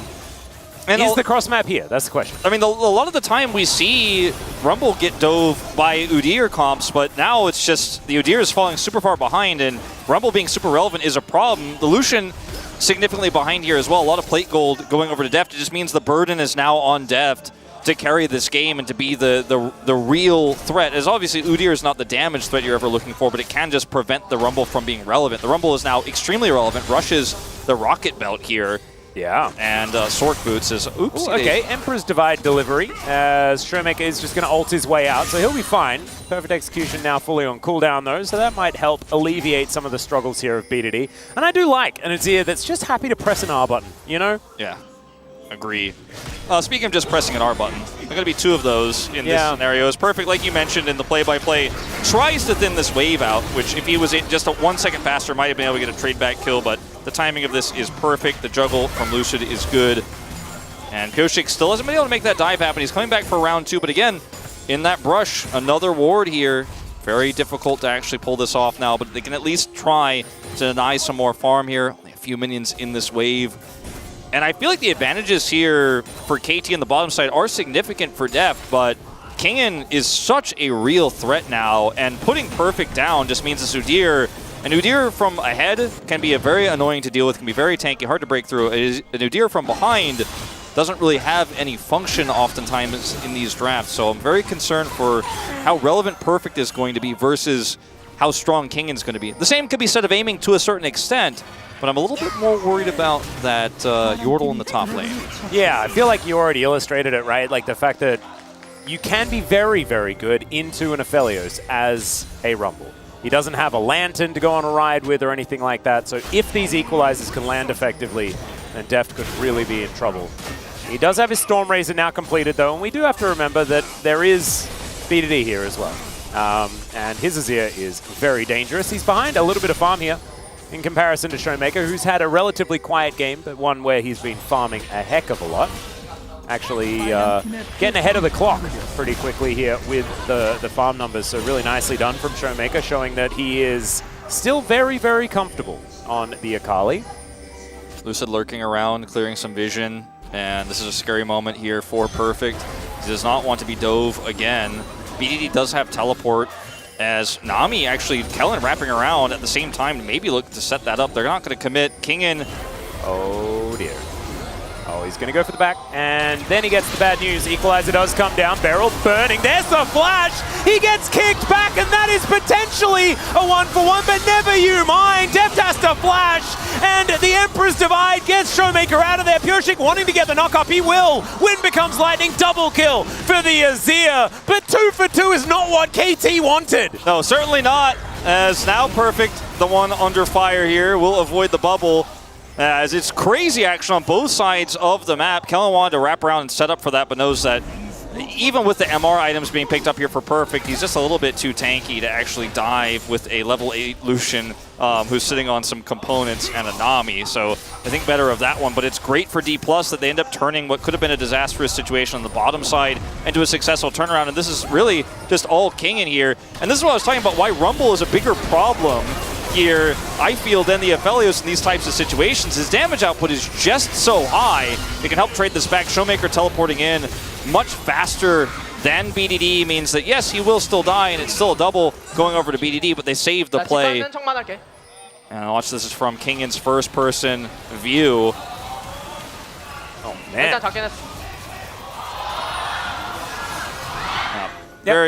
Very straight up forward there, but very clean. Certainly was. It's good to see some top laners utilizing Rumble effectively. I think even Huni would have been pretty happy with how the Equalizer went, even though he took Teleport instead of Ignite, which is just flat out wrong. Yeah, I feel like he'll have some mixed opinions about the Rocket. Just slap him one time. Yeah, there he's like, get out of here. And he's like, thanks for the Rocket Boat. Cool down. Yeah. Gotcha. As KT now with Shelly to contend with. Aiming and Kellen moving on over. Lucid gets into the brush, but he goes over a ward in order to do so. And Wind becomes lightning, but not too much more than that here from Koshik. It feels like the ball's in KT's court at this point in time. We'll see what kind of moves they're going to make. Yeah, going to try to commit to this Herald, it looked like initially, but Akali having that top wave controlled means BDD is just going to back off and catch it. And it does now mean that D+ have a little bit more control over the Herald. Perfect is going to push over here. Lucid is rotating down. It's like he has an opportunity to threaten Perfect here or go for a push into mid. With the Nami ultimate available, Def needs to show some respect. Yeah. See, the wraparound does come in, and the respect was given. I like this Ghost Blade Atlas here from aiming as well. Oh, okay, that's a bit of a newie. As Perfect now finding himself with a few bad guys around. Cease and desist comes in. There's an Equalizer dropped on top of the Udyr. And yeah, barbecued. Lucid's positioning there as KT relinquished Herald was so perfect because he could threaten both, as I mentioned, the enemy Udyr, but also, you know, if Deft ends up getting caught there, you could threaten him too. So a lot of control there. Now KT going to pivot towards that top side and look for the Herald take. They will be successful, but D+ turn it into a kill, pushing that Udyr again further and further out of relevance in this game. And even Kingen is going to delete some minions down here and get some significant push on this turret. So feels like a relatively even trade, and that's assuming the Herald gets value. Yeah, and now Lucid able to steal away a bunch of the jungle like you were talking about. Perfect has teleported towards that bottom side just to make sure that tower does not fall. And just look at where Lucid is, because he knows Perfect's rotating away to try to come over and relieve some of that pressure mid, but he was also himself putting the pressure on mid at the same time, and that's exactly where you want to be in these types of scenarios as Vi set himself up for success. Oh, I've seen this movie before. Vault Breaker comes out. Perfect is just trying to stay alive, but he's just dead. There's nothing he can do about it. 3-0-1 now for Lucid on this Vi. I mean, Perfect's turning into a bank, man. They just keep making withdrawals. Yeah. It's not going to be much left in the account after this. As I said, if it gets value. Oh, there we go. Look at that. He can drive, this guy. And I don't know how he made it over there, but what? Can we get a replay? I think strong, please. Keria maybe needs some lessons from BDD. Yeah, and teach him how to teleport into the river immediately afterwards. Yeah, that was pretty sweet. Yeah, that was pretty cool. That is going to spell the end of this outer turret, and there is the pause. D+ is like, Yeah. that was a weird ricochet. That was a weird bounce. I don't like it. Yeah. It's like, where did he go? Did he stop time and then get teleported back? I would kind of agree. I wonder whether that's actually what the pause is about. It's possible. I doubt it, though. I would say I'm gonna give it like a 12% chance. Because if I was BDD, I'd be like, where was I? You know, what happened here? You mentioned it's a full house, and you could see that very clearly here in our audience. Yeah. Very much a massive crowd for, again, what is our second most anticipated match of the week, and is definitely delivering thus far. And it's on a school night as well, technically. You know, it's a Sunday night. Often, you know, a night that you stay at home and have dinner with your family. You know, get ready for the week at hand. Yeah, Sunday morning is great. Sunday night was always the worst in school. It's the dread. Oh, yeah. Gotta go back tomorrow. And then for 5 more days, no. And it's also like you're trying to still feel like it's the weekend. Yes. But the creeping dread is still there. That's why, like, Friday feels the best. Yes. Because while you're anticipating the good times, you're not wasting any of the good times because you're at school anticipating or at work. You know? Exactly. And then you come home in a good mood on Friday, so you don't do your homework, and then you got to finish it all on Sunday. And so the Sunday dread is even higher. And then you're like, am I adding an extra day to the week? Is it a 6-day week? This is unfair. What I say is just go watch the LCK Live and don't do your homework, you know? Wait, no, I shouldn't say. And that's what these people have done, and so they've made the right call. Absolutely. That's what I would do, you know, but I don't endorse it officially. Yeah. KT, I knew what michota meant, but now I don't. That means to be crazy.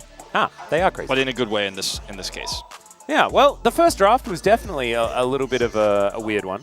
We haven't got any word as to why it was paused, by the way. BDD may have actually teleported into his computer, and now we're trying to work out where the heck he went.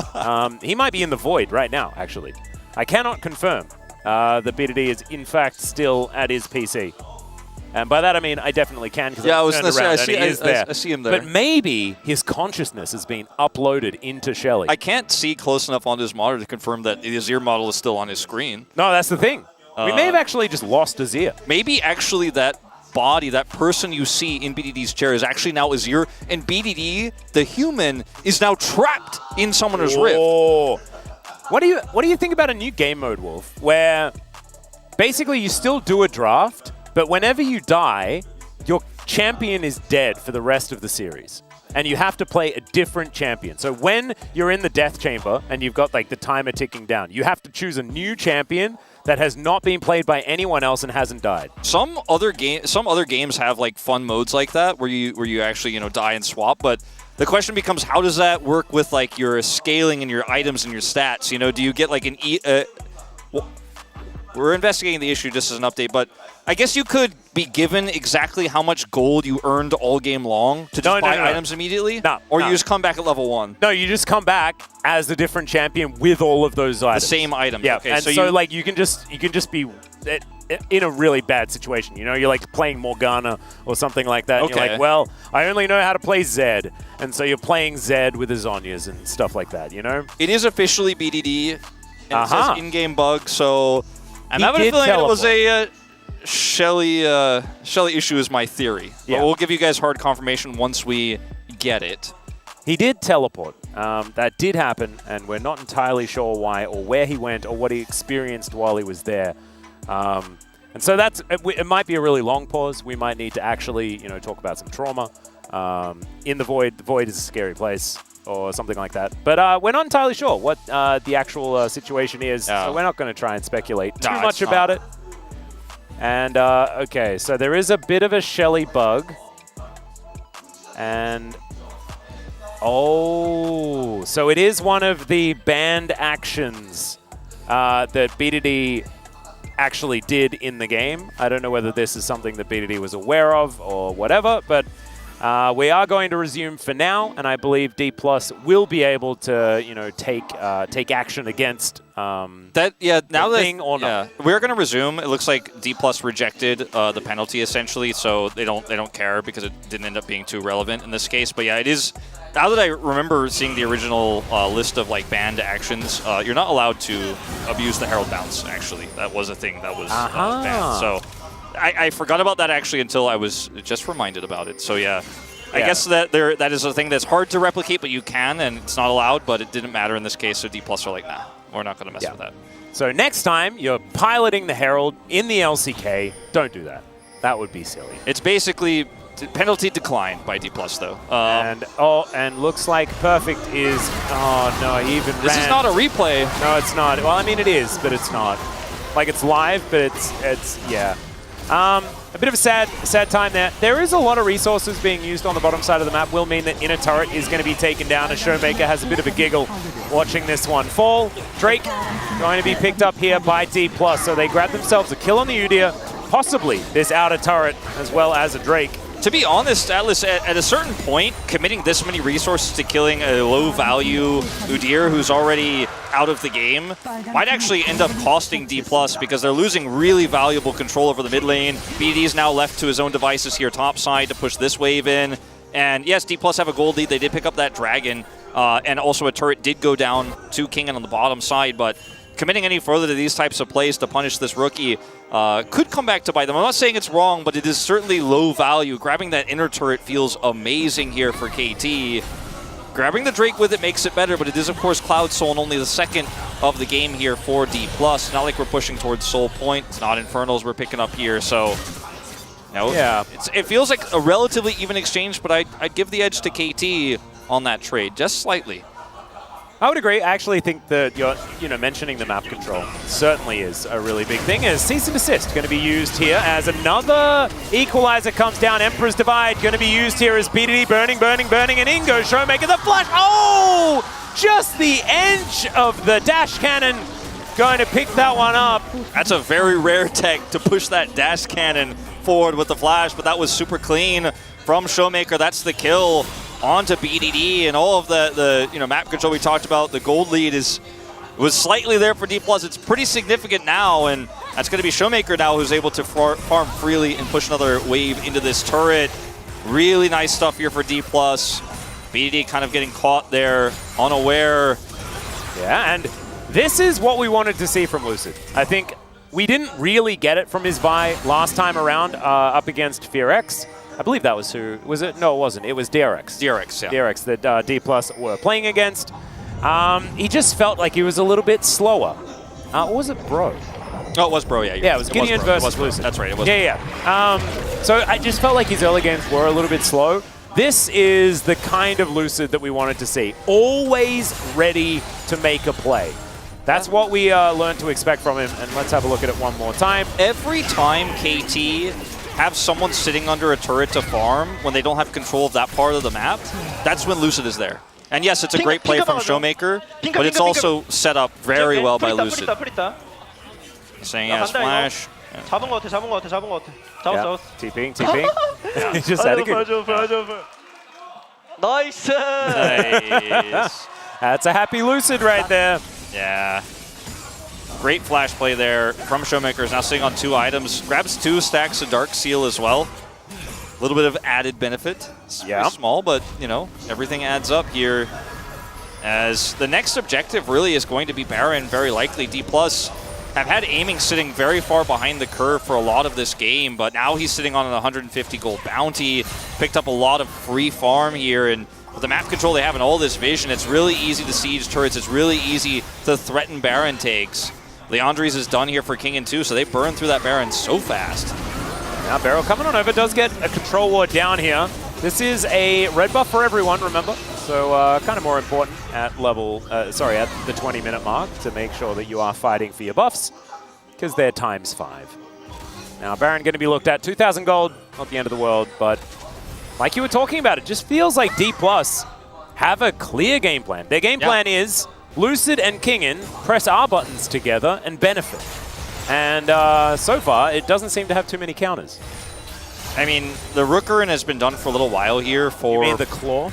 The Claw. Yeah. The weird belt thing. We don't... It's a Rookerin. I don't know. It's a Claw. Look at it. It's a Claw. But it looks like a satchel. No, it's like a gacha Claw. Is it? Yeah, look at it. I mean, if I look at it on the really small screen, yeah, but it looks like, a utility belt with, like, you would put around your your chest or your hip. To me, like if you look at it on like a high image quality, I don't know, it's a Rookern. But that's all he's got right now. He's picked up another Negatron cloak, and so he's got a decent amount of magic resistance. But I mean, even like Lucian is just going to chew through him because he's level 12 in this game. King is level 15. The Rookern isn't going to do too much for you either against a Kali burst with this Rumble. So I mean, you're basically just a sitting duck. Yeah, well, there's the culling. That's doing a lot of damage. As you can see, aiming now with almost his rapid fire cannon completed. 2-level advantage, more than a 2-level advantage here for Kingen on the top side of the map. And yeah, BDD and Deft got a lot on their shoulders. If they're going to win, it's going to be based on these two players. And it's starting to feel like KT don't have a lot more ideas. They're going to need Beryl. They're going to need that big old brain of his. Try and figure out a way. I'm just showing Atlas the Rookern. There's no part of top attached to it to be a claw. It looks like a belt. Like it's no, you can see what looks like a beam of light coming out of the Rookern. That's actually the thing dangling it from the sky. Oh, it's like an Ajishi's fanny pack. It's super high power. Jet propulsion fanny pack. Oh, you've actually made me very sad. It looks so much like a claw. It does when you look at it far away. Yeah. Yeah, the low res image. KT, by the way, Hail Mary Baron. Back to the live here. Kingen does have teleport, and this is the bowling alley Baron. It's the Rumble ult Baron. I don't think KT can stick around when the contest comes through. They are just going to back off with this nice attempt, but D+ just suss it out. And guess what? Because Kingen has teleport, he can just say, oh, you're not actually going to commit. I'll take out this second turret here, the inner in bottom side. It's going to take him a little while to do so, but who's going to punish? It's going to be maybe Pioshik here? Yeah, well, I don't know whether Perfect is really going to do too much by himself, but let's see whether Pioshik can actually help out here. As Kingen, 1 versus 2, teleports coming in. There's the equalizer. Can they actually do this? Kingen's just going to chase down Perfect, and yeah, he definitely can do this. Did Showmaker even need to turn up? Well, he likes it because he picks up 2 kills, but I have a feeling Kingen would have been fine. And this is what I was saying. I mean, the Rookern just doesn't, it's not going to help you. It's not enough. You're too far behind. He's got Crypt Bloom done. He doesn't care about your MR. He doesn't care about your shield. He doesn't care about you at all. He's just going to kill a turret and say thank you. Had to flash, but keeps his teleport, and he can just go back to his side and do it again. Yeah, Perfect's like, I thought I bought a claw. Why did I get this Ajishi's fanny pack? Yeah. Oh, no. That's not what we wanted. We're just not going to explain what an Ajishi is. If you know, you know. Yeah, you do. By the way, I am one. Yeah, it's an older gentleman in Korea. Really good equalizer. Pioshik can't do anything. He's burned down. Akali comes over and just picks up some money because, like you said, not even 100% necessary. 벌어주잖아. 럼블 형 미쳤어 그냥. It's a very happy Showmaker. He's very happy. 럼블. This Rumble is crazy. Yeah. And, I mean, what options do you have left as KT? You tried to start the Baron, you failed. You tried to defend the Rumble. He's just too big, and that's why I said it doesn't matter if Lucian's behind. It matters that Rumble's ahead and that Udyr doesn't exist, because he will never be able to do anything on his own for the rest of this game. And this is one of the biggest weaknesses of Azir, or rather Udyr, that exists, and one of the things that we've talked about, like if Udyr falls behind, he can be useful. I think this is the most egregious example that we've seen this week. And when you are a champion like this that does need to be disruptive, if you do fall behind, you're less than useless. It's really not great. It also applies to 80 carries. Like if you're 0-6-0 as an 80 carry, it doesn't really matter what the rest of your team is doing. You're probably still going to lose the game. There has been a relatively recent example of that. But this is feeling a little bit rough. Perfect. If the game just keeps going and going and going, he'll be the same Udyr later in the game. But Kingen won't be the same Rumble. He's sitting at 3,800 damage. Kingen, casual 15k. I think it was about 4,000 gold or so. He was ahead, 3,500, 4,000, something like that. Yeah, he's building a Zhonya's now as well, just in case that happens again, and he needs to buy just a little bit more time for. So he has 3.5 items. Yeah, and Perfect almost has a second one. Yeah, he's been on that Rookern for a little while. Yeah, maybe his other items are in the pouch of the belt that this Rookern is. Maybe they're in the mail. Yeah. It's trapped in the Suez Canal somewhere. Maybe it's trapped wherever B2D went after Yeah. turret. It's not a great look, unfortunately, and this is why a one-game performance on Perfect, you always have to be cautious. We had that POG performance on the Cassante, right? And this time it's not necessarily his fault. I mean, what can you do? But the resources were given bottom. They're going to start this Baron again. And Kingen has Equalizer and Teleport. He's going to use the Teleport now. Teleport coming in from Perfect as well, who's going to soak the culling. That is valuable as the tidal wave comes in. Deft is going to tank it. Now Pyosik in the pit secures the Baron, but Kingen, 1 versus 3 is melting them. He's going to break what used to be a stopwatch, does eventually go down thanks to Pyosik making his return. And now because of that, so much of their damage is now missing. It's going to have to be on Showmaker to make it happen. Lucid dives on in there as BDD goes golden as well. Aiming has to really make something happen, but Lucid's going to go down first. And look at Perfect. He's frontlining. He's doing it. He's relevant. He's getting help from Barrel. He's helping. Yeah, it's continuing to kind of work out here as Pyoshik's at full health, just chasing after them. And now Kellen, yeah, fish food for the Azir. And the re-engage there from D+ after losing control of the Baron just felt so puzzling, and it's not the first time we've seen Lucid just go, hey, I'm going in. Obviously, in the last series they played against Bro, it worked out pretty well, but in this case, they just donated a ton of gold over to KT. They've now almost lost their gold lead, as you can see here in the gold difference over time.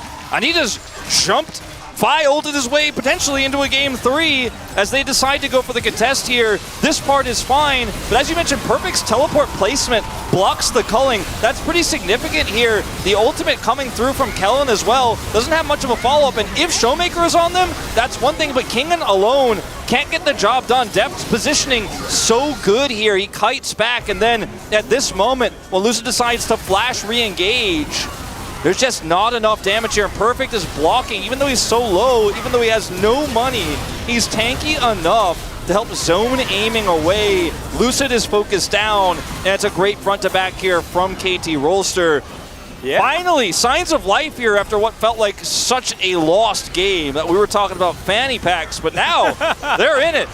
We can still talk about that, but I 100% agree. A huge shout out to just Melio in general. Really able to keep his team alive as Kingen bore down on them, but I couldn't help but giggle. I watched Perfect run around that team fight and just boop them. They got booped over and over again. There were boopenings all over the place. Okay, we're doing it again. Yeah, Lucid standing in the back of the pit. This could be Ocean Soul. He does manage to get in, but doesn't manage to get the Drake. Goes for the cease and desist, and there's the Equalizer on top of Deft, and they take him down. Now Showmaker's looking for Barrel. They take another. Lucid might go down, but I think the damage has been done. Pyosik, kinda massive, gets the knock up on a Showmaker. That's a lot of damage now mitigated. And Kingen can't do anything. What is this? This Sin Zhao is He's doing so much. Gigantic. It's actually insane. He just can't be hurt. I guess not. BDD, he can. Oh my god, Pyosik, you monster! Oh, he's not going to be able to make it happen. There's the double as Kingen picks up the ace. They miss out on Soul, but they do kill the entire enemy team. I mean, the Baron power play looked like it was still at like 4,000 despite it as it wore off there at the end. It's an ace here, but with only Rumble left, the game will continue.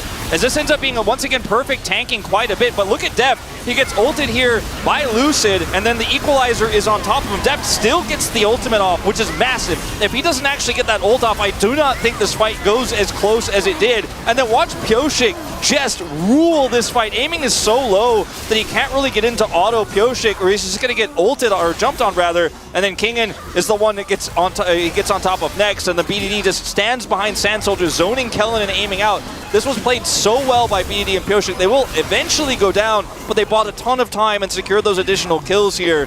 Great from Deft to at least maximize his ultimate there as well, despite being hit by an unseen Vi there that was standing on a control ward.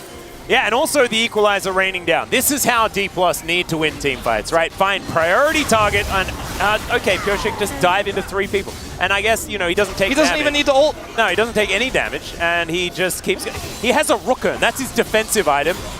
And then he's got the Lance, and he's got the Axe. It shouldn't be allowed that you have what is equivalent to basically 2 mythic items and 2 bust items, that you get to have both the Rooker and the Sundered Sky on a champion. Like, he's got heals, but he's also got MR and a magic shield, and then he also does damage because he's got the cleaver.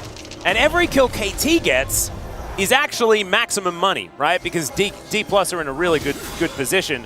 Whereas if Perfect keeps dying, that's going to be worth less and less and less. You know, you got to remember to get your cannons at the end there. This is a real like Dundun 0-7 heroic story kind of game. Like he's 0-7-4, but still being somewhat relevant in these fights.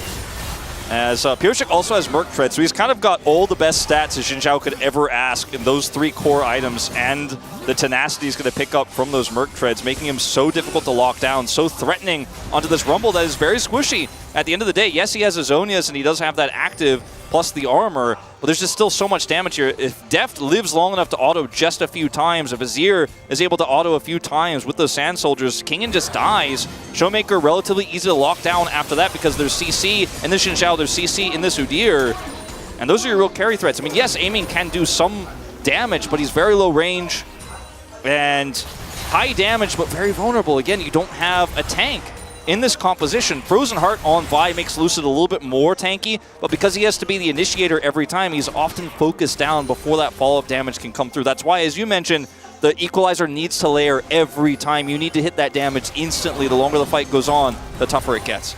Certainly does. I'm just glad that we got a game on our hands now. It was feeling like D+ were just going to run away with it, and that was going to be the 2-0, and that was all she wrote. KT have kept themselves in it, a large in part due to Pyosik's heroism and just general Xin Zhaoism. He is just seemingly pretty strong at this point in time. You mentioned it at the beginning of the week, and I'm glad you did, because it is proving to be 100% true. Kingen trying to throw some harpoons over the wall, or at least through the wall. Not going to quite find them. So, the Baron on the menu. And Lucid and Kingen looking to try and take that one down. And yeah, are they ever going to be able to do anything about it, is the question. They do see that it's going down, and now Beryl wandering on over. Look at all of the vision available here for D+, and it is burning, continuing to go down. Pyosik trying to get in there, the culling, trying to soften him up, but it's just not going to work out. This is definitely going to go down. Pyosik, can he get in? Oh my god, that went down to way too low. D+, that is terrifying, but they are able to lock down the Baron and back away. I mean, also aiming, living there, not even having to flash is pretty crazy too. He's able to sneak his way out of there. KT kind of caught between, do we actually go for the punish here? Do we actually look for a play? Or do we try to stop the Baron? And they committed a lot. Even Beryl dropping the campfire onto Pyosik, trying to get him in there, but he's just a little bit too slow. And this is the perfect scenario for D+. And one consolation Ocean Drake that's just so point counterwise here for KT isn't going to feel great, isn't going to feel equivalent at all. KT now going to scramble to defend, but look at Showmaker in the top lane. He's pushing down that inner. His turret's not long for the world. Yeah, there's a flash forward from Lucid. BDD does go golden, but now his turret is gone. He gets over the wall, and Perfect is going to be the sacrifice. The Emperor, he told him, my subject, you must go, for I must live. And that is precisely what happened. But the base, it definitely didn't. Beryl has made it back. He's got his little knapsack here, but his house is being torn apart. Aiming, just throwing bullets into it. Showmaker doing the same thing here as Deft is going to make it towards that top side. So, a makeshift turret is set up here by BDD. And they just want to buy time any way they can. So much money has already been picked up here by D+, who went back up to a 7,000 gold lead here again. But the Sundist turret and the wave clear they have is going to keep these inhibitors alive for now. Kingen's been taking the long walk back here, trying to decide if he wanted to rejoin his team or go push aside. Didn't commit the teleport, so that really eliminated a lot of their pushing power, actually, during this entire time. He did end up picking up the death cap, which is massive, which is what he was able to purchase, I believe, on that last back. So he's huge. But KT lived to fight another day. There will be one more fight in this game, and it looked like that one almost was just the most anticlimactic ending that you could ever hope for. As Lucid, he just goes in. That's what he does. That's what he did in Challengers. That's why he is so good at Vi and why he's on an insane win streak on this champion. And BD and Pyosik just have to back out. There's the back for the Rumble there. And they thought maybe that would be enough to get the inhibitor, but the Sundist stands. 50 seconds left on Baron. They might make another pass at it, but KT have dealt with the toughest part of this push. They have. There's one more item to be completed by Deft and BDD, and then money will be irrelevant, right? And map control will be king. Right now, inhibitors still standing here for KT, so they will be able to come out and fight for either the next Baron or the Ocean Soul that's going to be coming up. Not the most valuable soul, Yeah, there's no teleport wards for BDD really to try to flank off of. No Faker moment. Def, that's the culling. Kyoshik going to tank up most of it, and my goodness, okay aiming. Yeah, well, you know, you stack up that many items on Lucian. Yeah. It can hurt you. And he definitely did. That's Lord Dom's completed. Def kind of wishing that he had one of those. That will be the final item. Needed to go for a GA, keep himself alive. And there's no bot side turret going down just yet. No inhibitor there. It's only the mid inhibitor that goes down. Baron has worn off now. There's no objective for D+ to just kind of kite back and take. So we are going to have this kind of lull where D+ just waits outside, waits to see if KT tries to make a play and looks for the punish. But otherwise, they're just kind of sieging. And not in terms of like crashing minions in and looking for kills, but... Oh, okay, that's a fair bit of damage on both sides as the equalizer was utilized. That's a big cooldown. Or at least a large amount of damage. The cooldown isn't very long, especially not at this stage of the game. Already a quarter of the way done. He's going to go back. Does Kingen sell boots for Void Staff? What does he sell for Void Staff? I think he needs a Void Staff. I mean, he has Crypt Bloom and he has the Sork shoes. The thing is, I'd like to see him get a Void Staff. He might just swap the... Maybe Crypt Dash Bloom. Cannon? I mean, he could swap either the Dash Cannon or the Crypt Bloom for the additional Magic Pen. It depends on how much he values the mobility. Obviously, the boots are quite important, too, in terms of his ability to move quickly through these team fights. But if he's just going to drop one equalizer and that's really just one and done, you could sell the boots for that. It's really up to him, depending on how much gold he's sitting on right now, which we don't have the exact number. He might have a ton of flexibility on what he might want to sell. I mean, he could, in theory, sell Zhonya's as well, but... No, I don't think so. But that might be a personal preference thing. I think he's probably just going to keep what he's got for now, and... Yeah, we do see that a lot. There are some players that really like the item swapperooning, and they're always focused on what they're going to build and stuff like that.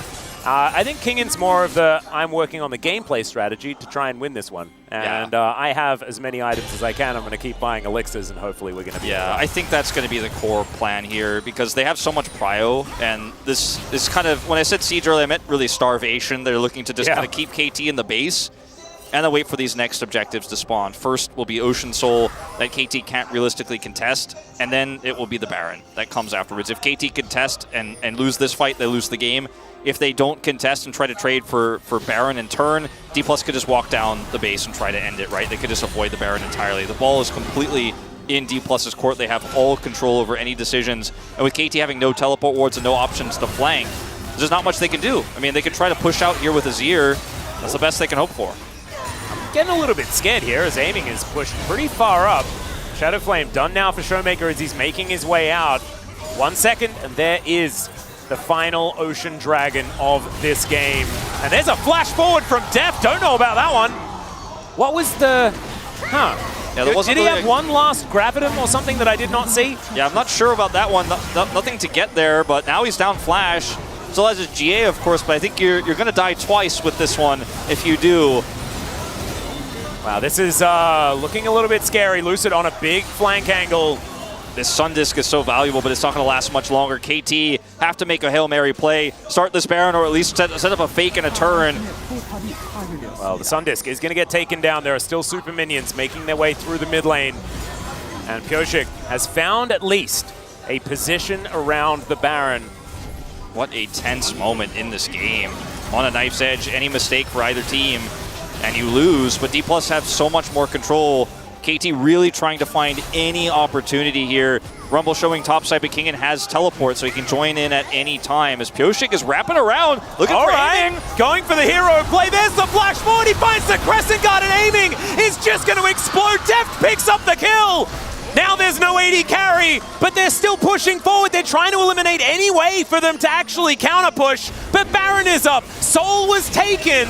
Yeah, and Baron is still available. They can clear these mid waves so quickly, even with the inhibitor down for 45 more seconds. Looks like they're just going to push mid, knowing that maybe there's a way where D+ could contest a Baron. They just want to take this inhibitor and even it up. Now they have mid prio for the next objective, and for pushing to end here could be an option as well, but there's a Rumble. Yeah, the Equalizer will be able to deal with that wave very, very effectively, but they're still pushing. I'm not sure about this. Yeah, I don't know about this. Really tanky, but remember, yeah, you just don't do very much damage to these turrets when Showmaker is dealing with all of these minions. Okay, now they're going to try to rush over to Baron, but aiming's up in 15 seconds here. both solo laners have teleport, so they can just teleport in for the contest here.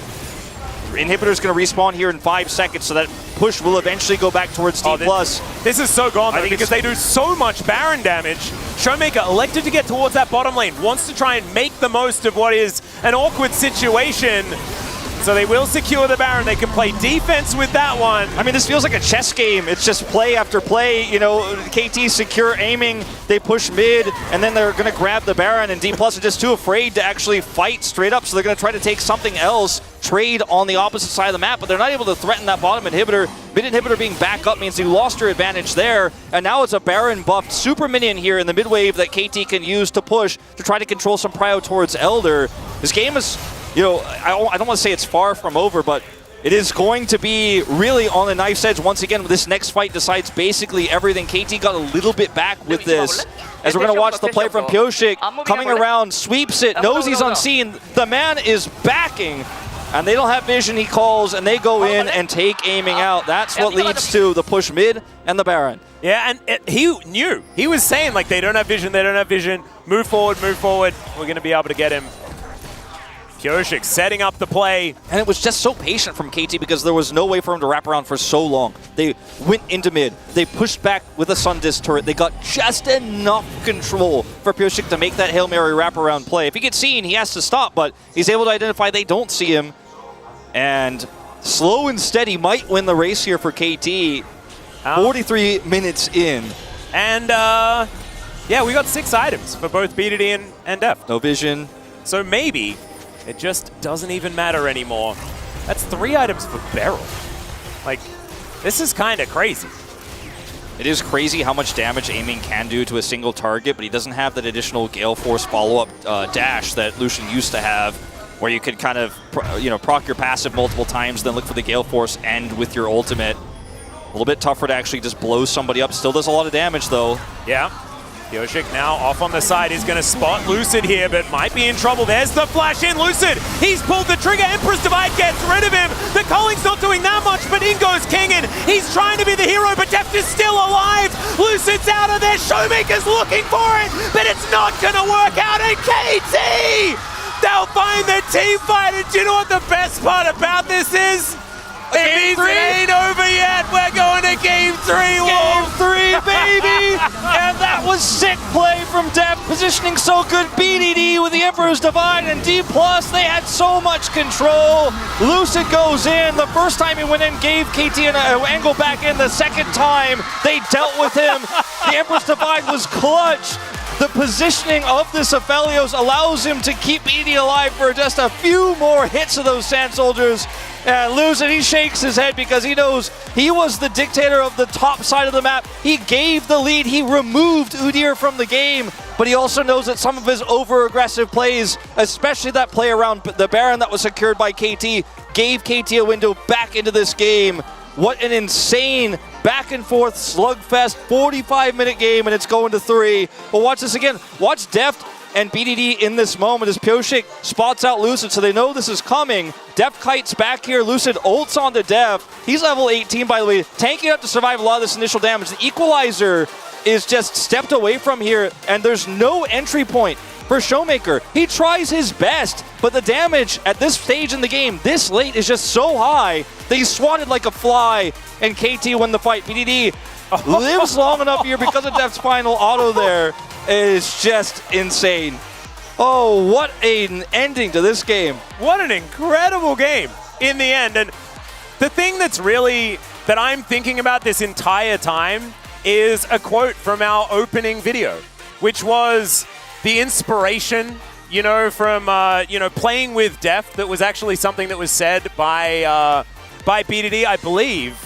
And just the fact that he has so much fun playing the game. And if you saw the player cams, it was a broad smile. Even in the most intense moments, right? It's a huge smile on Deft's face. Like, you can tell that they this is what they play for, is these moments where you have to solve the puzzle in order to get yourself to a game number 3, which is exactly where we're going right now after this space and after a short break.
바이. 맞아. 야, 파우더 맞아. 맞아. 앞에 맞아. 야, 러플. 야, 여기 아칼리. 아, 이거 아칼리 잡았다. 바로 나 무적. 이겼어. 끝내. 라인. 야, 왕자님 지켜, 왕자님. 야, 맞다. 왕자님 지켜, 왕자님. 야, 숨 쉬어지지 이제. 야, 숨 쉬어. 됩니다. 다음 판 잘해보자, 됩니다. 아, 나 진짜 캐리 할게. 아, 미안하다. 아, 괜찮아. 야, 바이 노플. 끝내면, 무조건 이겼어, 무조건. 결단했는데, 야, 결단력 진짜 미쳤다, 나. 결단을 죽여버려. 아, 근데 나 이거 중력품 평타로 묶었으면 딱 깔끔해. 오케이, 다음 판 잘해보자.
Hello and welcome back to the space. We are here after game number 2, which was the longest game so far. KT Rolster able to pick up the victory here in exactly 45 minutes. As we do have a couple of guests here, Sad Huni with the Rumble, and of course, Chronicler. What were your guys' takes on that one? I mean, just one sentence. If my Rumble is that fat, I would have carried alone. Guys, I wish we had a cam or a mic during the game, because this man, and I am not exaggerating, had identified about 15 situations where the Rumble should have ulted and did not. And that's obviously one facet of the game. I want to highlight both. One of the things that I think make KT a really fun game, and one of the reason why this roster went as far as they did, obviously not the whole roster, but the core, all the way back in 2022, because I think that's a lot of what we see here as well. I think that both of these drafts have a pretty decent setup. I actually really like the Zinzao. I think the pick is really underrated. And I do think once you get to the later stage of the game, that combo of Milio, Azir, and Aphelios should take over. So for DK, you need to play a pretty solid early game, which they did. So they're kind of satisfied what you'd want from the comp, but obviously that alone wasn't enough. Yeah, I mean, for draft also, like, since this was actually like full item battle, so I think the Aphelios value was higher in even Azir. So like when they're coming in, like especially like Kali and Rumble with the 6 item against 6 item is actually just not that great, because I had no range, and also it's really tough to deal with the Azir ulti, and there's even Milio. Like there's so many tools that they can actually play with around it. So I think that's why I think the DK had a opportunity, had just keep rolling over the KT, but I think they just failed. They weren't able to put the nail in the coffin, and KT went with the never give up, never surrender approach, which did work out for them, especially for this guy who got boomed many 9 honors for this man. Never gave up, never surrendered, already showing why he's part of this KT roster. He just kept going.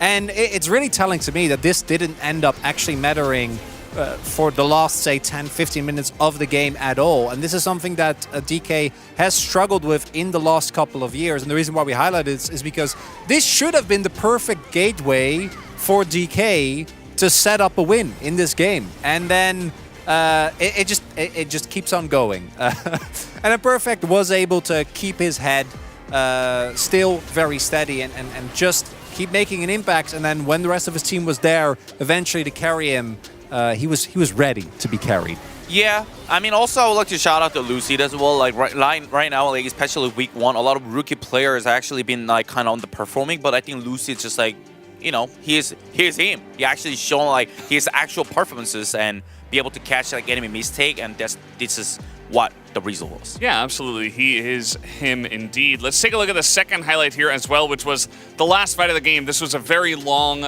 game that we did have here, but it really just came down to this one last fight. I don't know. I mean, if I was a Rumble, I would have pressed ulti like all year. Like as soon as the Vices started, or like even before, like I'll press this first. And the thing is, like, I think even item build, like, there's just so many things that it actually can get adjusted. Like, there's a voice tap, there's a shadow flame, there's a even surge. Like, there's so many items that it could be better because the first item went the Proto Belt, and those kind of item, even Crypto Blooms, like, are not good with the 6th item. And for me, the bigger issue was aiming. Didn't end up going for the build with Bloodsong, which I think gives this type of build a lot of power. And instead went full lethality, and even Perfect didn't actually end up going down. Especially when we later into the game, he started pivoting away. But at that point, you're still playing Lucian into Aphelios Milio, so your point has already passed. It absolutely did, and the timer was up. KT Rolster took the game. Who got the POG here for game number 2? Let's find out. It is going to be Pyoshik on the Xinjiao. Made this pick look very strong, even way late into the game.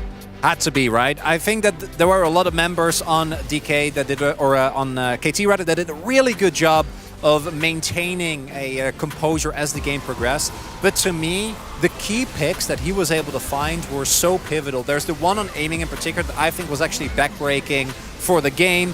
Had a couple of great smite secures as well. And again, showcased why I think the Xin Zhao has been super underpicked. This pick is super good for the entirety of the game. This pick specifically, to me, I think in hindsight, game winning. Yeah, I mean, even diving bottom, like we actually said, D plus key, like it's just game's over. That's what we said until the clear, actually, you know, until until the perfect actually die a lot. But I think it also really well deserves, like, because like, he made really good play, like all the map. Yeah, absolutely. I don't mind the mid vote, the top vote. Very, very interesting. DK have moved over to the blue side, and we will move over to the casters for game number 3. Okay. Welcome back to the caster desk. I'm a bit thrown. I literally told you it was going to be a top. I know you actually said it, but I was like, no, he's kidding. He's doing funnies. He's doing funnies here on the caster desk. Oh, it's a very funny one that you did there. Pureshik, well deserved though. 100%. He made the game-winning plays, and he is able to pick that one up. Really though? Okay, I'm gonna move on. We're gonna move past it, and now we're gonna move straight into the draft. See if we can break this tie. And one of these teams will be alongside Genji in second place. HLE Esports are confirmed first place at the end of week 1. And one of these teams will join T1 in 5th place. Back to the Azir ban here. D+, not going to allow BDD to play it a second time. I think this is wise. His Emperor's Divide was very helpful in Deft's survival of that follow-up to the Vi ultimate there. But as Huni mentioned, should have layered it a little bit better in hindsight. But it's a crazy game. It's 45 minutes long. Emotions are high. The ban here now on the Maokai, which has seen a ton of priority today, specifically on blue side, is going to come through as another engaged champion taken away. And this continues the trend of, okay, blue side might be a more standard scaling composition, so you ban away some of those champs that can get on top of that late game AD carry. Yep. Nico fits the bill. No, I agree. I think that sticking with these first 2 bans that they utilized on blue side, a really good idea. For KT, I feel like D+ just looked so good in game number 1. Denying them that would certainly be a good idea. And the final ban could be like a Callista, which is what they went with last time around. It also, they could change it up. They could try and remove something that they did this time around. And being on red side could be a bit of a change up here as well. So Ashe going to be taken off the board. Has been a very powerful champion and is one of aiming's best, but Deft has been playing it for a very long time as well.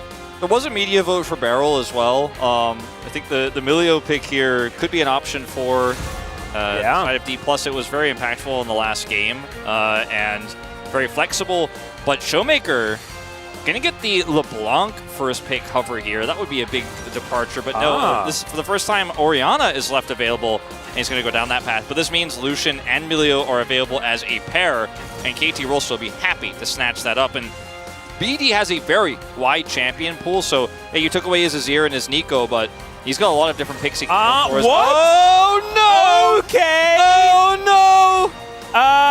Zeri, Yumi, Lucian, Milio. Yeah, that's the new one, huh? It feels a little bit like it harkens back to Brendan Valdez, although it was a fish instead of a little boy with a dream.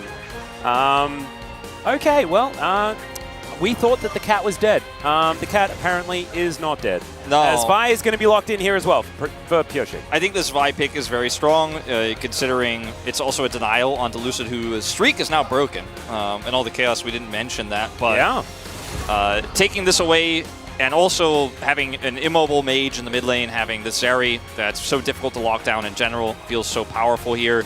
Nocturne, also great at just kind of skipping the front line and going straight for Lucian, taken away. The Taliyah ban is pretty self-explanatory. It's one of BDD's best picks, and one where he can put some pressure on this Orianna and have a relevant global presence, trying to dive other lanes and trying to get ahead with this Vi. So I really like that ban here from D+. In terms of other bans, I mean, Xin Zhao. Yeah, I was thinking Xin might be a good idea. But gonna be the Wukong instead, actually.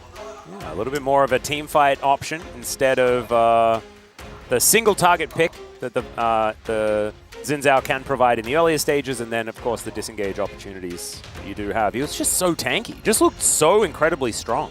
Like a juggernaut on the Rift. Lots of discussion on what this ban for BDD could be. It's going to be Sylas at the end of the day here. Okay. So another great champion to follow up on this Vi, but it's going to be Syndra that he picks up. And both Showmaker and BDD, when BDD was on Genji in that 2021 roster, were the Syndra players. We mentioned earlier, it's kind of synonymous with Showmaker. BDD was the other mid laner who was playing it basically every game to great success. Worlds 2021 as well. some highs and lows on the Syndra pick from BDD, let's say. As a hover of the Sejuani here, could we potentially see Sejuani Jax locked in right now? The Jax could be a great way to guarantee you get to a late game where Zeri can scale up. You have the synergy, obviously, with the Permafrost here. Yeah, Cassante, an opportunity as well. I wonder whether Perfect does have a Gwen available to try and actually go toe-to-toe, because, I mean, that's a tall order. When you go 0-7, like Perfect did in the last game, your confidence isn't exactly soaring. So the Cassante will be locked in. And what is the answer here on the side of KT?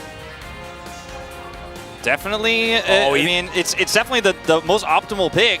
I mean, Gnar is a easier quote-unquote champion to play to the Cassante and another strong counter.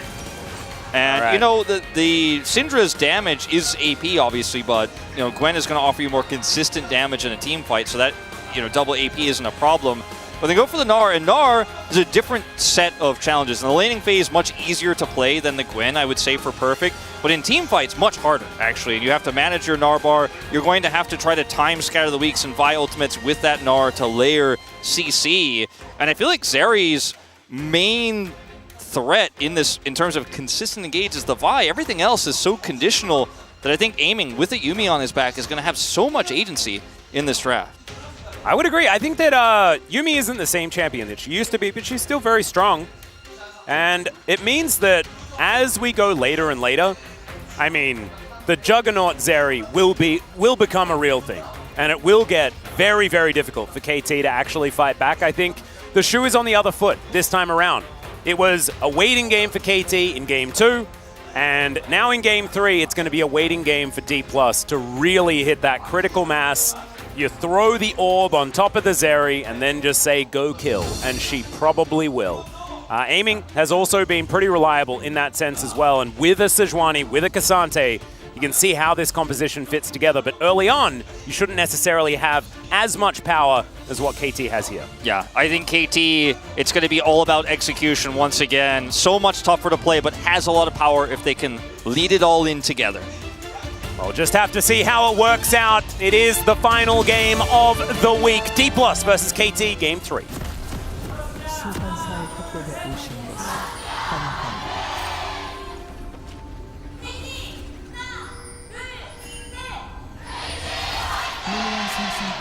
Whoa, KT fans with very loud voices here today.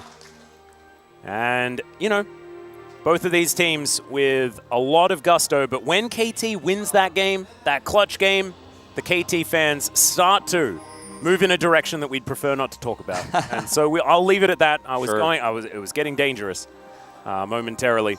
So an interesting stat for Perfect is, of champions he's played more than one game of, Gnar is his only 100% win rate champion. He's actually 5-0 on the pick. So he has a lot of experience playing this. I mean, 5 is not a ton, but it's significant. He's played a lot in challenges. He hasn't lost on the pick just yet. So certainly looks like maybe that's the comfort angle as to why you picked it instead of the Gwen. So we're hoping for those engages to be crisp. At least we have that stat to lean on a little bit here. If you're a KT fan, going to feel decent to have that. Started the Doran's Blade in this matchup as well.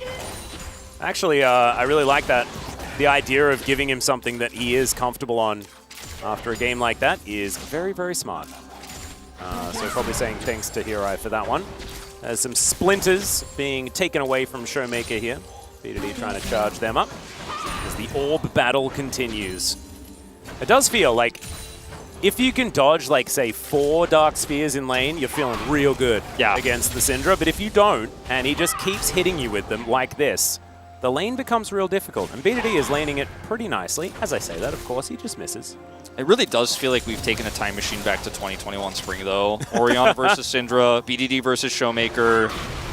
Who the heck is Cassante? Yeah. He wasn't there. He wasn't there, nor was Milio. Yeah, Syndra's nor was picture Vi. looks weird. Vi wasn't a champion back then, actually. Yes, true. Not really. Anyways, as Lusa is going to come over here, we'll be seen by this ward, you have to think. Yeah, perhaps just skirted around?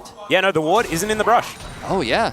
So they know that Lucid's completely unseen, able to get over that ward into the brush without actually being spotted. And Dissonance going to land. BDD is almost in that danger zone. And there he gets the bad news. The flash will be needed.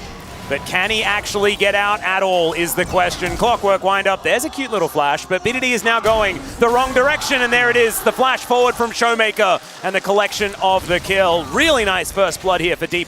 And I was going to say, it's really wise, I think, of BDD not to flash here and to just let it go over. He's at least able to force the flash out of Showmaker with this, but now he's flashless against this Orianna that can have a little bit of power once she hits level 6 if Lucid makes another pass at the lane, because Lucid, of course, gets to keep his flash, doesn't need it there. And that's a kill going over to this Orianna early in a matchup where the Syndra wants to be the one putting the pressure on. They turn that against the Syndra, and a Null Magic Mantle is picked up here early for Showmaker. So feeling great about how this early exchange went. Great gank from Lucid. And, you know, the ward placement comes back to bite them as he is able to just sneak around this by going through the wall here into the brush and then waits for the perfect opportunity as BDD pushes forward here, takes a little bit of extra damage, feels confident, I'm going to step forward. And then even the Scout of the Week can't save him here. And it's at this moment where I was thinking, okay, he's not going to flash. He flashes away, Vi is coming over, and then Showmaker just flashes to guarantee that he's the one who picks up the kill. Yeah, it's really nicely done. Perfect gonna have to flash as well here towards the top side of the map. Kingen not even utilizing his ghost, so really nice return as Lucid. He's just everywhere on this map right now. Kingen's still in a real rough spot. Laning into the Gnar can be quite difficult. He's doing his best to find as much farm as possible as the hop is gonna connect. Perfect. Is this a solo kill? Kingen is just gonna die. All right, perfect, he's back on. He's back on, took him a couple of games, but here he is. Well, 5-0 might turn out to be 6-0 if he can keep that going, as that is just straight up a solo. No ifs, ands, or buts about it. He's just spacing Kingen out, forces a teleport out, and he's looking for a plate here as well, and there's just no way. He has Mega, and he's just going to get it. I mean, well, I guess it's still sitting on only a Doran's ring, or Doran's blade, so I guess he's not quite going to get it off of this, but still very close to it. We'll be able to pick one up later. Something else to mention, by the way, Atlas, that we haven't talked about just yet is the economy manipulation double support World Atlas bottom lane here for Deft and Barrel. So it's a bit wordy. Yeah, but I liked it. Double support item was what people usually call it. They're manipulating the Rift's economy. Okay? Yeah, they definitely are. This will lead to inflation if it. Yeah. We're already struggling with enough of that. I know. It's. Oh, let's check out the solo kill once again. It was Casante's at low health. I hit him with hop. Yeah. And he did a dive. And he also, of course, just hit the hyper procs. Like, yeah. 보여주냐? 흥민아? Just yelling his name out. And all right, that's what you got to feel. You got to feel as BDD after having a rough game. Your rookie top laner bounces back, gets a solo kill, easy peasy with a counter matchup he was given on red side here. Tell you what, that was very heartwarming. Yeah, it really was. Very heartwarming celebration from BDD. Thank you to the LCK crew for giving us the look in. Well, like if we get to the point in the Rift's inflation where you can't buy a Doran's blade and a pot on start, like that's when I'm quitting.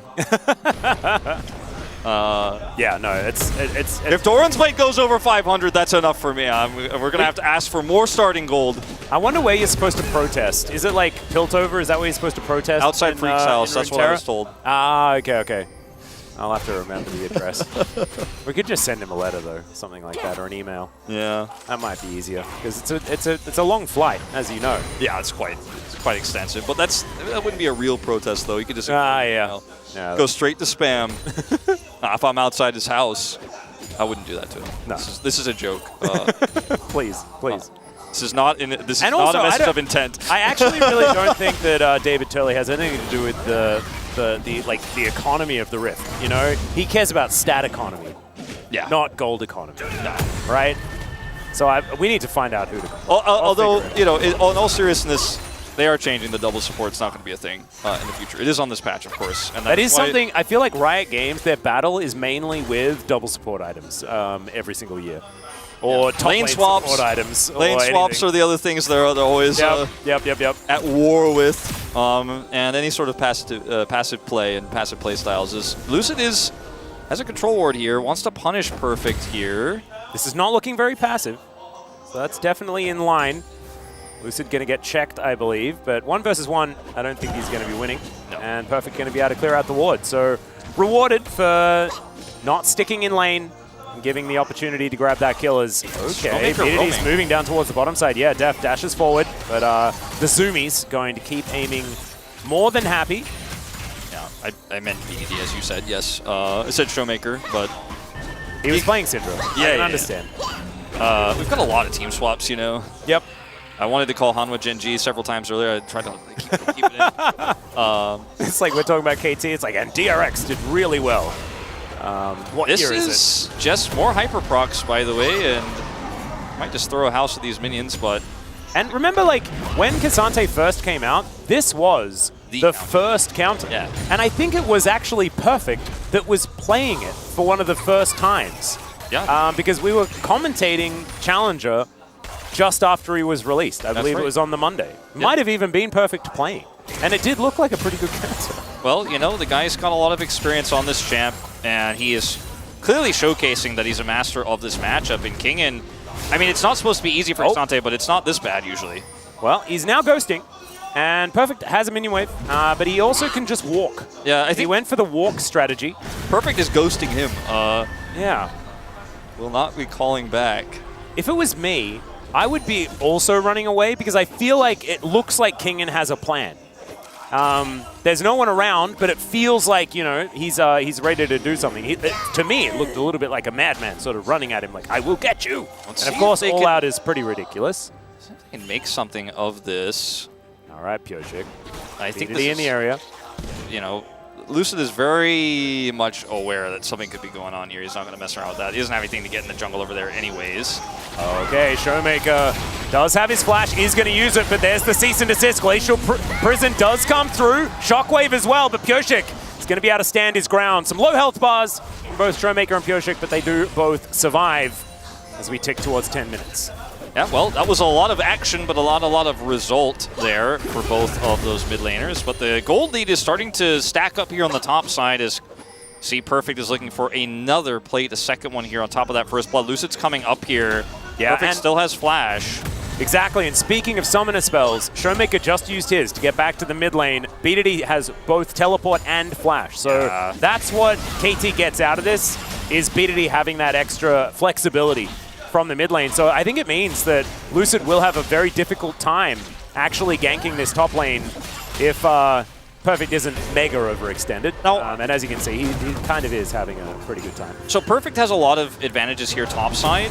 20 CS, obviously the first blood. 1 plate will be 2, looks like here very shortly. But bottom side here, it's a 15 CS lead for aiming, but that's not going to lead to a large amount of gold advantages because of the double World Atlas here. As he does not get an auto off on that turret. He wants it so bad, he will get it. There we go. Just going to go in and collect it. But the gold here is definitely starting to add up on the top side. I think aiming has an advantage in some ways down here, but it's not really going to add up to much, especially because Lucian is going to be much stronger earlier on in the game than this Zeri is. You can see it's actually just a 50 gold lead here. It's taking over now to Deft. Very, very close down there on the bottom side.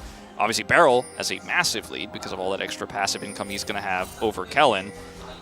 Yeah. And, I mean, this is something that allows you as Lucian. You go Cyclo Sword first, then you get the Blood Song. You have a very strong mid-game spike once that support item is completed. Then you get Syndra, you have burst damage on single targets with this Vi. And KT's next few fights over objectives are going to be so difficult for D+ to deal with. This first Infernal Drake, for example, should in theory go to them, and they're going to start it up right now. Yeah, that one should just go. Lucid is in the area, does get a control ward over. See what's going on, but aiming a very long way away from this. And it looks like Piochik is going to be left to his own devices. I think they just know exactly where Lucid is. You can see BDD not risking it at all. Deft moves up. And Lucid now moving on over. BDD knows that he can just get this stun. Wasn't spotted. Lucid now looking for an opportunity. Glacial Prison comes down, but Deft is free hitting. There's the ult out from Kellen, but already their jungler has gone down, and now Piochik's on top of Showmaker. He can now get out of there. BDD's also safe. They'll grab a Drake and pick themselves up a kill. Only BDD has to flash here. Lucid, similarly, will have to use his as well. They get a heal out of Kellen, but that's not all too significant. But I loved how KT set that up because they have BDD in this perfect position. They also know that Showmaker isn't going to have the damage at this stage in the game, sitting on an Alternator, a Tier, and Merc Treads to really threaten Deft. So Deft just pushes forward and says, this is not just me scattering the enemy jungler away to secure this Drake. We can actually force this into a larger fight. They get Lucid's flash. And things are looking great here for KT in this early game. Well, now, a few buttons on cooldown. That's why Def decided he wanted to dash forward, but not really doing too much there. Of course, Kellen's Zumi's timing pretty good, but let's check this fight out one more time. Look at Def just say, I don't care where Lucid is. I'm just going to dash on top of him. We're going to focus down this enemy Sejuani. Flash is forced. They end up grabbing the kill here. The ult is decent for aiming, but they don't have the numbers. And the positioning was so split that Showmaker couldn't get a high-value ultimate. He doesn't have great stats at this point either. Double win here for KT, the kill plus the dragon and those very valuable Infernal stats. Yeah, exactly. And you were mentioning the fact that the gold for Deft wasn't quite an advantage yet, but the gold for Beryl was. He's got his Moonstone now already completed. That's going to help them as far as standing their ground here in this lane and giving up a bit of CS. Not as much of a big deal when you do have a support item with you. And once that Bloodsong is done for Deft as well, you know, there's a really, really high amount of damage that he can do to any single target, you know, be it the Orianna, be it the Zeri if he catches them, but even, you know, Lucid isn't going to last very long, as we saw there, with a lot of focus. And it's very difficult for him to itemize against both the burst damage of the Syndra and the def damage on the solution in the early game. So not very tanky just yet. Does itemize into that Frozen Heart first, but again, 2 damage profiles to deal with, and it's actually Luden's companion here for BDD. He's now picked up.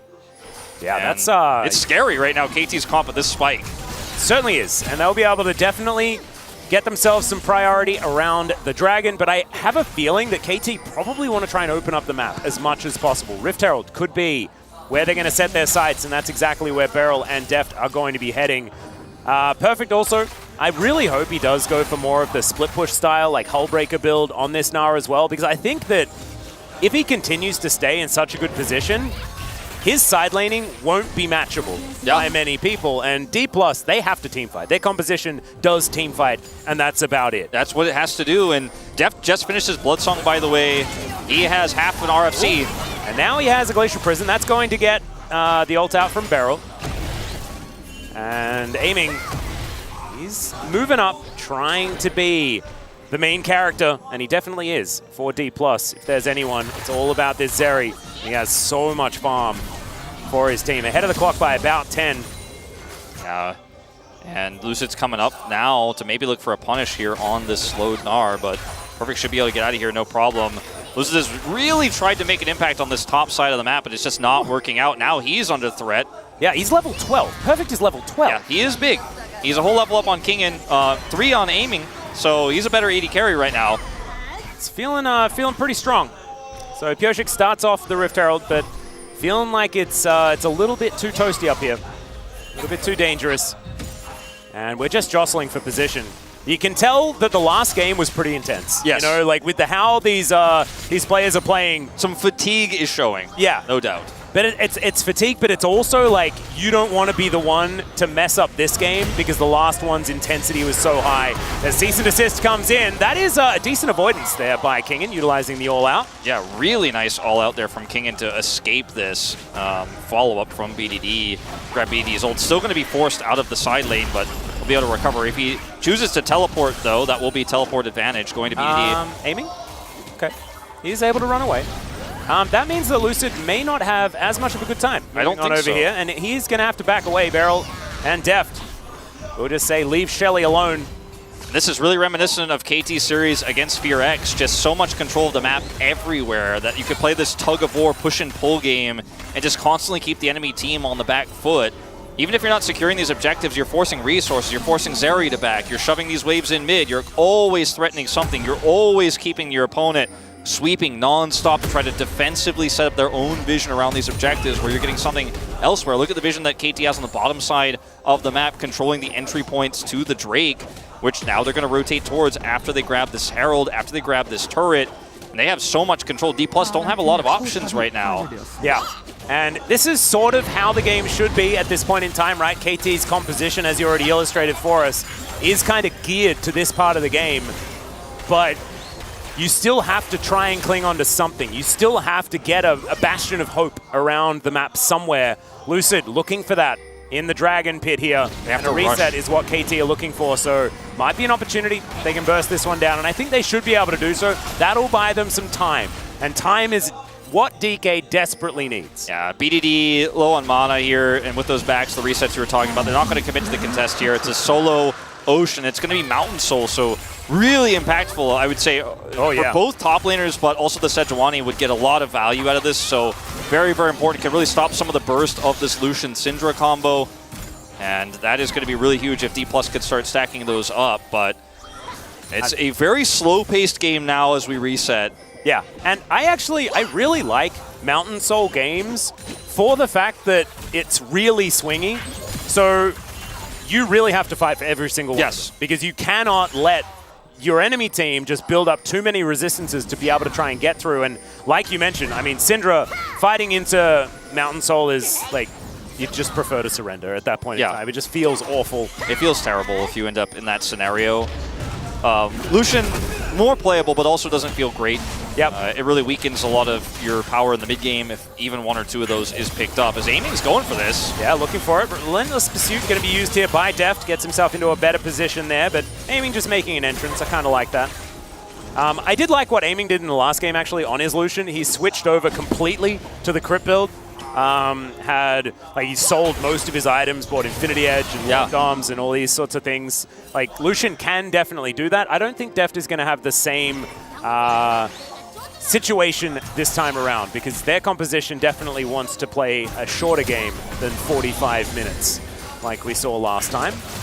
He's got Cyclo Sword, so if BDD hits anyone, they die. All right, Lucid does find BDD, but there's the ulti out of barrel to keep him safe. Shockwave is really good, though. Unleashed Power comes in, and that's a way to make an entrance. Pyoshik, who gets exhausted immediately and has to flash away. Aiming at full health is going to keep himself alive, and we're going to have to count some summoner spells to work out who won. I mean, 2 flashes here for KT. Barrel commits a heal, and then on the other side here, Lucid commits his flash, and then, of course, Kellen both summons down now as well. So arguably more value here for D+, but still a big exchange there in the mid lane. Doesn't lead to kills, but the turret so dangerously low. Down here, Kingen catching this wave, and KT are just getting more gold on the map. When you add up all the additional gold that Deft picked up from the double support item, it's really showing here in this gold graph, 3,000 nearly, the advantage KT has with just one additional kill. It's just all those other small objectives, mid turret, top turret, and the additional farm they've picked up,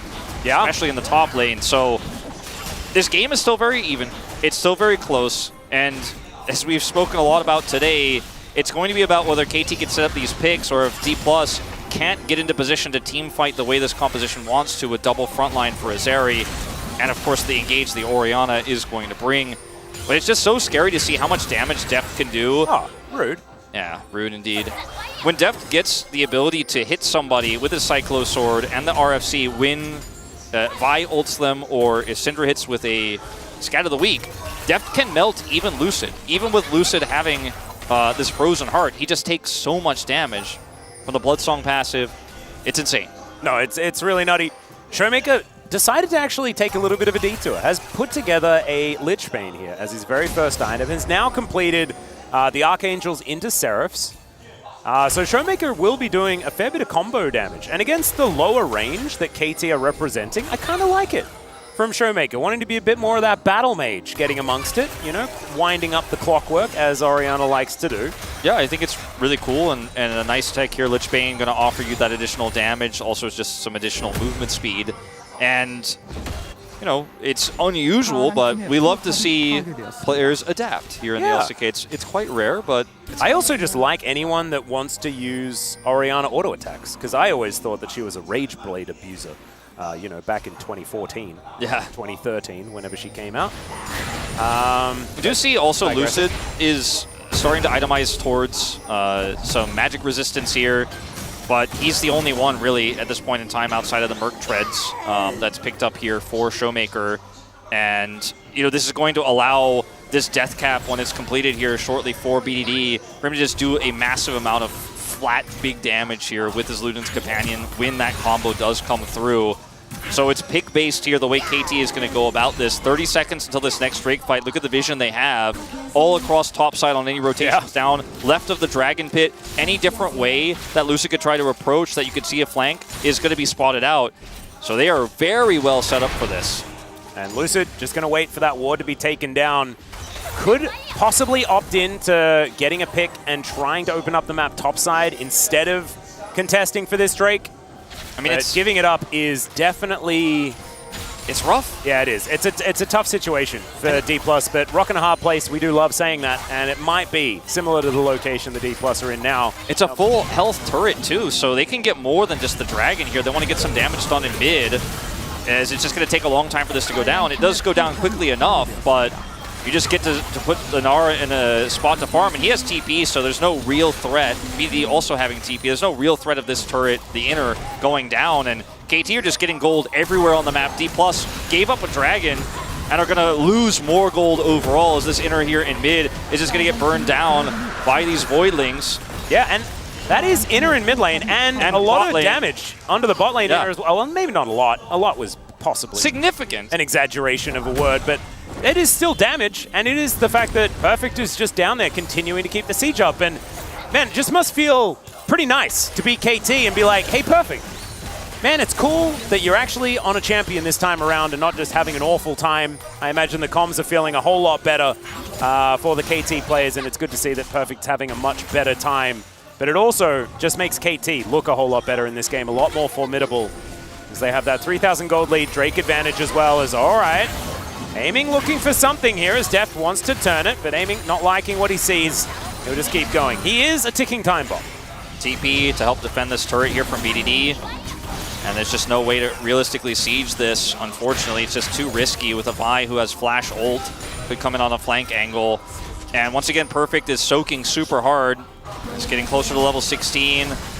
And right now, this is really reminiscent, KT, how they're playing here of 2022 Summer Gen G, where it's just, yeah, you can try to make a play, you can try to trade, but we will get more gold on the map than you. We will have a better economy than you. We're just going to soak more, we're going to farm more, we're going to have better items, and you have to team fight with your comp. We have pick.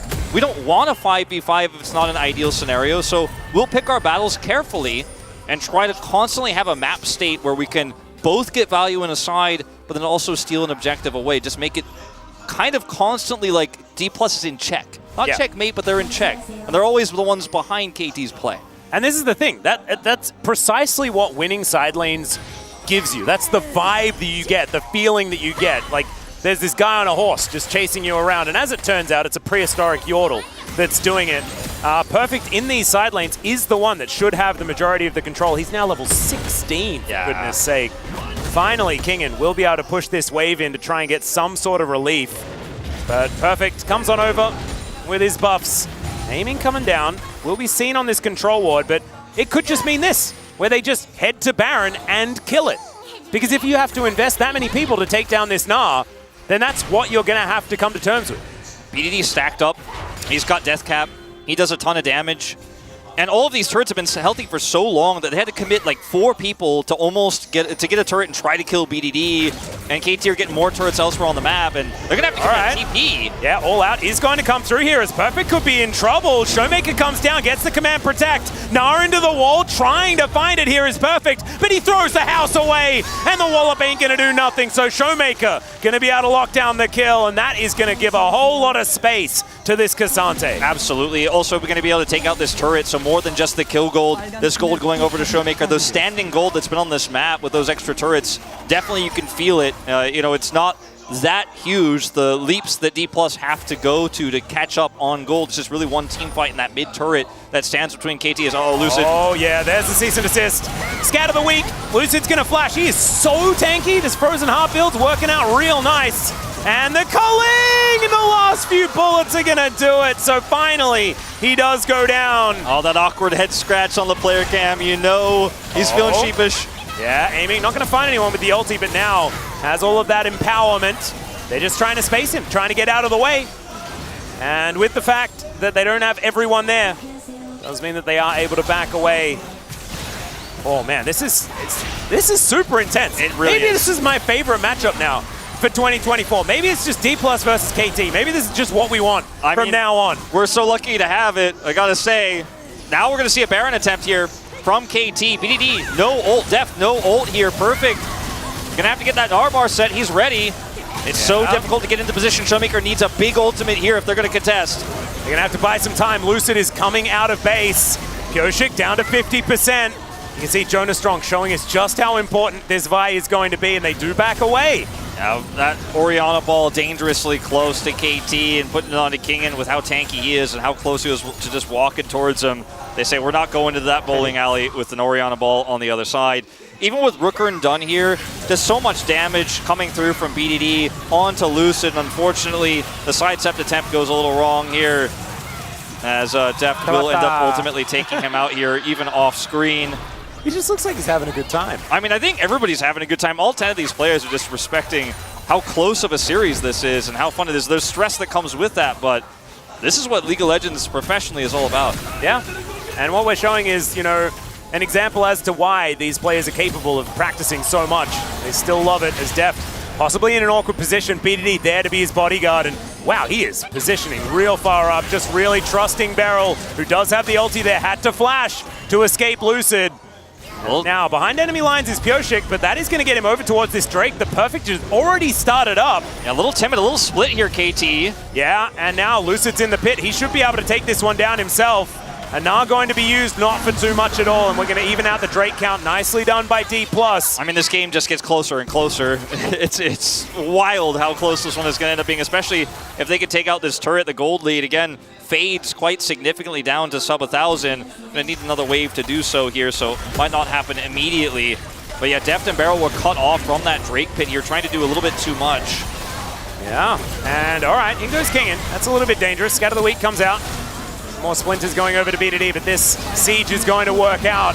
Now D+ looking for more. Perfect, wanting to charge up that Narbar, getting these autos through.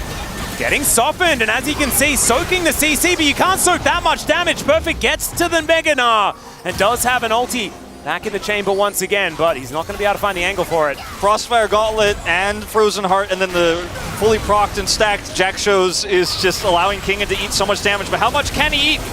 I don't know, but he is definitely doing his very best. And when there's a kitty cat that can come on over as well, that shielding really is helping out here in this particular moment. It's a tug-of-war game here now that the turret's gone for that Baron. Prio's aiming's going in. Yeah, BDD going to get exhausted. There's Scatter the Weak. The ulti comes through from the cat, and the Syndra is dead. Now they're lined up. Perfect, wanting to find a way in as Deft is dashing forward.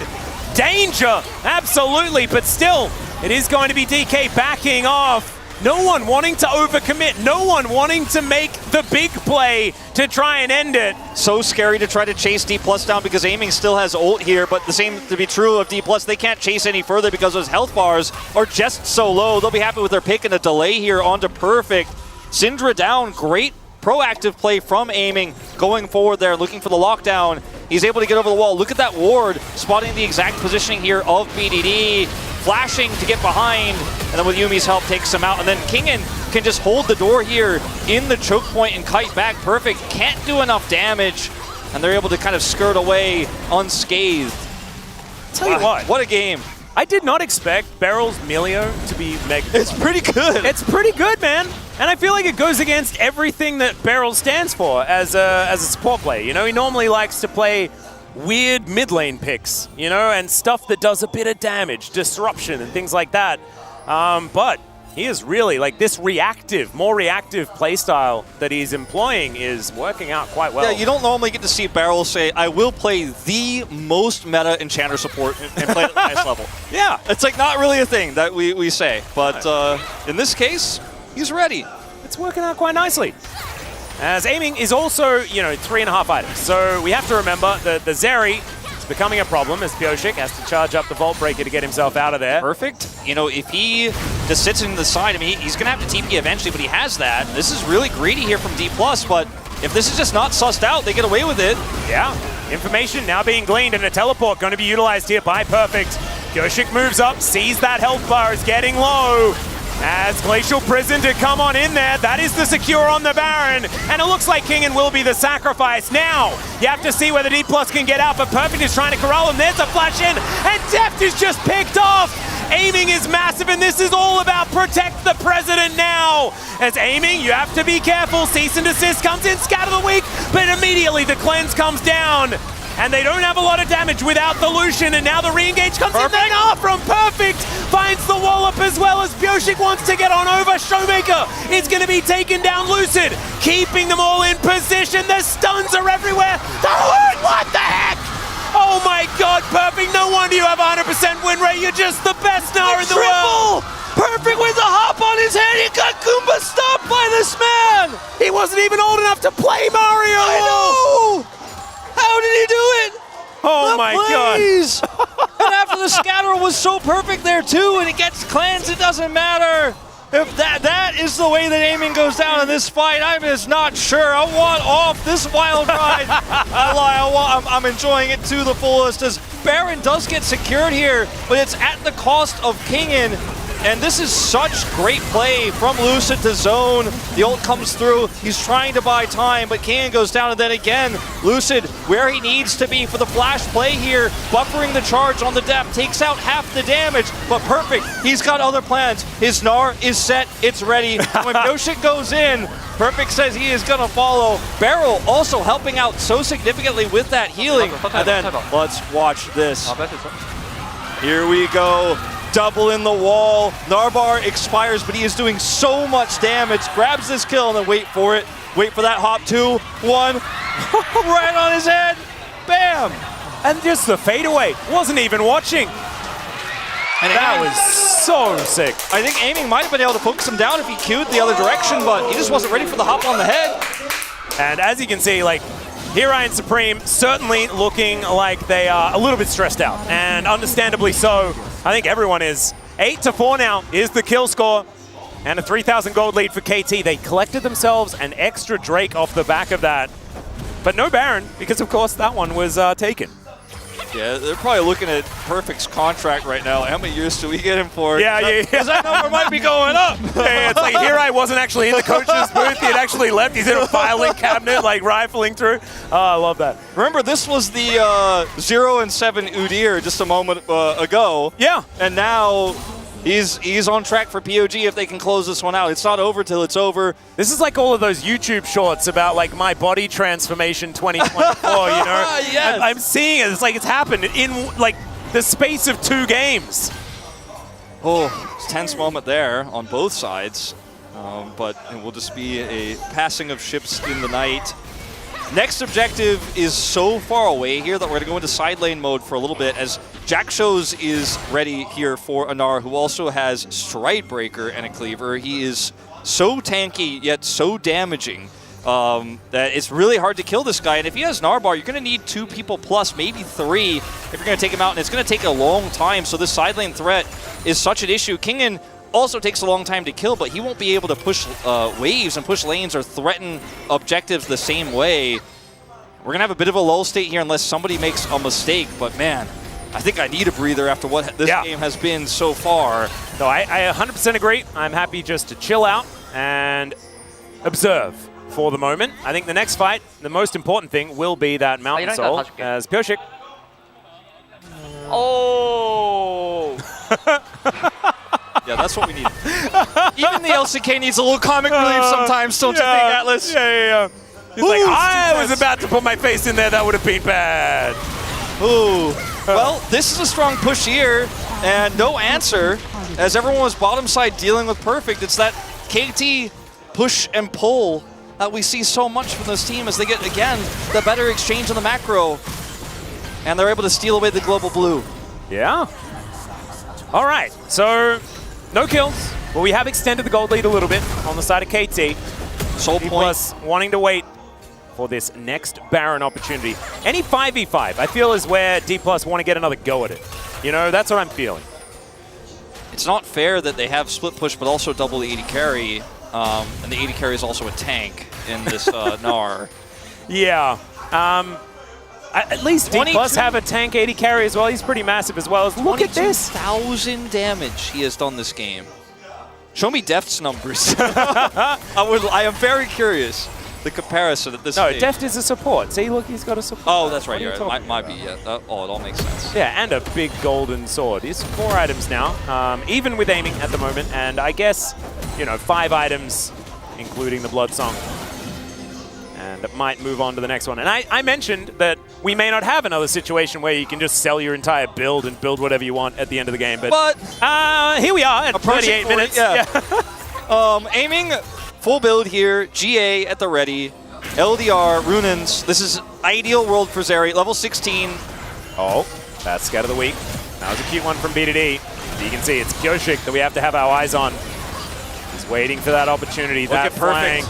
He's just pushing. Yeah, is it going to be aiming? There's the flash forward. The scatter comes in as well, and he's down to the GA. Now that DPS is not going to be in this fight. Lucid going down so low. Aiming gets himself out of there, but he's not going to be able to hit anyone. And KT, they came in like a wrecking ball halfway through game 2, and now they've stomped over the top of D+ in this moment. 4,000 gold now the lead. They should be able to break open the base. I mean, Perfect's on one side, a threat on your tank on the other side. You've got Pyoshik, he's a threat on your back line, and they follow up so beautifully, and I think that is just the push to end here. Yeah, no front line anymore. There's only so much Showmaker and Aiming can do to hold this off. Oh man, this has just been such a crazy series. Perfect is going to make Showmaker go into his Zhonya's. He's taking a lot of damage, finds 2, or technically 3, with his Gnar, and he's able to get himself out of there. The Nexus turrets will fall down. My goodness, that house hurts so much, and Showmaker's going to go down. That is going to be the ace reapplied, and KT, they will win game 3 and stay in 2nd place. Talk about a 0 to hero performance from Perfect. Absolutely insane, going from 0-7 Udyr to being the main character. And man, Kingen, he had a bit of a rough one. He got solo killed. Perfect took that lead and pushed it all over the map. But it was the way Deft played with the gold advantages he had with those spikes, with BDD's Syndra. Perfect engages there from Pyoshik that made this team look so clean together. And it was always on a knife's edge because the lead wasn't that huge. I wanted to see Pyoshik Lee Sin. Yeah, that's actually so good though. The lead wasn't so huge that it was impossible for D+ at any point, but they were just so oppressive. And look at the big hugs as well for Perfect too. I mean, that emotional turnaround, that is very, very difficult to come back from. The person that I'm really mainly focused on is the one that's adding a bit of a difference here. The one who's come back from North America. The one who, when he was on DRX, even in the year that they won the World Championship, was the flippy player. He wasn't the one that was that consistent. As a big smile from Perfect, well deserved. But Pyoshik he's just good, man. He's just good. He is. And who could have expected that? That was the unknown. Going into this week, we were like, well, let's see. We have seen, as discussed, players return from LCS and underperform.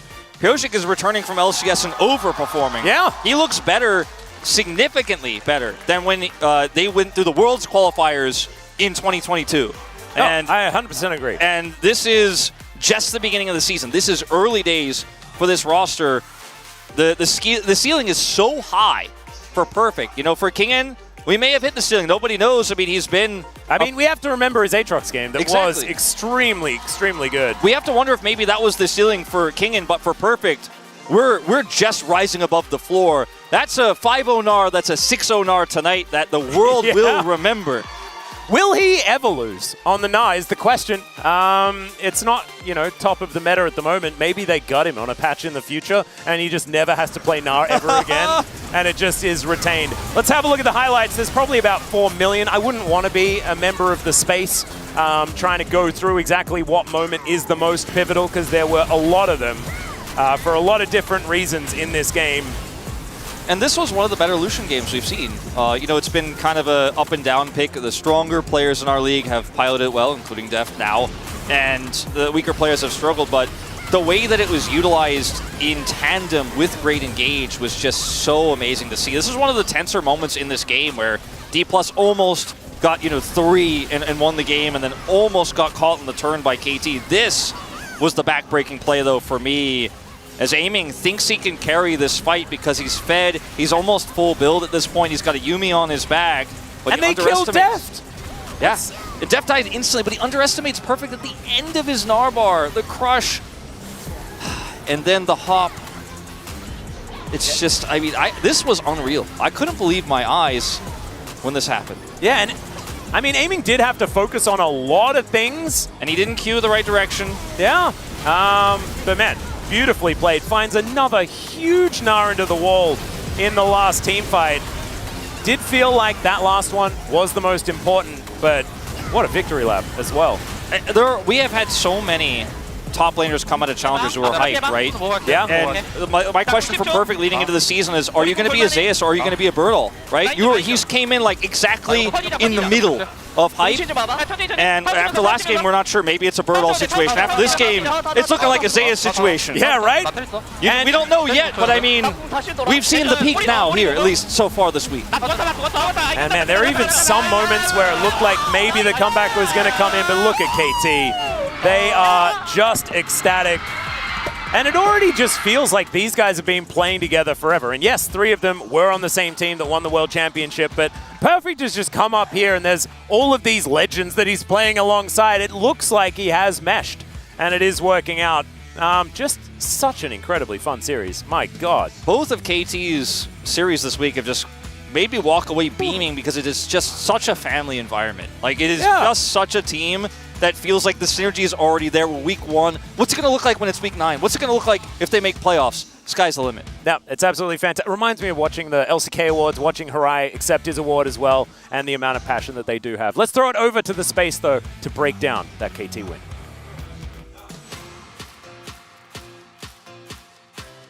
Thank you very much, casters, for that awesome breakdown of that match. That was an insane one, very back and forth between DK and KT. But KT looking better than ever here, just getting more and more powerful as the series went on somehow, some way. And we're able to take it in very intense moments, late game moments, and actually just outplay DK at the end of the day. And it's a mental fortitude. As already was highlighted by the cast, I think Pioshi had a great game. BDD wasn't really the main character, but his Syndra actually hit a couple of really big scatters as well, including a final team fight. And the willingness to trust Perfect with this R5 Gnar, which obviously worked out amazing for them. On the flip side, though, I do have to say for DK, particularly Aiming's build, second time in a row, when the Zeri Yuumi gets to the point in the game that we had gotten, you would look at these drafts and say, DK should have it in the bag, right? Barring any crazy situation where KT was able to snowball really hard, which at the beginning it looked like they could. And I think KT, like DRX 2022, was just able to find those moments where DK wasn't ready for them. Yeah, I mean, I think the KT roster, they actually, at the clutch moment, they were just clearly just better team. It was like really, really close, honestly. Like, I feel like it was like just one skill, like Syndra Scatter, and it's like you Gnar, like back and forth, that when there's like actually even flashing in, like flashing out, like those kind of thing. Like, I think as an overall draft, I think it was like really winnable for both, because like, since this was like last game of the series, like both team was like actually really, really, really inactive until like 30 minutes, basically. So that means like at the 30 minute at the team fight, whoever fight better, just win the game. Yeah, and as you guys were talking about, you know, the drafts, looking at them, the Zeri Yuumi probably should have gotten a lot across the line, but just came down to the players and how they were able to make it work on the side of KT. I feel like everybody kind of had a hand in it in this KT victory. So let's take a look at some of the highlights we have here, some of the fights. This one was 32 minutes into the game. Yeah, very telling how close the series was, that even this one wasn't really decided until the final fight. Because here, Def just goes in a little bit over-aggressive, immediately gets taken down. But here is both, to me, the performance of Perfect, who does a lot of work, and also the way that everyone on KT is able to kite Aiming. This is one of the issues that Zeri can run into when you don't actually get to be on top of the opponents.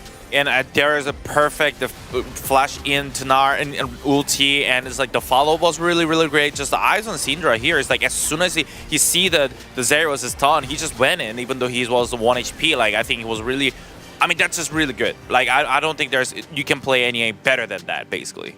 these guys, they just have something about them. Like in these crazy scenarios, they're able to win big team fights and play to like such a high level that we don't always normally see, especially when we talk about that old DRX core, right? And we see it here once again. And we can take a look at the highlight number 2 as well, which was this fight in mid, which essentially ended the game because, again, Pyosik just finds a great angle. Pyosik, and the casters already gave him a lot of credit, and I want to highlight it again, just did such a good job. Was really, I think, a great jungler in the entirety of this series. But there's even, we can talk about Beryl as well, actually playing a really clean Milio game, providing a ton of value. Deft making Lucian look pretty good, actually going for a build that does damage as well. Had a couple of really, really big callings. And for DK, I think you look at Lucid looking a little bit disjointed with the rest of his team, even though he started off strong with the gank. And aiming, as mentioned, I think the build really could have provided. But at the same time, a build doesn't matter in that final play. He would have ended up dying no matter what. Yeah, I mean, it's just really seeing for me, like, picking up the Pyosik, I think he actually is, like, I'll say if there's an MVP of the series, like, I'll choose him, because, like, the flank of him actually providing to the team, like, there's so much potential that even though it was, like, could be, like, the game was actually not over until just Nexus exploded, but I think the Pyosik concentrated, just looking for a flank until he can. I think that actually what made the victory. Yeah, it's kind of insane how it came down to the absolute wire there at the end. Let's take a look at the POG here for game number 3, and it will be perfect. This is his second POG already, and this guy, you know, we didn't know what to expect. We didn't know what to expect from Pyosik. We didn't know what to expect from Perfect or from KT, but they just keep winning.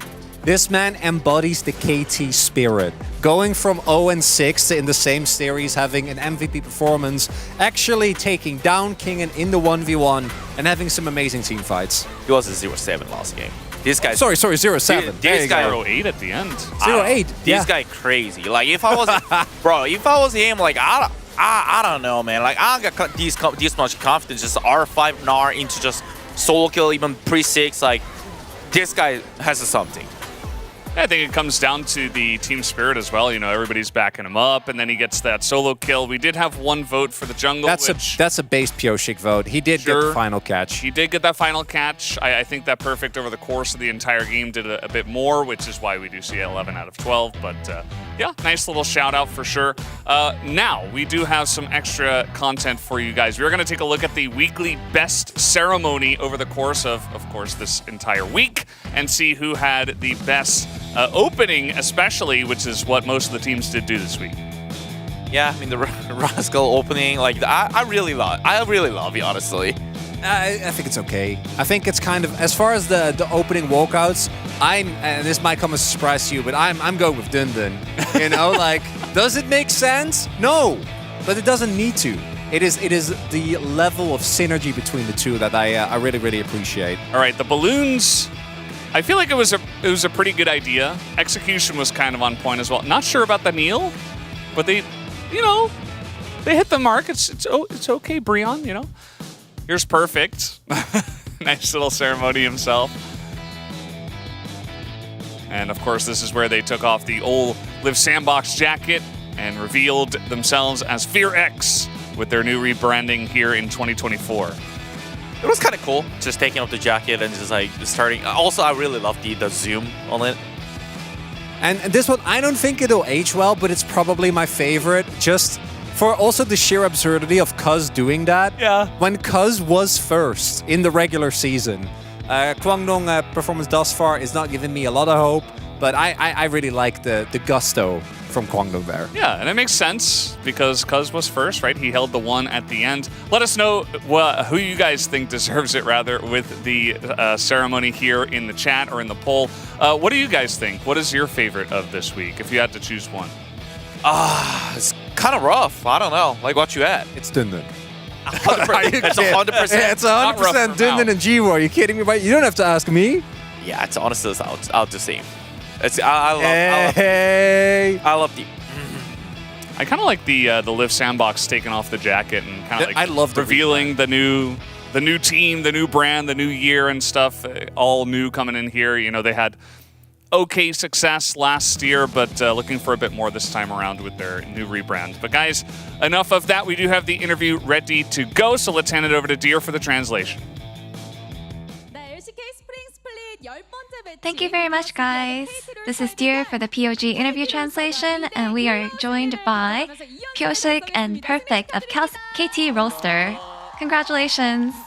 네, POG를 받은 표식 선수, 또 퍼펙트 선수와 인터뷰 나눠보도록 하겠습니다. 표식 선수 인터뷰를 제가 얼마나 기다렸는지 몰라요. I've been looking forward to interviewing you, and it's nice to see you in good spirits. 한 말씀 부탁드리겠습니다. How do you feel about today's win? Before the match, we knew that we were going up against a good team, and I was pretty nervous, but I'm glad that we were able to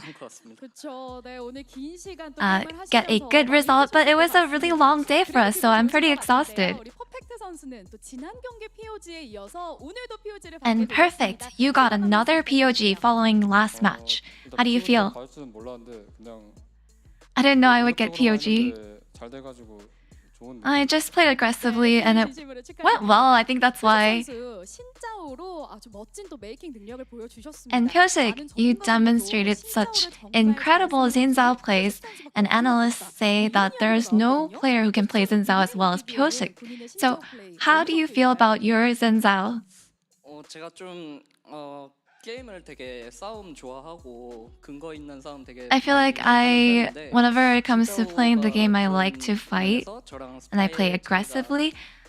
I feel like Xin Zhao is a champion that really complements my playstyle. So I would say maybe I would rate myself a 7 or 8 on Xin Zhao.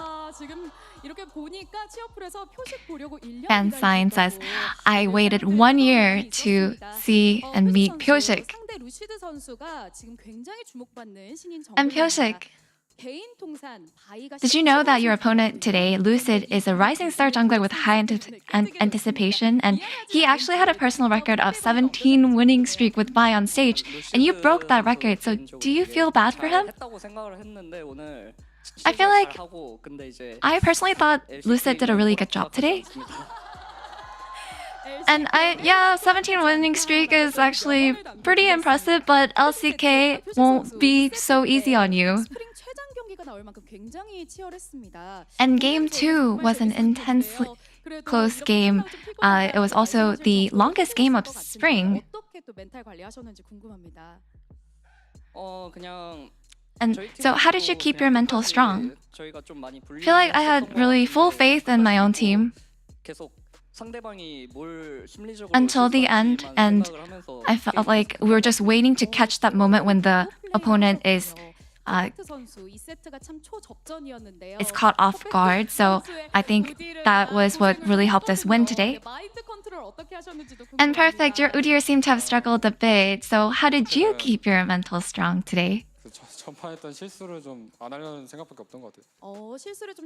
I just kept in mind to not make the same mistake from the previous game.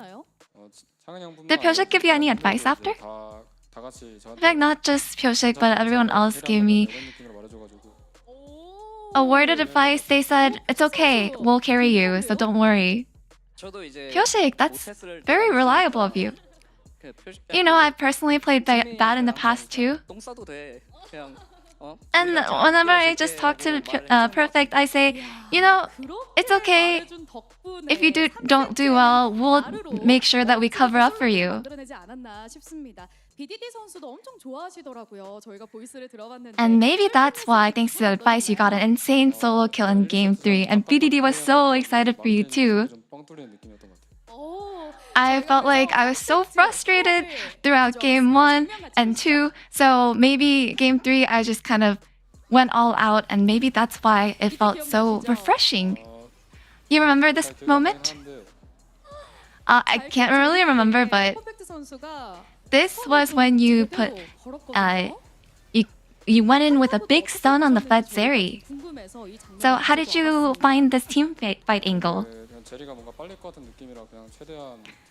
I felt like we were able to catch out Zeri this moment, so I think that's why I went in.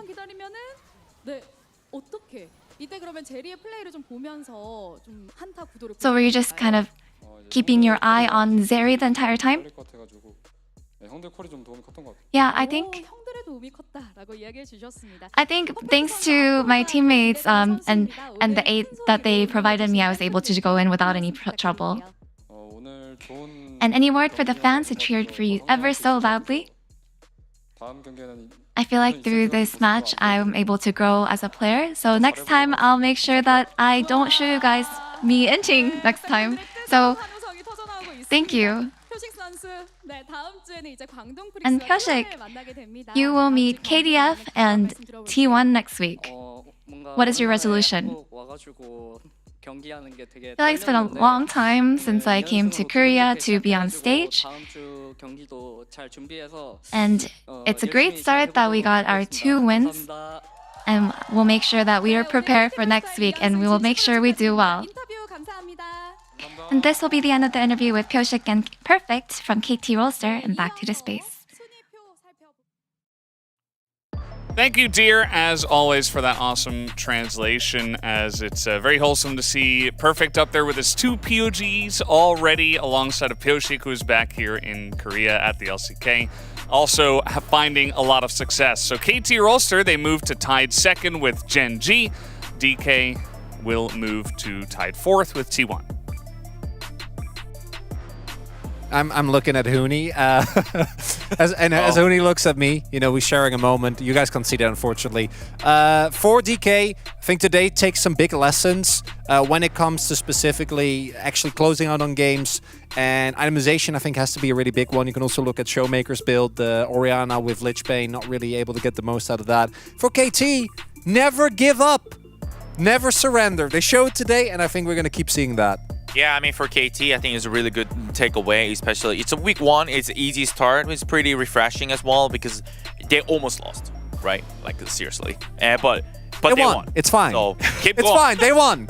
Yeah, think about what actually happened. They got the victory in the end. Next week, guys, we do have a bunch of pretty hype matchups here, especially in the middle there. KT versus T1, the Telecom Derby is going to be a lot of fun. Also, Saturday Showdown, Gen G up against DK. So DK, another big challenge on the way, as do KT. And for Challenger League, we will have these matches on the way here as well. Should be a lot of fun.